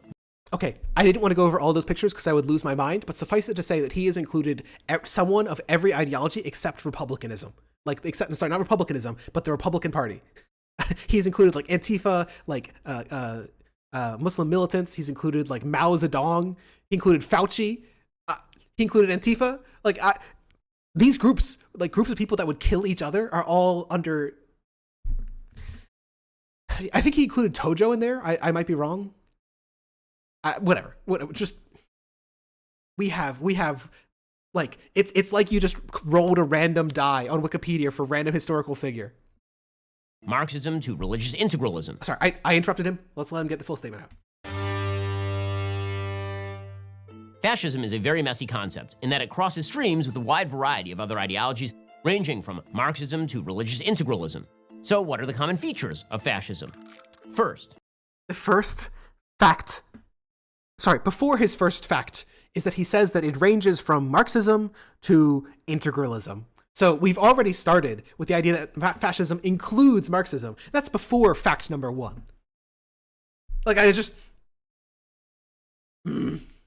All right, but I mean, so this is his argument, right? This is his argument that fascism includes Marxism, so I can't exclude it out of hand. That would be a circular argument.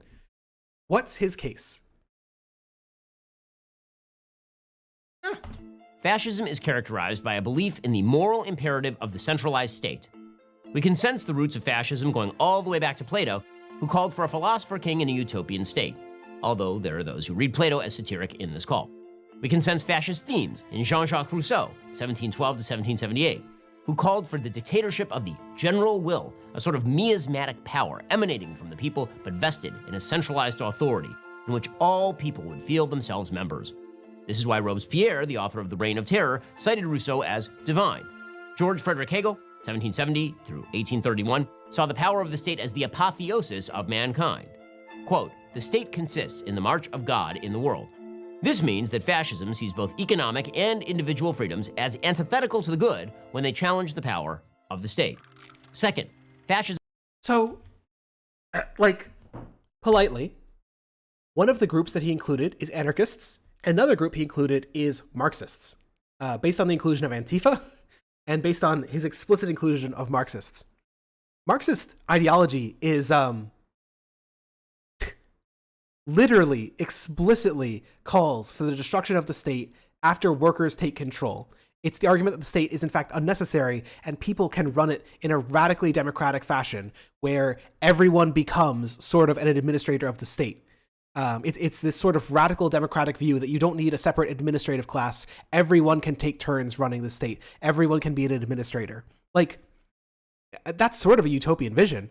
You can oppose that, and you could certainly oppose how it actually turned out in practice, or how vanguardist theories have sort of interpreted that to say that the state should be used to exist for a very long time and to crush all the opponents of the state. Sure, but that's not what Marxist theory says. Like, Marxist theory is explicitly state abolitionist in the long run. Like, for an idea of how absurd this would be, it'd be like saying that Ben Shapiro, because he's a Republican, is like an anarchist or something. Like, yeah, he wants to abolish the state in the long run. No, he doesn't. He's explicitly pro-state. So I want to be clear. Even if you accept the argument that fascism does demand a centralized state, the idea that Marxism also demands that is just so absurd. I do not understand if he's ever read any Marxism, or he just knows that none of his audience has. Fascism is characterized by a belief in the good when they challenge the power of the state. Second, fascism is characterized by a belief in nationalism, or in its most virulent form, racial hierarchy. We can see the roots of fascism in ancient Sparta, a militaristic dictatorship rooted in racial purity. With the death of biblical adherence to the notion of a universal humanity during the Enlightenment, racial division became a deep part of Western thought. Immanuel Kant, 1724 to 1804, spoke about a hierarchy of races in his earlier work. He attempted to walk some of that back later in life. This sort of thought was exacerbated by Charles Darwin's theory, which was misread to embrace scientific racism. I do have to give Ben one small props for saying misread. Wouldn't have done that 10 years ago with the creationist fuckery. Such scientific racism became a dominant philosophy throughout much of the progressive world. Wow, that's so interesting. I can't believe that you'd use Woodrow Wilson to illustrate your point about scientific racism. Member of the left, by the way. Which is why both Teddy Roosevelt and Woodrow Wilson were advocates of eugenics. It is true. Theodore Roosevelt was an advocate of eugenics. So was literally every single conservative at the time. Like, every Republican member of Congress, every state across the United States had eugenics. Every state, left or right, had eugenics. If this is the argument for what is and what is not fascist, every ideology is fascist because it had eugenics in its history. It was so popular that it was universal. In fact, the only group that did not adopt eugenics was basically the communists and the left wing of socialists. The Soviet Union completely rejected eugenics. For example, one of the small Soviet W's. Third, okay. Fact number 3. I also have to note on this. Fact number 3 is racial hierarchies. And was it this section? No, it's later. The idea here that leftists are pro-racial hierarchy is like insanely stupid, when the whole point of everything, like all leftist policies, even stuff like affirmative action, is ultimately aimed at the goal of an egalitarian world. You can think that affirmative action is racist in the present, but its goal is creating an anti-racist world in the long run. The goal is not creating a racial hierarchy. The goal is not like segregating people or providing privileges based on race. The whole point is to try and remove those race-based privileges. It's why it's so easy to get socialists, other than like Stalinists, to defend the ethnic and ethnicity-based policies of the Soviet Union, because we don't fucking stand for any of that shit. We think that shit is fucking horrible. The idea that you would ever like deport a group of people based on ethnicity is evil. But Ben seems perfectly fine with doing that in Gaza, for example. So something racial hierarchy, something modern apartheid. God fucking damn it. Fascism Najawin says the point wasn't even racial hierarchies. He just pivoted to it. I want to let him do his 3 points and then offer my own theory of fascism. Is militaristic. It sees organization around military lines as a model for human existence and recommends action in the world as a response to existential nihilism. There's a reason Friedrich Nietzsche, 1844 to 1900, was beloved of fascists. He spoke of the Übermensch, who would be able to conquer through power of sheer will. Fascism suggests a sort of mystical spirit residing in the nation that must be fed through expansionism and militarization of life. Historically, the most important fascist was actually not Hitler, but Benito Mussolini. Mussolini was the first. Okay, before we get too deep in this fact, I just have to say, which party again? Does the left support U.S. military intervention? Does the left support a militarized police state? Does the left support the security apparatus of the various national security states? Who created who was the overwhelming force behind the Patriot Act? Who keeps it alive today? It's a lot of Democrats and virtually every goddamn Republican. If being militaristic is a sign of fascism, is it the side that wants to ban burning the US flag? Trump literally wanted to start doing yearly rallies of the military, doing yearly parades with military. Like, all that footage of military parades is what Trump wanted to do. How can you not see that? First politician to truly channel the roiling forces of fascism into one movement. The word fascism comes from the word fascis, a bundle of rods grouped together to form a Roman weapon. Fascism comes from Italy. Mussolini was. Look, I get that what he's saying is, like, to some degree, like a lies the children type simplification. It's just sort of saying, you know, yeah, the fascism in the particular name, the particular ideology that Mussolini came from Italy, but like fascism started in the 1890s as like an intellectual project, and it was cross-European. You saw it in the anti-Dreyfusards in France, you saw it in the anti-Semites in Germany, you saw it in like the right wing of Italian nationalism. Like, I don't know, just the idea that this would be like saying that democracy came from Greece. It's true in one sense, but also like it emerged organically over and over and over again. Whatever. Was originally attracted to the work of Marx, which was not anti-fascist in any real way. Many of the predicates of fascism also worked quite well for Lenin and Stalin, but Mussolini eventually came to realize rejecting Marx could serve his own ends. In the aftermath of World War I, Mussolini gained power by marching on Rome with the acquiescence of the king in order to supposedly save the state from Bolshevism. Wow, that's really interesting. The first fascist, the one that you said was the source of fascism and the inspiration for other fascism, tried to seize power in the state to prevent Bolsheviks from seizing power. Which side were the Bolsheviks on again?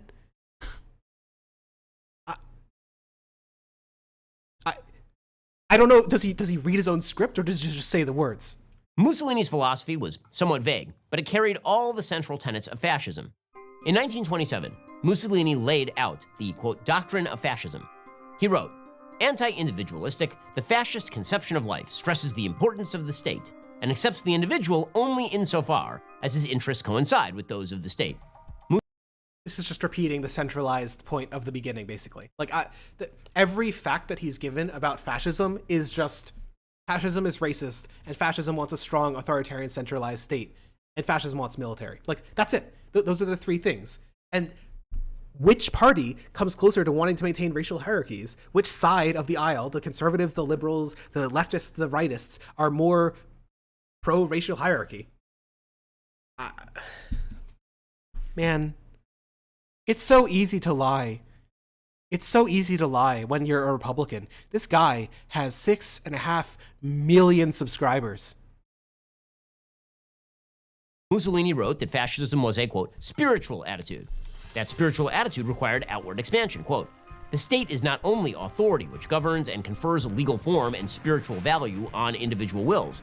It is also power which makes its will felt and respected beyond its own frontiers, thus affording practical proof of the universal character of the decisions necessary to ensure its development. This implies organization and expansion, potential if not actual. That expansion meant not just militarization, but gargantuan public works. All right, this is the first point in the goddamn video where I think Ben even approaches the standard argument that fascism was actually leftist. The only other points that we have here were supposed to be Marx wasn't actually anti-fascist when Marx literally called for the abolishment of like capital ownership of the means of production. He called for common ownership and the long-term abolition of the state. We have Mussolini used to be a Marxist. Okay, but he stopped being a Marxist. Thomas Sowell used to be a Marxist. Does that mean that Tom Sowell is like a fascist, or that Tom Sowell's libertarianism is actually Marxist? Man. And then the third is the classic argument: public works and welfare. I'll let him say it. If not actual. That expansion meant not just militarization, but gargantuan public works, massive expansion of the welfare state, corporatization of the private sector, with the government leaving private industry intact, but essentially working hand in glove with it to control it and channel its resources in the direction sought by the fascists. Okay, so the things we have here are, one, public works, which literally every country did. Two, in fact, many of the public works that Hitler took credit for were started by the Social Democrats on the left. They were opposed by conservatives and opposed by the fascists. So, one, we have fascism is when welfare. Great job, Mr. Benjamin. I can't imagine any other ideologies that increase welfare spending. Like, the Autobahn was started by the Soc Dems, just as an example. Two, we have actually welfare expanded. Sorry, I should stay on that one. Welfare expanded. No, it fucking didn't. There was no substantial increase of welfare spending. What people will point you to if they ever want to get you on this is they'll be like, I have the budget of the federal German spending on welfare, and look how much it increased after the fascists.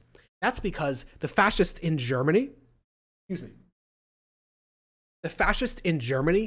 made the system, went from this federal patchwork and nationalized it all into one big centralized system.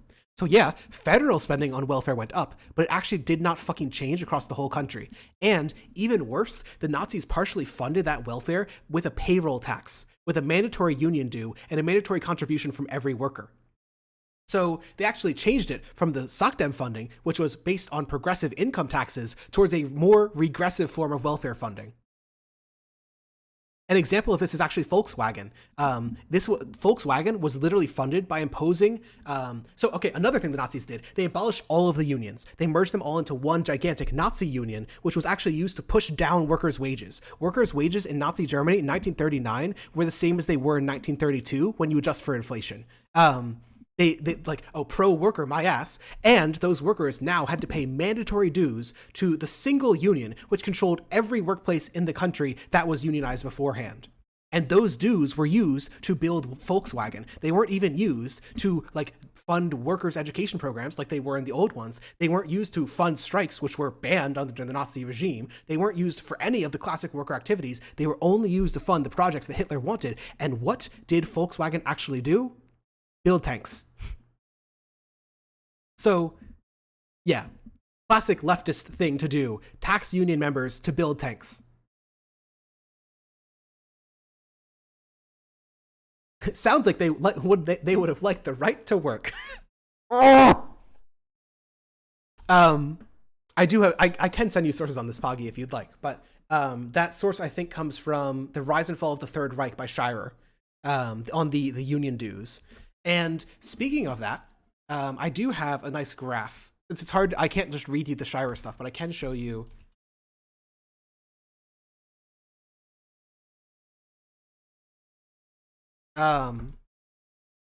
Here is, no, that's not the useful one. The capital share is sort of, it's not as meaningful as people think. Also not the one. This one. So this bottom graph is the share of income that went to the top 1% in Germany and the United States. Light blue is Germany, dark blue is the United States. What you'll notice is the dark blue rises, which means that the rich were getting richer. During the Depression, it rises, and it starts to fall again during the Depression. This is mostly just economic movement. But FDR gets elected in he gets elected he takes office in 29. He gets elected in 28. He gets into office in 29. And you'll notice inequality goes majorly down and keeps going down through the 40s. So FDR's effect on inequality is sharply downward. Hitler takes power in 1933, and the minute he does, the rich get richer. So I like, one of the big differences, even between center leftists and fascists, is that fascists channel income from the workers to the rich. In Mussolini's Italy, in Hitler's Germany, wages were pushed down, and investment and capitalist profits were increased, like, enormously. Fascists were big fans of keeping workers' wages low and keeping profits high. So yes, that is centralized state control. Yes, that is economic planning. But economic planning for who? Central control for who? State capitalism isn't socialism. The fact that the state does something. I actually do have a Nazis were capital section of the right-winger fact sheet. Yeah, that's actually where I'm pulling this from there. This is the section titled Fascists were capitalists and class collaborationists. Because that's what they did. The fascist ideology, and Ben hasn't mentioned it yet, was literally class collaborationism. Fascists believe that internal fighting between members of the nation was counterproductive. They want the whole nation singularly focused on winning foreign power, on winning the war. So they want to get rid of class conflict, but they don't care about uplifting the workers. They don't care about abolishing the bourgeois. All they want is the two to stop fighting with each other. So they take control and they ban strikes. They ban the ability to independently organize. And that way they can tamp down on labor fighting back. They end the class struggle by banning it legislatively. They do the exact same thing that conservatives did 30, 50 years before. They would love right to work. I know someone joked about it, but they would love right to work. If they could end the unions, that'd be great. They just want people to work and shut up and not strike. So all I'm saying is, like, it's not sufficient to say, oh, the state got involved in the economy. Got in the economy for whose benefit, right? In fact, this might sound odd to most of you, most social spending in the pre-Enlightenment era took money from the poor and gave it to the rich. Most taxes were levied on the poor, and most spending on welfare, on just straight up redistribution, went to the rich in prehistory, and not prehistory, but pre-modern, pre-Enlightenment eras. That's what the fascists were doing. They were doing the exact same thing. Yeah, like feudalism. Najawin is like feudalism is it's the example of this. But even in formalized tax systems that didn't have explicit feudalism, the exact same thing occurred. Taxes went from the poor and they were paid to the rich. And that's what you see when Republicans take power, and that's what you saw when the Nazis took power. The last thing I'd note is just that the idea that the state was like nationalizing firms and whatnot is bullshit. The state nationalized some firms, but so did literally every other government of the time, partially as a response to World War II. A lot of countries nationalized firms because it's hard to run a market during a war, and two, because the Great Depression made firms really, really cheap and gave a huge political incentive to pay for people to get work. So virtually every country on earth nationalized a whole shit ton of firms. In fact, Nazi Germany was one of the very few countries to privatize firms. In fact, the word privatization comes from the German. This is the introduction and a clipping from an article called Against the Mainstream, Nazi Privatization in 1930s Germany by Germa Bell. Quote, nationalization was particularly important in the early 1930s in Germany. Note, early 1930s. Hitler took over in 1933. The state took over a large industrial concern, large commercial banks, and other minor firms. In the mid-1930s, the Nazi regime transferred public ownership to the private sector. In doing so, they went against the mainstream trends in Western capitalist countries, none of which systematically re-privatized firms during the 1930s. So, if fascism is when the state does something, then apparently all the countries except those led by Germany and Italy were fascist, and Hitler and Mussolini were the anti-fascists because they were busy privatizing things. Hee hee. Playing on with the video. Private companies remaining in private hands, that's the reason that we're able to create innovative products that are recognized and used the world over right here in America. We know how incompetent the government is. Imagine them actually controlling all private business. Things would look pretty bleak. That's why here at the Daily Wire, we choose to partner with great companies that are free to be innovative and provide our audience with awesome products. A company like Genucel. I've known Genucel since like 2013, 2014. This ad started at 5:08. It ends at 6:11. This is an 8-minute video. Literally 1 minute out of 8 of the fascism video of facts is a fucking ad. Well, look, you can't call Ben an anti-capitalist, okay? /facts to get. His ad is using fucking facts as the way to buy it. And this is a fucking skincare company. Oh my god. You are an incel. I'm a genucel. We are not the same. It's literally skincare. He'll sell anything. His introduction was like, wow, wouldn't it be so bad if the government nationalized everything? That speaking of nationalizing stuff, I nationalized my skin. Oh! Hate this guy. Started genucel.com/facts. Glorification of the state and the great leader lay at the root of the Mussolini regime. Mussolini quickly gained worldwide credence and approval. Fascism spread throughout Europe. Hitler greatly admired Mussolini, of course, and Hitler's original beer hall putsch was supposed to mimic the success of Mussolini's March on Rome. Hitlerian fascism was significantly more totalitarian than Mussolini's brand. The cult of the great leader reached its fruition in the Führer. Philosopher Martin Heidegger embodied the feelings of millions in 1933, quote, "The Führer himself and he alone is the German reality, present and future, and its law, Heil Hitler." Nazism, of Wow. I can't believe that Ben Shapiro would say that. No context can make that okay for Ben Shapiro to say. Why would he say that? What is wrong with Ben Shapiro? Why did he say that? Whoa. Ben Shapiro fans be like, context? Context? Context?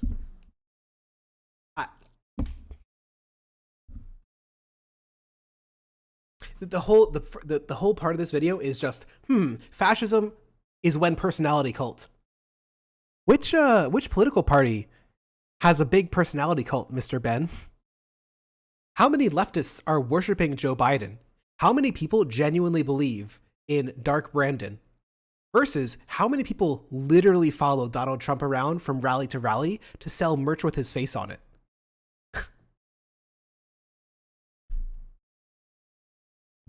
The Republican Party, 60% of the Republican Party voters would vote for Trump, even though he's been indicted 4 times, even though he's openly scammed like a dozen people throughout his career. Whatever. It's no big deal. No big deal. Personality cults are no big deal. No big deal. Of course, took on racial eugenics in a far more significant way, culminating in the Holocaust. And Nazism's militarism ended in the catastrophe of World War II. Hitler was not the only fascist to follow Mussolini's lead. Fascist regimes took over in a variety of countries, ranging from Hungary and Romania to Paraguay and eventually Iraq. Other states, ranging from Spain to Argentina, mimicked many aspects of fascism, leading many to label them quasi-fascist. This was like the only part of the video that was just completely correct. Yeah, he nailed it. Great job, Mr. Ben. Yeah, fascism was not just from Italy. It spread all over Europe. It took power. And in every place that it took power, they killed the leftists. They banned the unions. They stopped striking. Wow, what an oddity. Make sure you mention that. Certain aspects of fascism, particularly in the economic realm, could even be seen under FDR in the United States.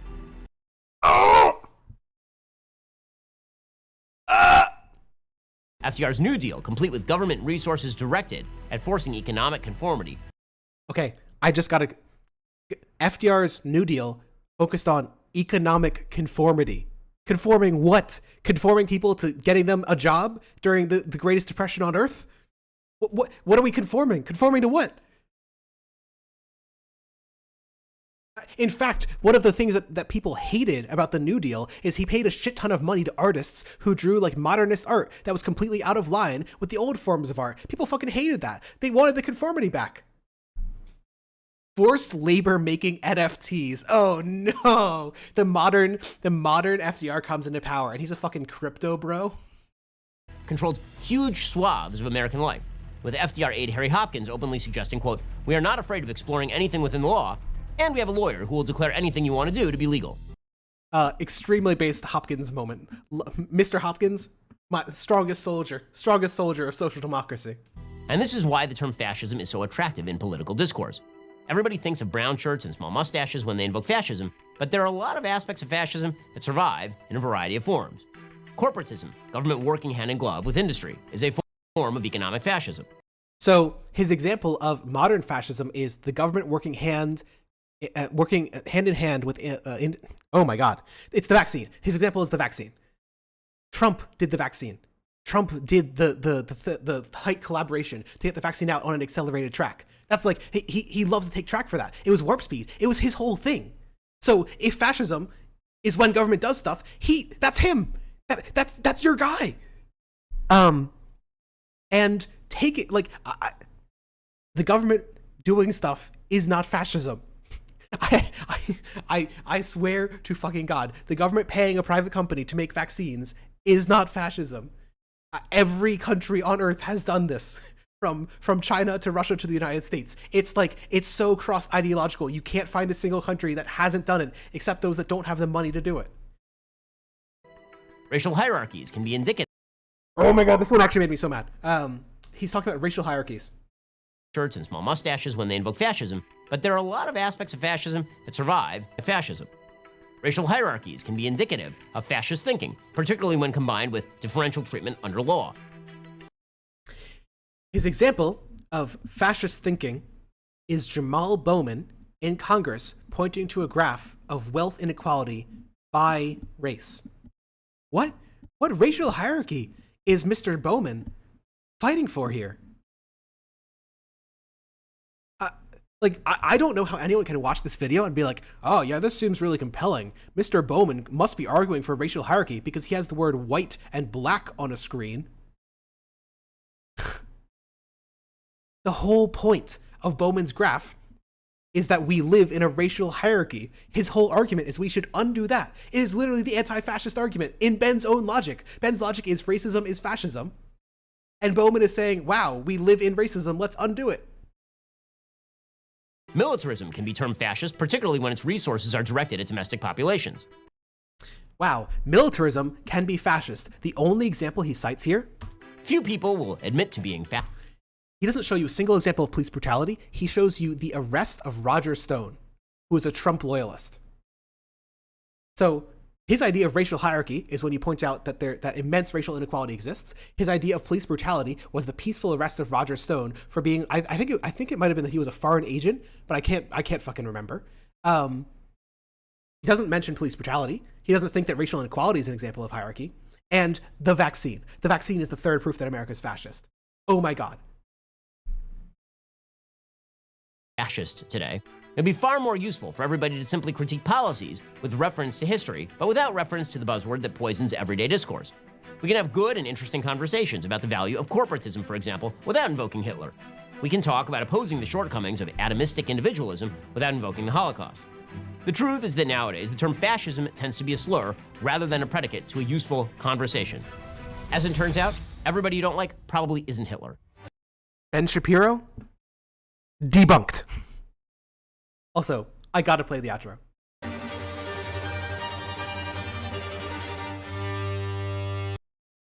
I'll give you something, okay? I'll give Mr. Ben Shapiro something. The cojones on this guy, the balls on this guy to fucking openly lie about this and then have the pretentiousness of the intro and outro to make a fucking eighth of your video about fascism a goddamn ad. Jesus Christ, dog. I kind of like the font. It's pretty. I'm not going to fault him for that. It's pretty. I think that he just should have gave all of his money to me so that I could make the same thing, but for the left. I would just make the video, is fascism right wing ? And it would be an 8-second thing. It would be, sorry, it would be 2 minutes long. The first minute would just be me saying no.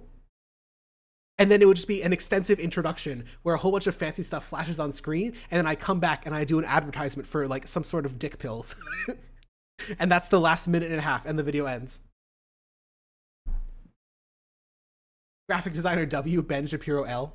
Okay, look, the thing that got me about this is, and maybe you didn't notice this at first, it's the signature. Right? He's signing, like this is an album cover. Like you're a fan that came up to him in the street and you're like, wow, I love facts, Mr. Shapiro. When you shouted out that skincare company, it made me tingle. And he signed it.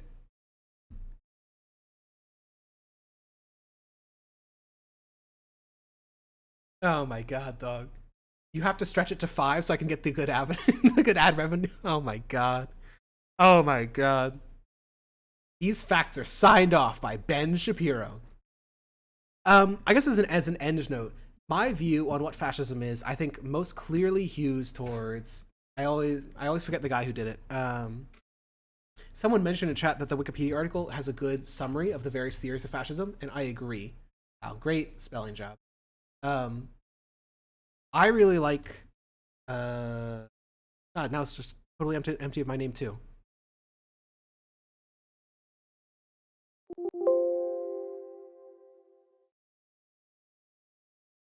I really like the phrase palingenetic ultranationalism as a theory of fascism, which, just reading from Wikipedia, a core element is the belief that fascism can be defined by the need for a counter-revolution to occur first before a national rebirth, or palingenesis. And so the idea of palingenetic ultranationalism is, first, ultranationalism, you're not just a nationalist, but you have this idea of a pure version of the nation, usually a historical version. And palingenesis is rebirth. You need to have a revolution. You need to completely just rebuild the country so that you can take it back to the past. And the thing that's so frustrating about trying to lump in, like this, I think this is one of the best definitions of fascism, in part because it seems to be one of those truly pan-fascist movements. Every fascist movement has a mythicized past that they are lifting up, and every fascist movement sees themselves as the revolutionizers of society in the backward direction. I shouldn't say backward, in the direction of purity. And purity is almost always historically backward. What's that 4-letter acronym that happens to be a great modern example? I can't tell if this is a joke or not. Oh God, does this apply to Wahhabism? I think that this definition is useful in part because it helps differentiate reactionaries who tend to want to bring society backward, but don't necessarily want a revolution to do so, and fascists who are willing to use, they see themselves as like needing a revolution, as like a total social revolution, with people taken out of power, whole shifting of institutions. And I think that certain forms of Islamism, or what's better to call is Muslim nationalism, Islamic nationalism, akin to Christian nationalism, where it's this idea that there's a pure form of the religion that is good, and it was in the past, and we need to return to that mythical version of religion. It's why you see Christian fascists in America constantly talk about how good it was in the old days. It's why you see Muslim fascists constantly talk about how good it was in XYZ historical time period.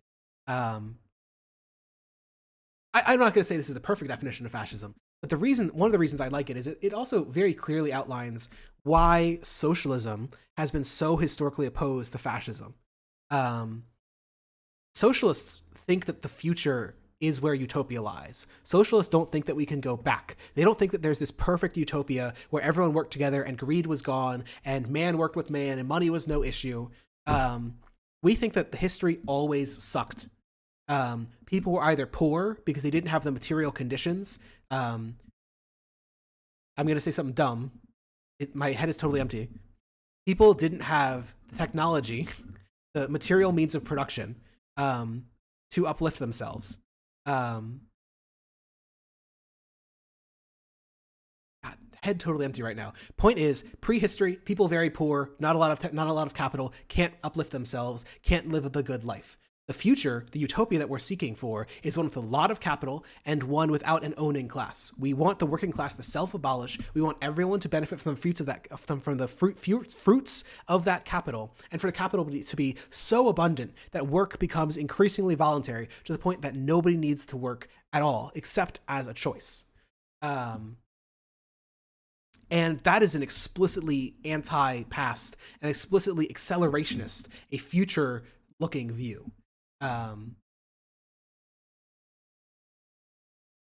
So I think this is one of the clearest differentiations between fascism and socialism. Is socialism says the future can be a utopia, but we have to build it, and the fascist says the utopia was in the past, we got to go back.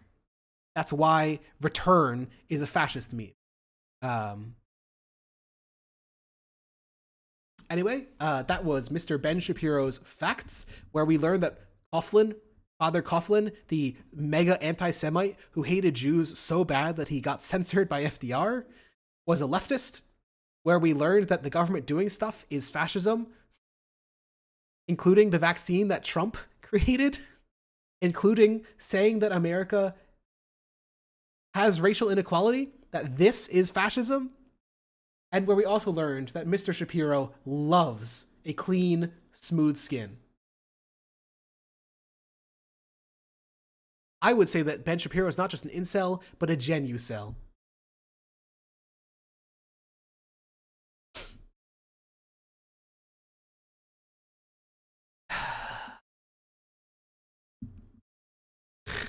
I do actually appreciate that Ben Shapiro is doing this series, because a lot of Ben Shapiro's content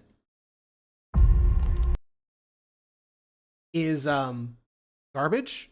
Like not even just garbage from a bad politics and misinformation perspective, but bad in like a brain poison, completely empty. I should watch the Riz video. That seems like it's gonna be really funny. His content is brain garbage. It's like brain candy. Read the titles of his playlists. Ben Shapiro reacts to Trump. Ben Shapiro reacts to memes. Ben Shapiro reacts to pranks. Ben Shapiro reacts to Biden. Ben Shapiro reacts to Man on the Street.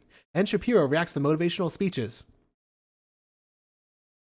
It's garbage. At least the fact stuff is trying to make a point, trying to make an argument, right? Like there's meat there, even if the meat is rotten and disgusting. But the reaction videos are just sugar. He just finds some cringe person on TikTok or some based Trump speech and just says, "Whoa!" or "Ugh," and that's it. It's literally just boo and yay. So I liked Ben Shapiro's reaction to a femboy TikTok dance. You would like that, Poggy. Was it you? I actually don't know what your gender status is, so I apologize if that is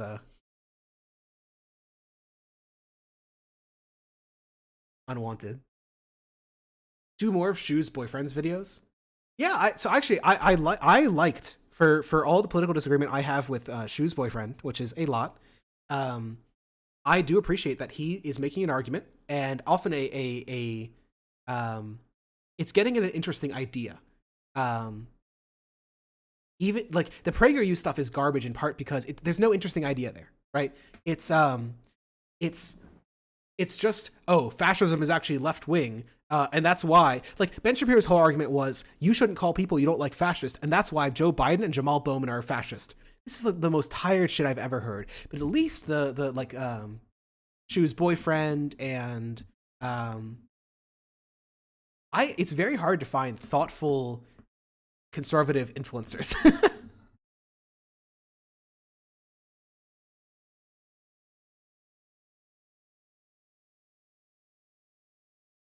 Are we just going to keep calling him Shu's boyfriend? Am I stepping on some toes here? I don't know. I have no idea what that means. I don't remember what the channel name is either, so. Completely head empty. All right. Nah, I just think it's funny.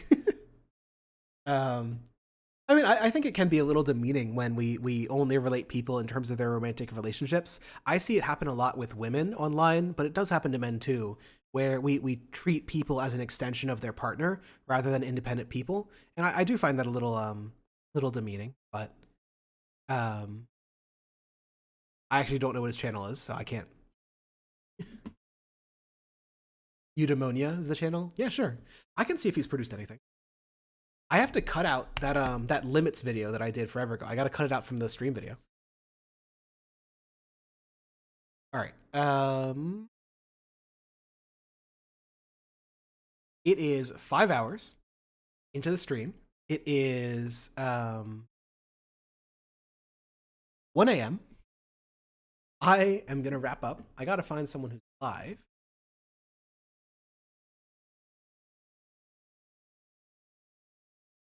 Careful.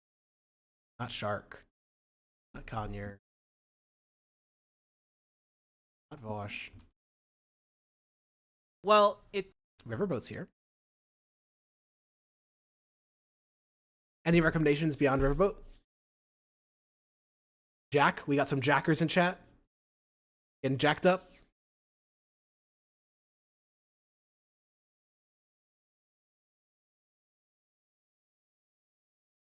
No, I love Riverboat Jack's content is great. Currently jacking it. Thank you, High Progressive. Appreciate that information. Thank you for sharing. We are going to be jacking into the Riverboat Jack chat. You streamed just as I was leaving work because the profit motive drove you to colonize my unstructured free time and contribute to male loneliness. We truly live in a society. Thank you, Robert. That's really thoughtful. Neoliberalism has truly decommodified the soul.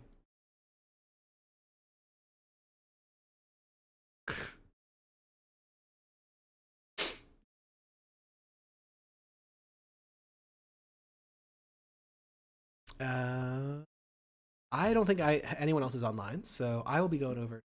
I don't remember how to do that.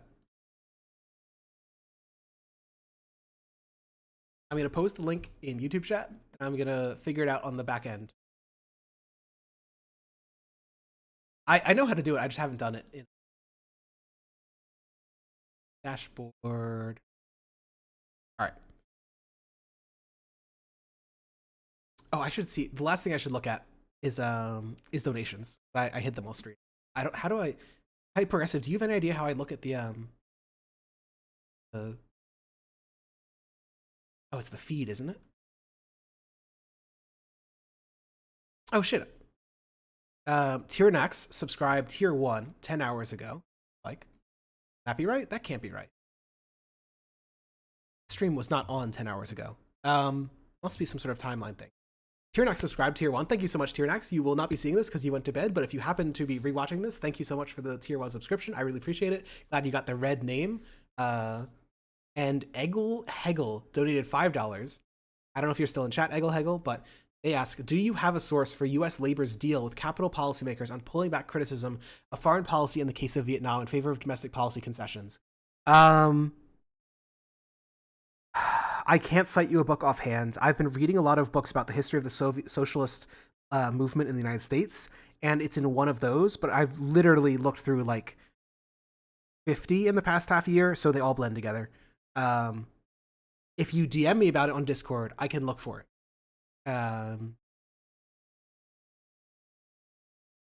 Sorry. I can see if there's a Wikipedia article or something on it. That might be simpler. Anyway, Eggle Hegel, thank you for the $5. Really appreciate it. And that's all my donations because this is a small stream. Thank you so much, everyone, for tuning in. Really appreciate it. The channel is growing. We are going to be actually trying to oh my God. Someone donated 5 tier 1 subscriptions. Thank you for streaming for us night owls. It wasn't entirely my intention. I was trying to go earlier and then I got really scared of streaming again, but I figured this was really important. Thank you so much again, Tier Star. Really appreciate that. And the winners are Dew Boots, Neptune, Abcursus, Juzzer, and Hrosts, all of which names are terrifying, except Neptune. I can pronounce that one. I was called into action. I did feel a little compelled, yeah, but also I do want to try and stream more. I've been surprised at how bad things are in a lot of politics spaces. So time to fix it by single-handedly being the only leftist that's read every study, all theory, strongest man on earth as well. So physically strongest, beating the knowledge into all of my enemies. Something more exaggeratory hyperbole. We are going to Riverboat Jack. How do I do that? Thank you so much. I'm sorry. I really appreciate the late subscription. Oh, one of the things that I wanted to do, and I don't know if it's set up yet, for anyone who's subscribed is, I think I was going to set it up so that I would do a weekly AMA on Sunday. I don't have a time for it yet. I was going to set up a channel in my Discord. So anyone who has a subscription on Twitter, not Twitter, on the site, or on my Patreon should be able to talk with me if they want, which way too many of you want to do, which is terrifying. So that sort of scares me. Catboy Thursdays even. Oh, good God. Don't make me use my server. I'm afraid of going there. My server is a horrible place. I think I posted the link of this stream and I got 2 replies with a picture of pizza, like it was like pizza with breasts, and it was like walking up to the camera or something. It's such a disgusting place. I love it so much. My server, perfect. Strongest soldiers of socialism. Completely insane. How do I switch it? All right, I'm sending y'all off to Riverboat Jack. I think the site will do it automatically if you're on the site. For those of you in Stream's fine. Oh god. Stream is not. Looks like her video just restarted. If you're in YouTube chat, click the link. If you're in site, you should get automatically sent over. Thank you so much and have a great evening.